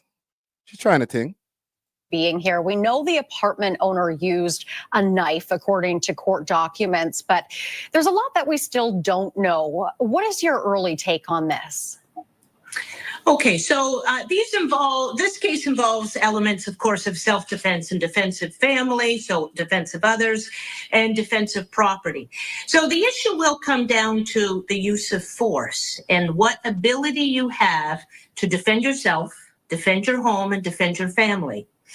The Canadian law is different than it is in the U.S., which is almost an unfettered right in the U.S. to defend those around you, yourself, and your property. But in Canada, we have an assessment that the homeowner or the person defending themselves must do an assessment and must use force that is proportionate or reasonable in the circumstances. Oh, I got to stop there for a second. They must use force that's proportional or reasonable in the circumstances. So what does that mean? You come in with a gun, I'm allowed to shoot you. You come in with a knife, I'm allowed to stab you. If you come in with just your fist, I'm supposed to punch you. So if you come in and I don't see a gun, I can't shoot you until I actually see a gun. And then how are we supposed to prove this? We're going to go through my my surveillance, because I might not have surveillance inside to prove that I see you reaching for a gun. And to be honest, once you're inside my house, I don't need to see you reaching for shit. I'm shooting as soon as I know that you came through the door. I'm shooting as soon as I know that you're trying to come through the door. You know what I'm saying? Right through the peephole. Pow! Where are you going? So sometimes the defense of self-defense is not available because excessive force is used.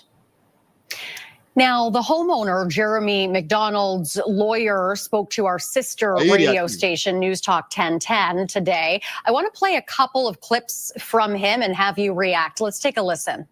I can tell you a little bit in the sense that my client maintains their innocence and that their conduct was lawful. And we are looking forward to vindicating that through the courts, but we also have to respect the process and that I can't go into the fact that you have to have a client as a defense lawyer for somebody who's defending themselves. Make that make sense. those details, and they have to go through the due process.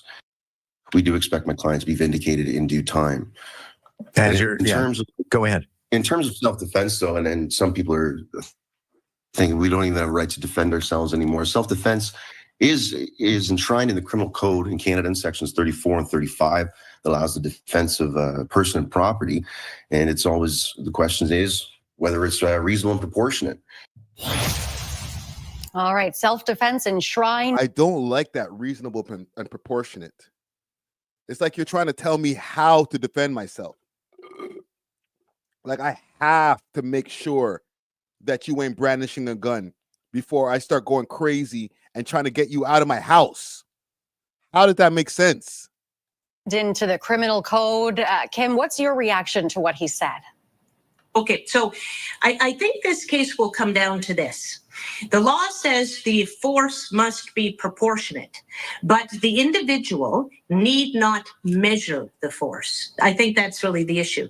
So in other words, you're involved in not a contemplative exercise. You're not contemplating, should I stab him in the forearm? Should I stab him in the stomach? What should I do? But if you grab a knife because you see someone or hear someone or understand that someone is in your house and you're trying to defend yourself, you're not looking for the dullest knife. You're not looking for a butter knife. You're looking for something that A, is available, and B, is going to do the job of self-defense. So you don't have to be measured in that sense, because the law understands that these situations unfold quickly.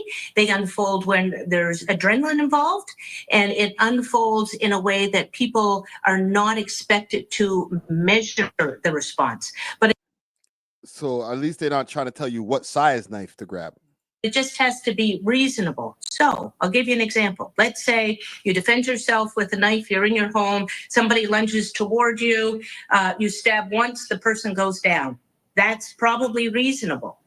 If you then go over that person and stab them repeatedly in the torso, That's probably not reasonable. Okay, yeah, that makes sense. Obviously. Now you're just a freaking, you're psycho. You know what I'm saying? You're like, oh my, I understand adrenaline. Okay, you might have your kids in the house, but that's like some rah or Raja Jackson bullshit. You know what I'm saying? Like, you stab the person, they're on the ground, call the police. You know what I'm saying? You might need to give them an extra stab. I'm not gonna lie to you, bro. I'm not gonna stand over them on some psycho shit, on some, but I might give you an extra poke. Like, stay down. You feel me? One poke might not be enough. Pause. Don't clip that. You feel me? Like, it's a little extra. Stay the fuck down. How dare you come in my goddamn house? You, house. I'm sorry. Had a moment. So these are really just factual assessments, but they do allow some leeway as far as the ability to measure a degree of force. Could the homeowner argue that he was afraid for his life? What then? Talk about it. Yes. So then it gets really into, in order to assess self-defense, there's objective elements. So you look at the objective reality, but there's subjective, so what the person is thinking, elements to that. And as long as the subjective assessment is reasonable in the circumstances, taking into account that it's that person's house, it's late at night, it's dark, you're afraid. So all of those things get taken into account, and it probably in this circumstance, especially if you're in fear of your life, you would do anything to defend that. It just really comes down to the assessment. Is it reasonable to be afraid for your life when you have an unknown intruder in your home? The answer to that, probably, especially within the public, the answer to that would be a resounding yes. All right. That's a good place to leave it. Kim, thank you very much. You're right. And I'm stabbing the shit out of you if you come in my house. I'm sorry. I might have to go and deal with a trial because I defended myself, because I don't know what exact necessary equal force, whatever the type of term that they're trying to use to try to, like, I don't know, find a way around the system or find a way to make us not kill each other. Like, bro, if you come in my house, I don't want to sound crazy, but that's a free kill, bro.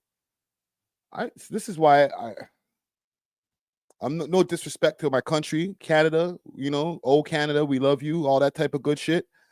But broski, I might have to get out of here soon and get to the States where I could hold a burner. And I'm going to the state where I can have a burner. All right. You know what I'm saying? I'm going to the state where I can have a bunch of them shits, because I'm not playing with y'all niggas, bro. You get rich and then you live in Canada. Look what happened to Drake's bodyguard. Drake's bodyguard got shot. He didn't even have a gun on him. He's not allowed to. I idiot thing. You're defending the most famous rapper in the world. And in Toronto, you can't have a gun. You know what I'm saying? But in his Houston home, don't get that twisted. In his Houston home, he's doing music videos in front of tons of guns. All right? R.I.P. to Guru. Tons of guns. So I'm sure the security that's outside of Drake's house in Houston, they're standing there with the AR in their hand like this. You even come near Drake's house, bang! We're shooting you from 100 miles away, not even kilometers, miles. Bang! We saw an intruder. Yes, police, I shot somebody. We saw an intruder about 100 yards away. I shot him right in the temple. Come get him, please. You know what I'm saying? In Houston? Yeah, right. Mans are strapped the fuck up over there in Houston at Drake's house. In Canada, boom, you could pop his security guard, the nigga can't even shoot back. As soon as these niggas pulled the blicky, he can't even shoot back because he ain't got it on him. I idiot thing. This is why this country is a piece of shit, bro. Holy. Salute to that man that's defending this house, defending his family. All right. I hope and pray that this man gets off and he's not one of these guys who has to go and sit and do time because he stabbed the nigga too many times for trying to run up in his house.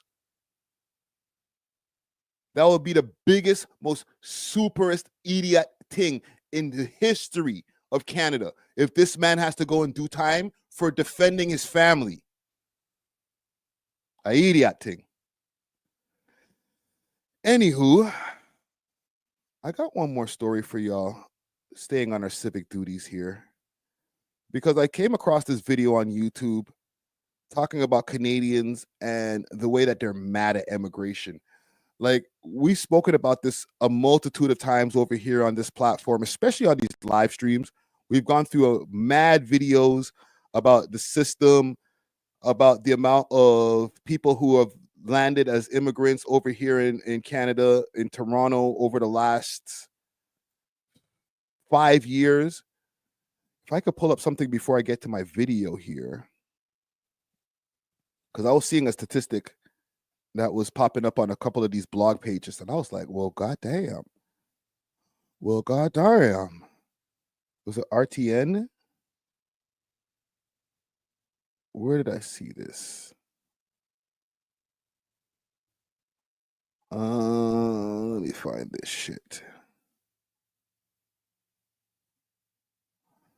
Oh, there's a crisis going on here. Look at this. GTA condo crisis deepens. Over 20,000 units unoccupied. Developers walk away. It's getting crazy out here. You know what I'm saying? There was such a big boom. Right here is the post that I'm talking about. There was such a big boom in the immigration that it's like things were booming. People were buying condos, all types of shit. And now shit is going the other way where prices are dropping for rent, all types of shit.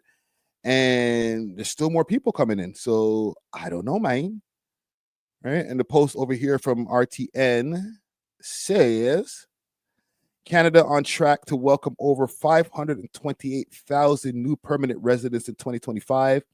Canada is set to surpass immigration targets with projections showing more than 500,000, right? Exactly 528,640 new permanent residents expected by the end of this year, according to a fresh data from the Federal Immigration Department. Between January 1st and April 30th, over 132,000 people became permanent residents. If this pace continues, Canada will see a record-breaking immigration numbers, shaping the country's growth and diversity for years to come. What do you think, Canada? Do you think Canada is prepared for this massive wave of newcomers?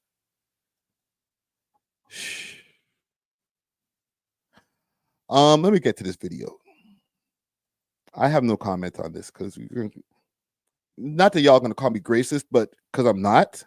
But when we're in this kind of weird place that when people have objections to these types of things, they're like, oh, what are you saying? You're just a racist anyway. You know, no, not necessarily. Maybe we're just mad at the way that Justin Trudeau left this shit completely out of control. You know what I'm saying? But I do see some people who say some overly racist shit in the comments, stuff that is like overt, right? Whether it's on the YouTube videos. When we cover shit like this, it goes out the sky. This is like the content hack for Toronto content creators. You know what I'm saying? Because people are super, super passionate about this topic. And it's accumulating to people saying, you know what? Or accumulating, my bad, pause. I said accumulating. It's accumulating into people seeming like they're super racist and some people being racist because people are angry at the immigration. People are angry at the heavy amount. There was a job fair thing that I was watching, and not to sidetrack too much because I will get to this video in a second. But there was a thing that I was watching about the job fairs where there was a lineup, and they were talking about the youths them can't get no jobs. We back up what Violet is saying. Lifeguarding or working at a city-run camp.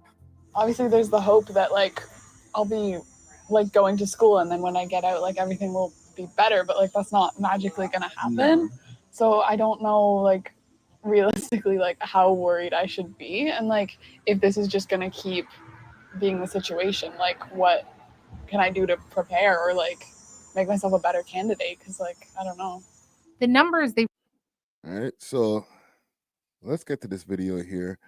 I'll just give you guys a heads up disclaimer. I didn't get a chance to go through the whole video prior. So if something happens that is super crazy in the video, it's not my fault. What is this? We turn to breaking news now. At least one person is dead after a shooting inside Scarborough Town Centre. Toronto police say they were called to the mall just before 2 this afternoon. 20-year-olds, there's no jobs for them out there. Who gets all the jobs? The migrants. Here we are, $83,000 free a year, free benefits, free medical. I'm working my ass off. This guy's working his ass off.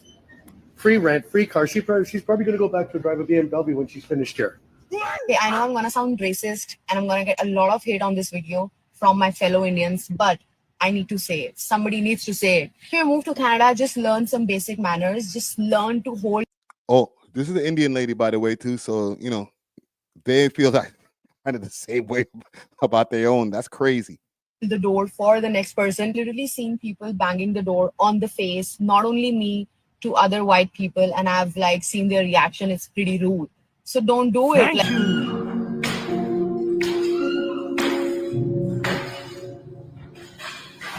Canada is losing its culture really fast, and this is coming from an immigrant. A lot of people are not going to like what I'm saying, but it's the truth. As an immigrant myself, I say this with a lot of respect. Your job is to support the country, not change it. You left your home country for a certain reason. Now you're abroad into a different country. Your job is to adapt within the system. Your job is to speak the language. Your job is to understand the system, not overriding it with your own personal value or your own personal belief. You want to hear about the story in Lindsay?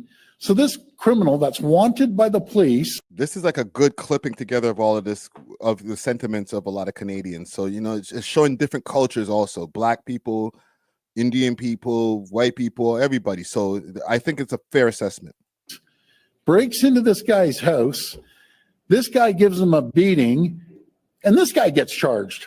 Like, and the other guy gets charged. But like something is broken. By 2016, Muslims will be the biggest religious group the world over. Oh my God. What are you going to do then? Actually, to oppose Sharia is even then. If we have families, we are making babies. You're not. That population is going down the slum. One day we can have a Muslim majority nation here in Canada. Right in your face.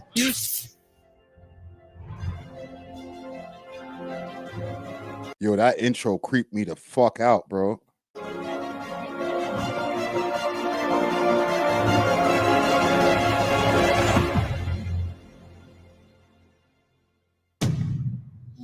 I was born here. I pay my taxes here. I'm raising my children here. This is my home. And lately it feels like I'm not allowed to say that without an apology. I'm not racist. Truly, I'm not. I don't judge people by their skin color. I believe in kindness, decency, and shared humanity. I've welcomed others, embraced diversity, and taught my children to treat everyone with respect. You know what? I ain't gonna lie to you. I believe her still. You know, sometimes we're quick to look at white people and be like, wow, she lying, she racist. You know what I'm saying? She don't even look like, well, she might have said an N-word once or twice in her life, but I kind of believe her still. She might be one of the good ones. But something has shifted in Canada. I am not sure we're even allowed to talk about it without being attacked. I'm tired of being called a colonizer by people who weren't even alive when history happened. I'm tired of being made to feel ashamed of the color of my skin. I'm tired of hearing that I have no Damn, that white plate. culture and no roots because I'm white.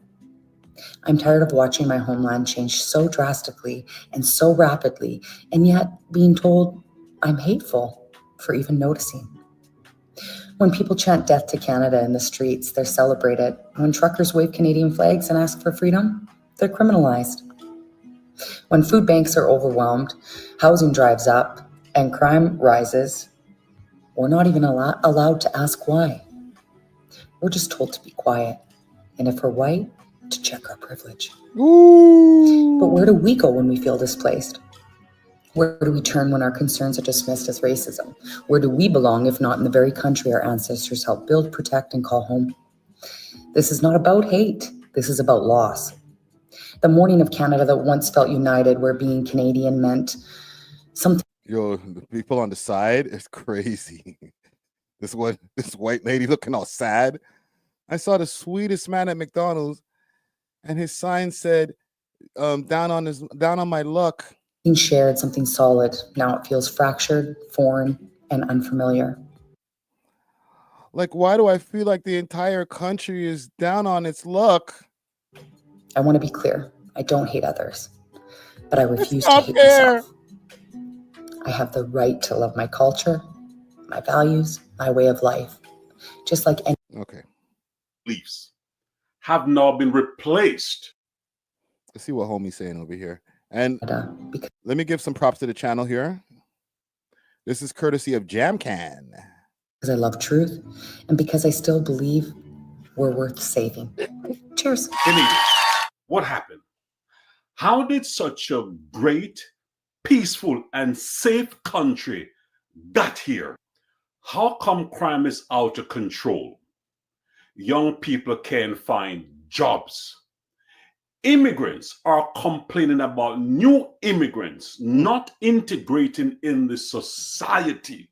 How come your foundational religious beliefs have now been replaced by more extreme ones? Canadians, how did this happen?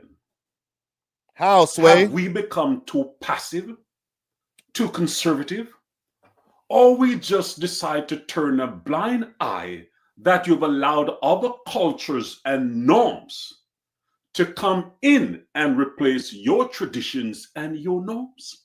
Canadians, why have you become so passive? As the lady just said, if you speak up, so what's the alternative?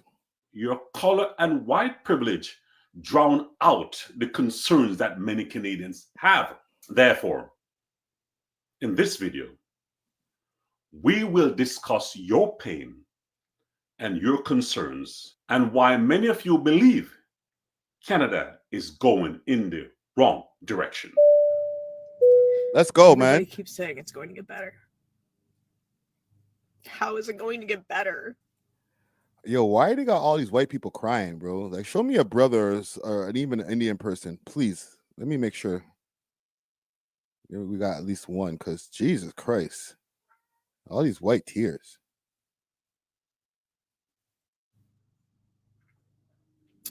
Our economy is so fucked that I work a full-time job.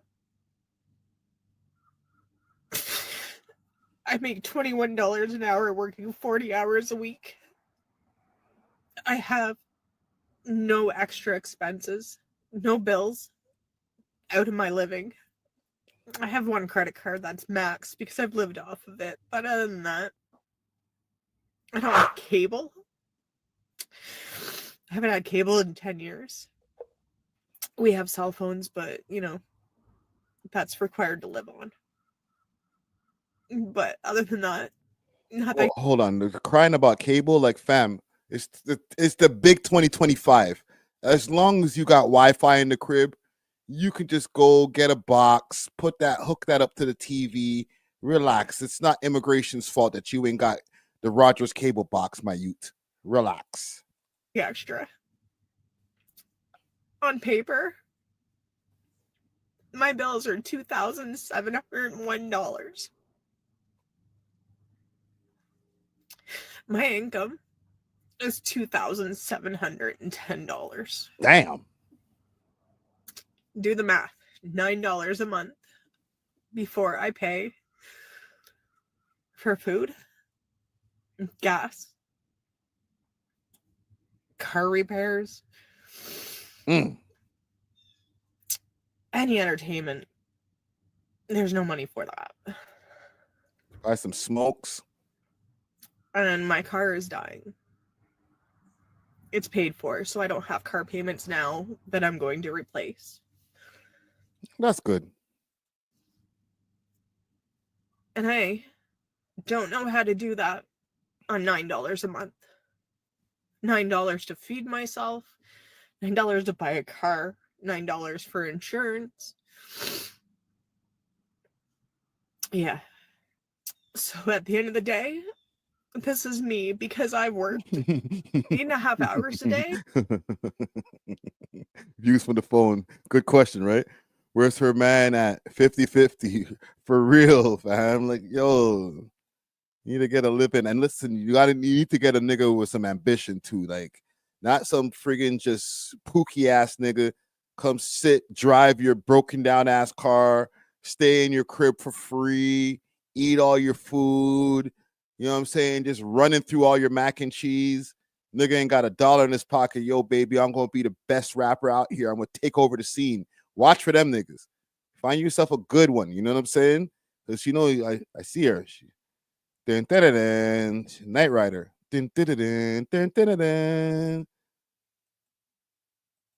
Knowing that it's not enough, that it won't be enough.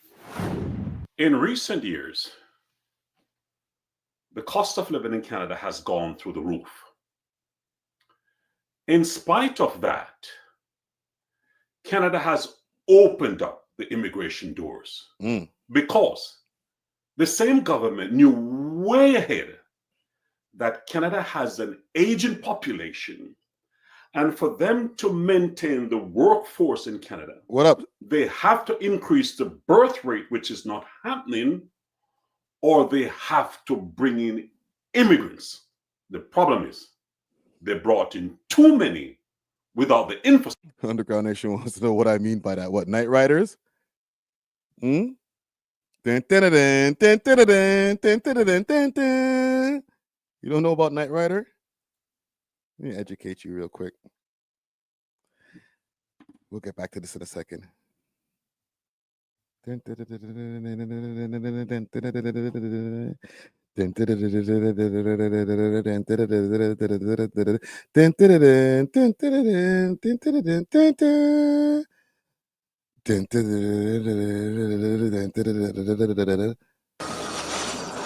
the white gal them who love the black men.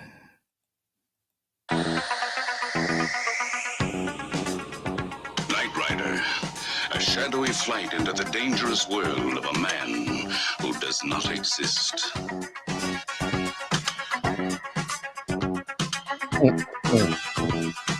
You know what I'm saying? She likes to take the night rides.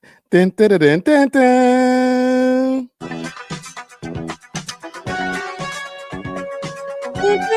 Michael Knight, a young loner on a crusade to champion the cause. Look at that car.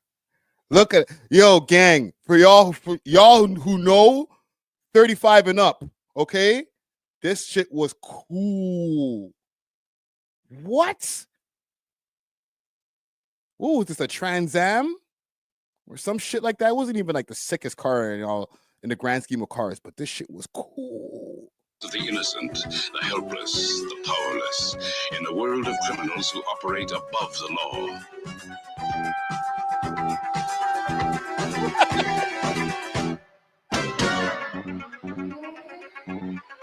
Some of y'all was still in your daddy's nuts when this shit was out.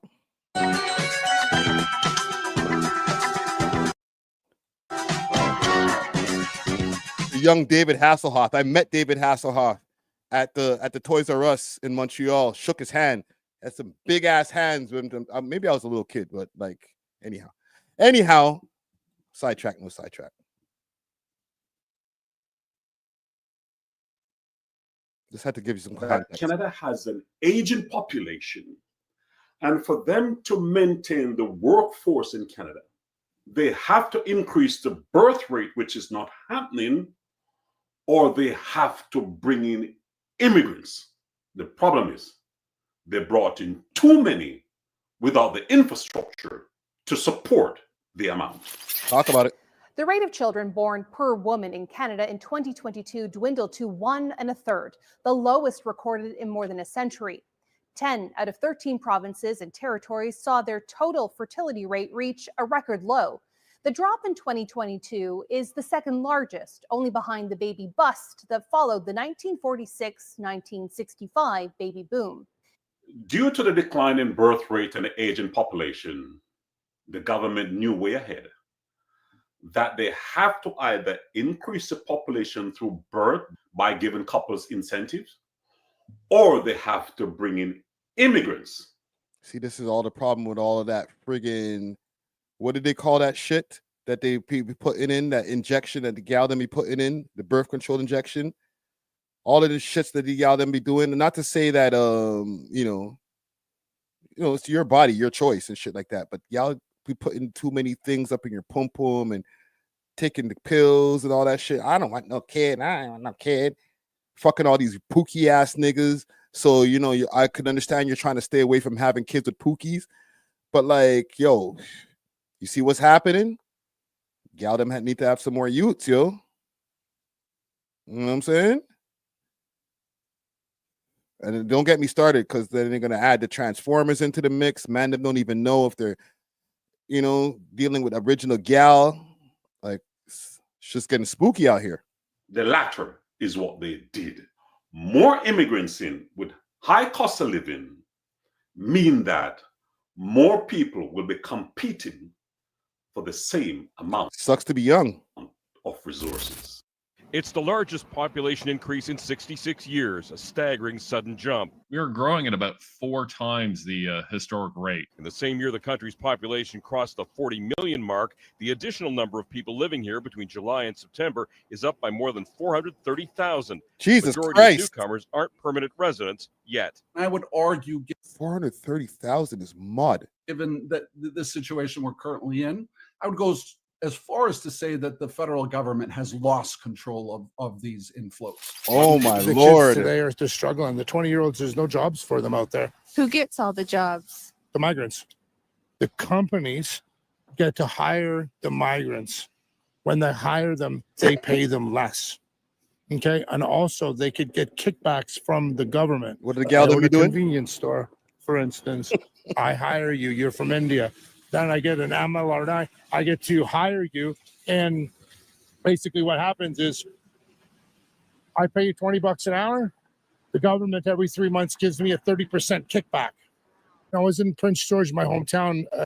The people at the movie theater, the lady was telling me she doesn't want to work here anymore because everyone she works with is Indian and they all speak Punjab. So she goes to work. She's a Canadian kid that grew up in a small conservative town that can't work in a place because no one that she works with actually speaks English, because they come here and they don't speak English either. I hope this video has been informative.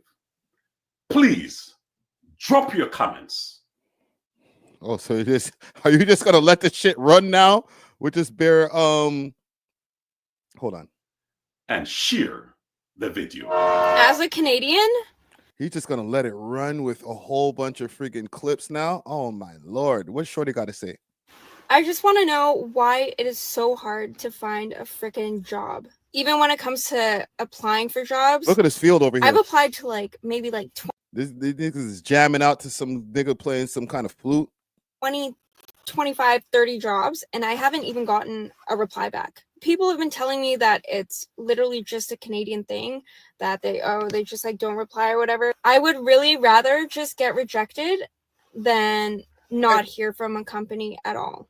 Yo, Underground Nation, salute to you, man. Hit me up behind the scenes, man. I'm down to talk to somebody about this shit, bro. I'm always down to chop it up about some immigration shit.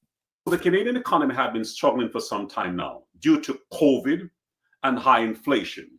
As I mentioned before, that the aging population and mass immigration. Now you have more people competing for the same resources, which will always create ethnic tension where Canadians or your host population will start to blame the new immigrants. My bad. I thought he had ended the video. He was just trying to, remind you guys to hit the like, and as you should, hit that like button. As the main cause of their problems. Canada is losing its culture really fast, and this is coming from an immigrant. A lot of people are not going to like what I'm saying, but it's the truth. Talk about it. As an immigrant myself, I say this with a lot of respect. Your job is to support the country, not change it. You left your home country for a certain reason. Now you're abroad into a different country. Your job is to adapt within the system. Your job is to speak the language. Your job is to understand the system, not overriding it with your own personal value or your own personal belief. Now, the reason I'm saying this is because that there's a video circulating in Quebec regarding international students protesting in universities, stating that the French-speaking class must change. They must be taught in English. Do you understand how stupid that is? Huh? You chose to go to Quebec. You chose to go to a place where the majority of the people there, they speak French. So why are you there? Oh hell no! I don't even live there no more, and I know you don't go over to Quebec playing them type of games, bro. What are you doing, guys? Ranjit, Saraprit, you're crazy. You're going over to Quebec and trying to tell them to teach people in English? You might want to get you must want to deaf us. You may as well come over to Ontario over here with the rest of us pushovers. Okay? They ain't playing those games over there in Quebec, my G. Trying to change the rules.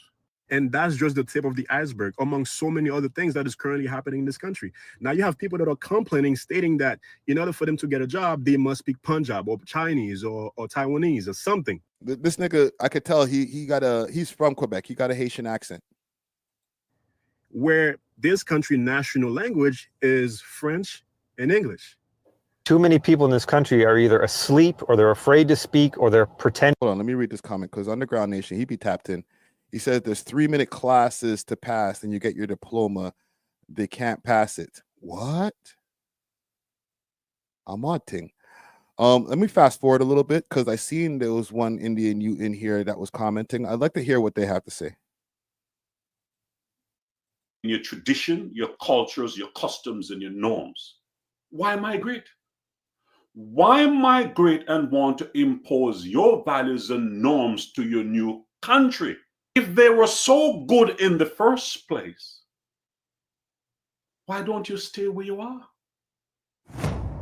That's kind of rough. I saw 2 videos recently that just boils my blood. Talk It's about it. Canada and what's happening here. One video was about one particular group of people doing their prayers in public in an area where public usually gather for their peaceful weekend gatherings, things like that. And these set of people have to have their prayer done only there in front of the public, disrupting all the public, I don't know, things that usually they do. They come around, the families come around in the weekends, enjoy the park, things like that. Another video that I saw was another set of people who have come to Canada doing some kind of prayer to a river in Canada.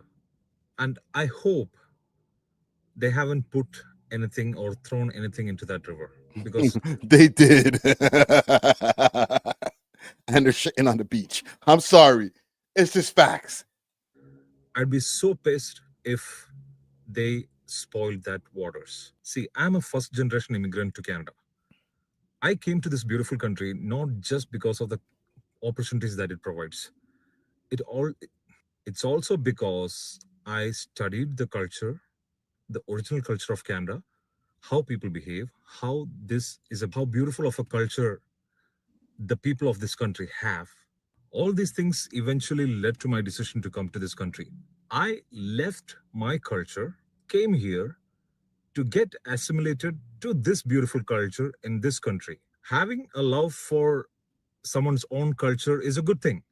But I'm telling you, immigrants who are just like me, you came to this country and you are expected to assimilate into the culture of this country.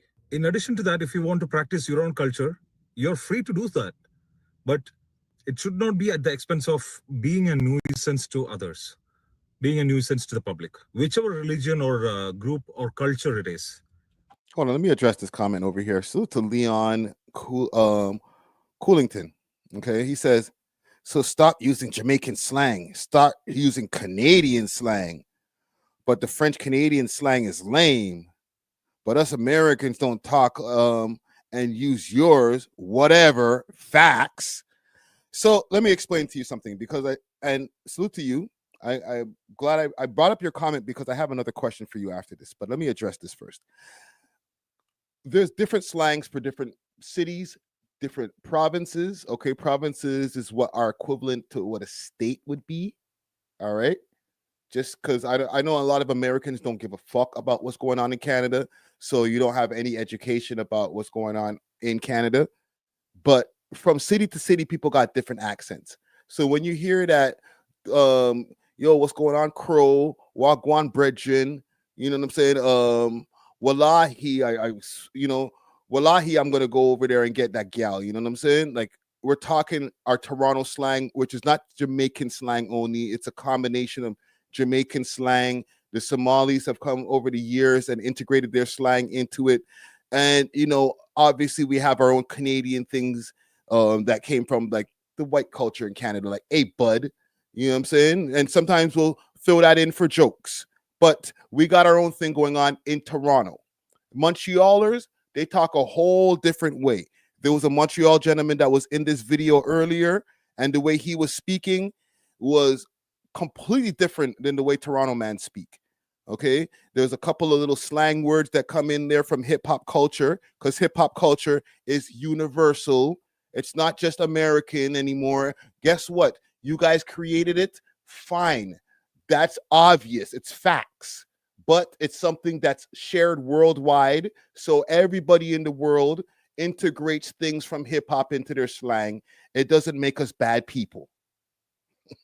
All right? Niggas in Poland are saying chill.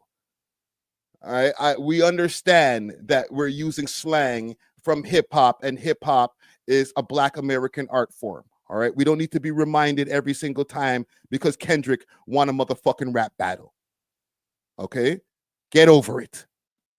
But I brought you and I put you on spotlight here, sir, for a reason.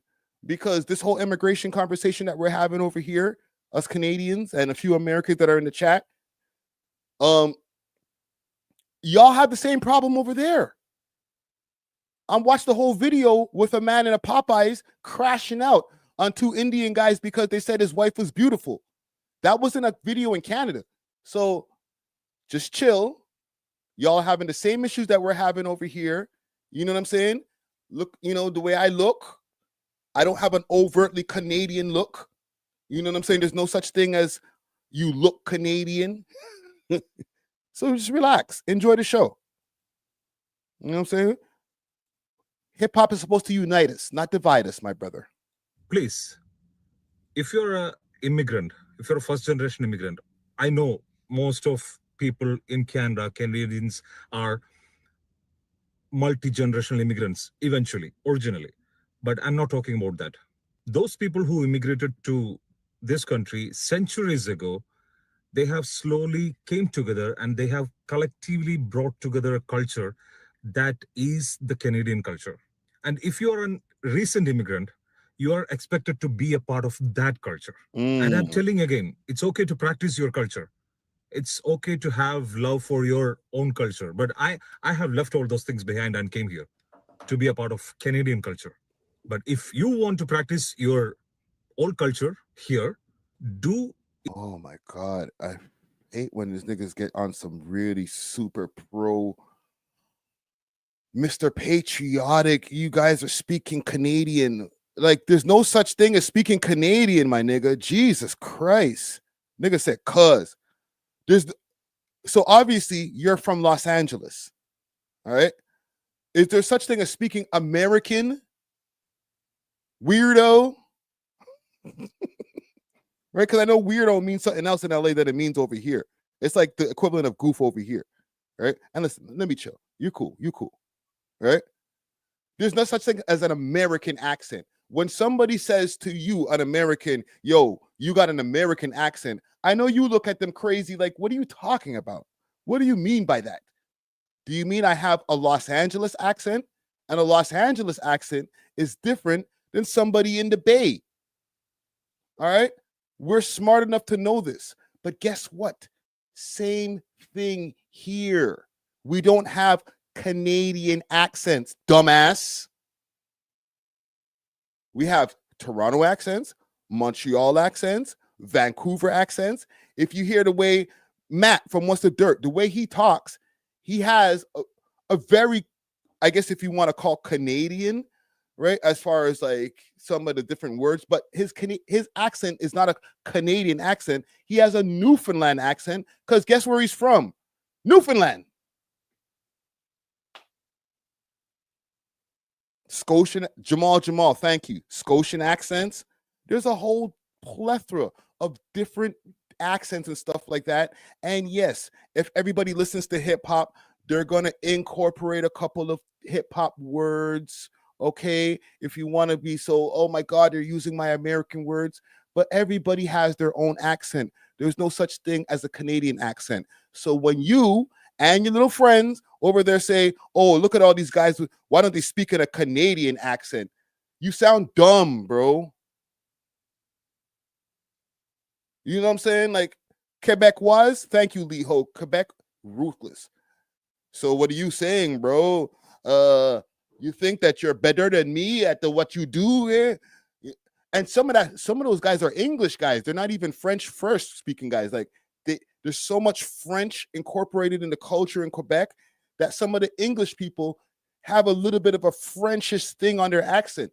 Trust me, as somebody who grew up with people from Montreal, I have a lot of friends who French is not their first language. But when I hear them talk in comparison to the way my friends talk over here in Toronto, they sound a little Frenchish because they're in Montreal.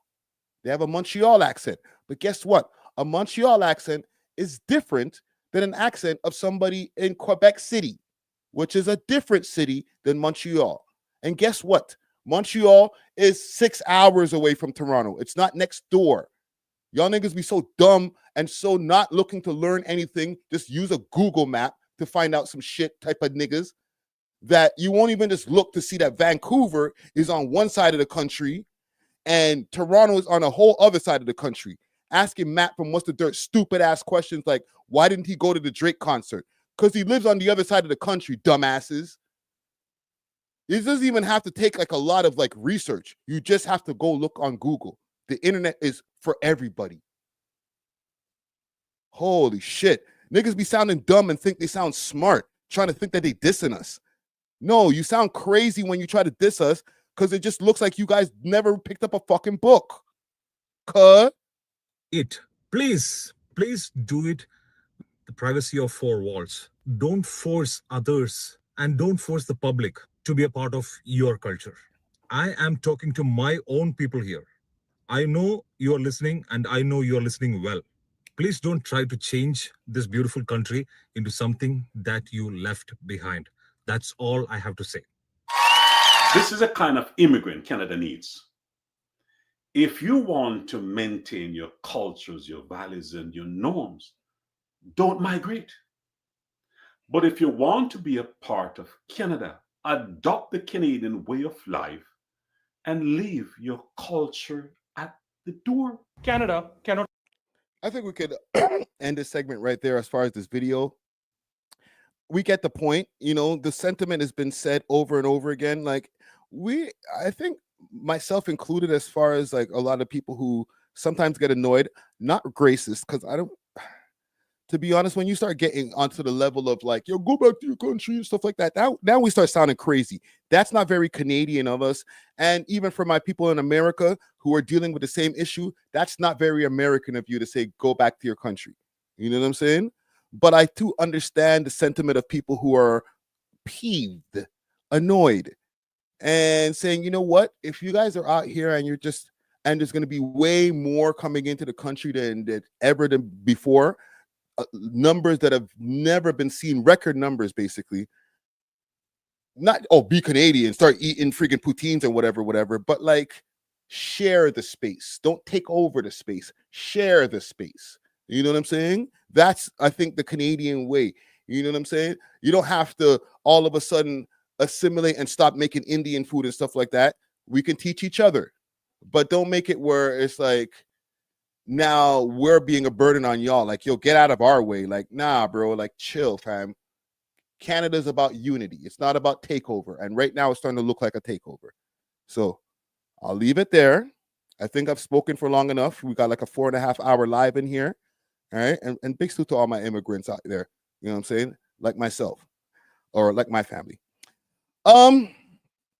I think we can end it there. Big salute to everybody who's been tapped in from the beginning of this. I said in the beginning of this live, let's get us to 100 likes. What are we at, man? If I get to 100 likes, and I think we probably didn't even reach the mark, but whatever, fuck it.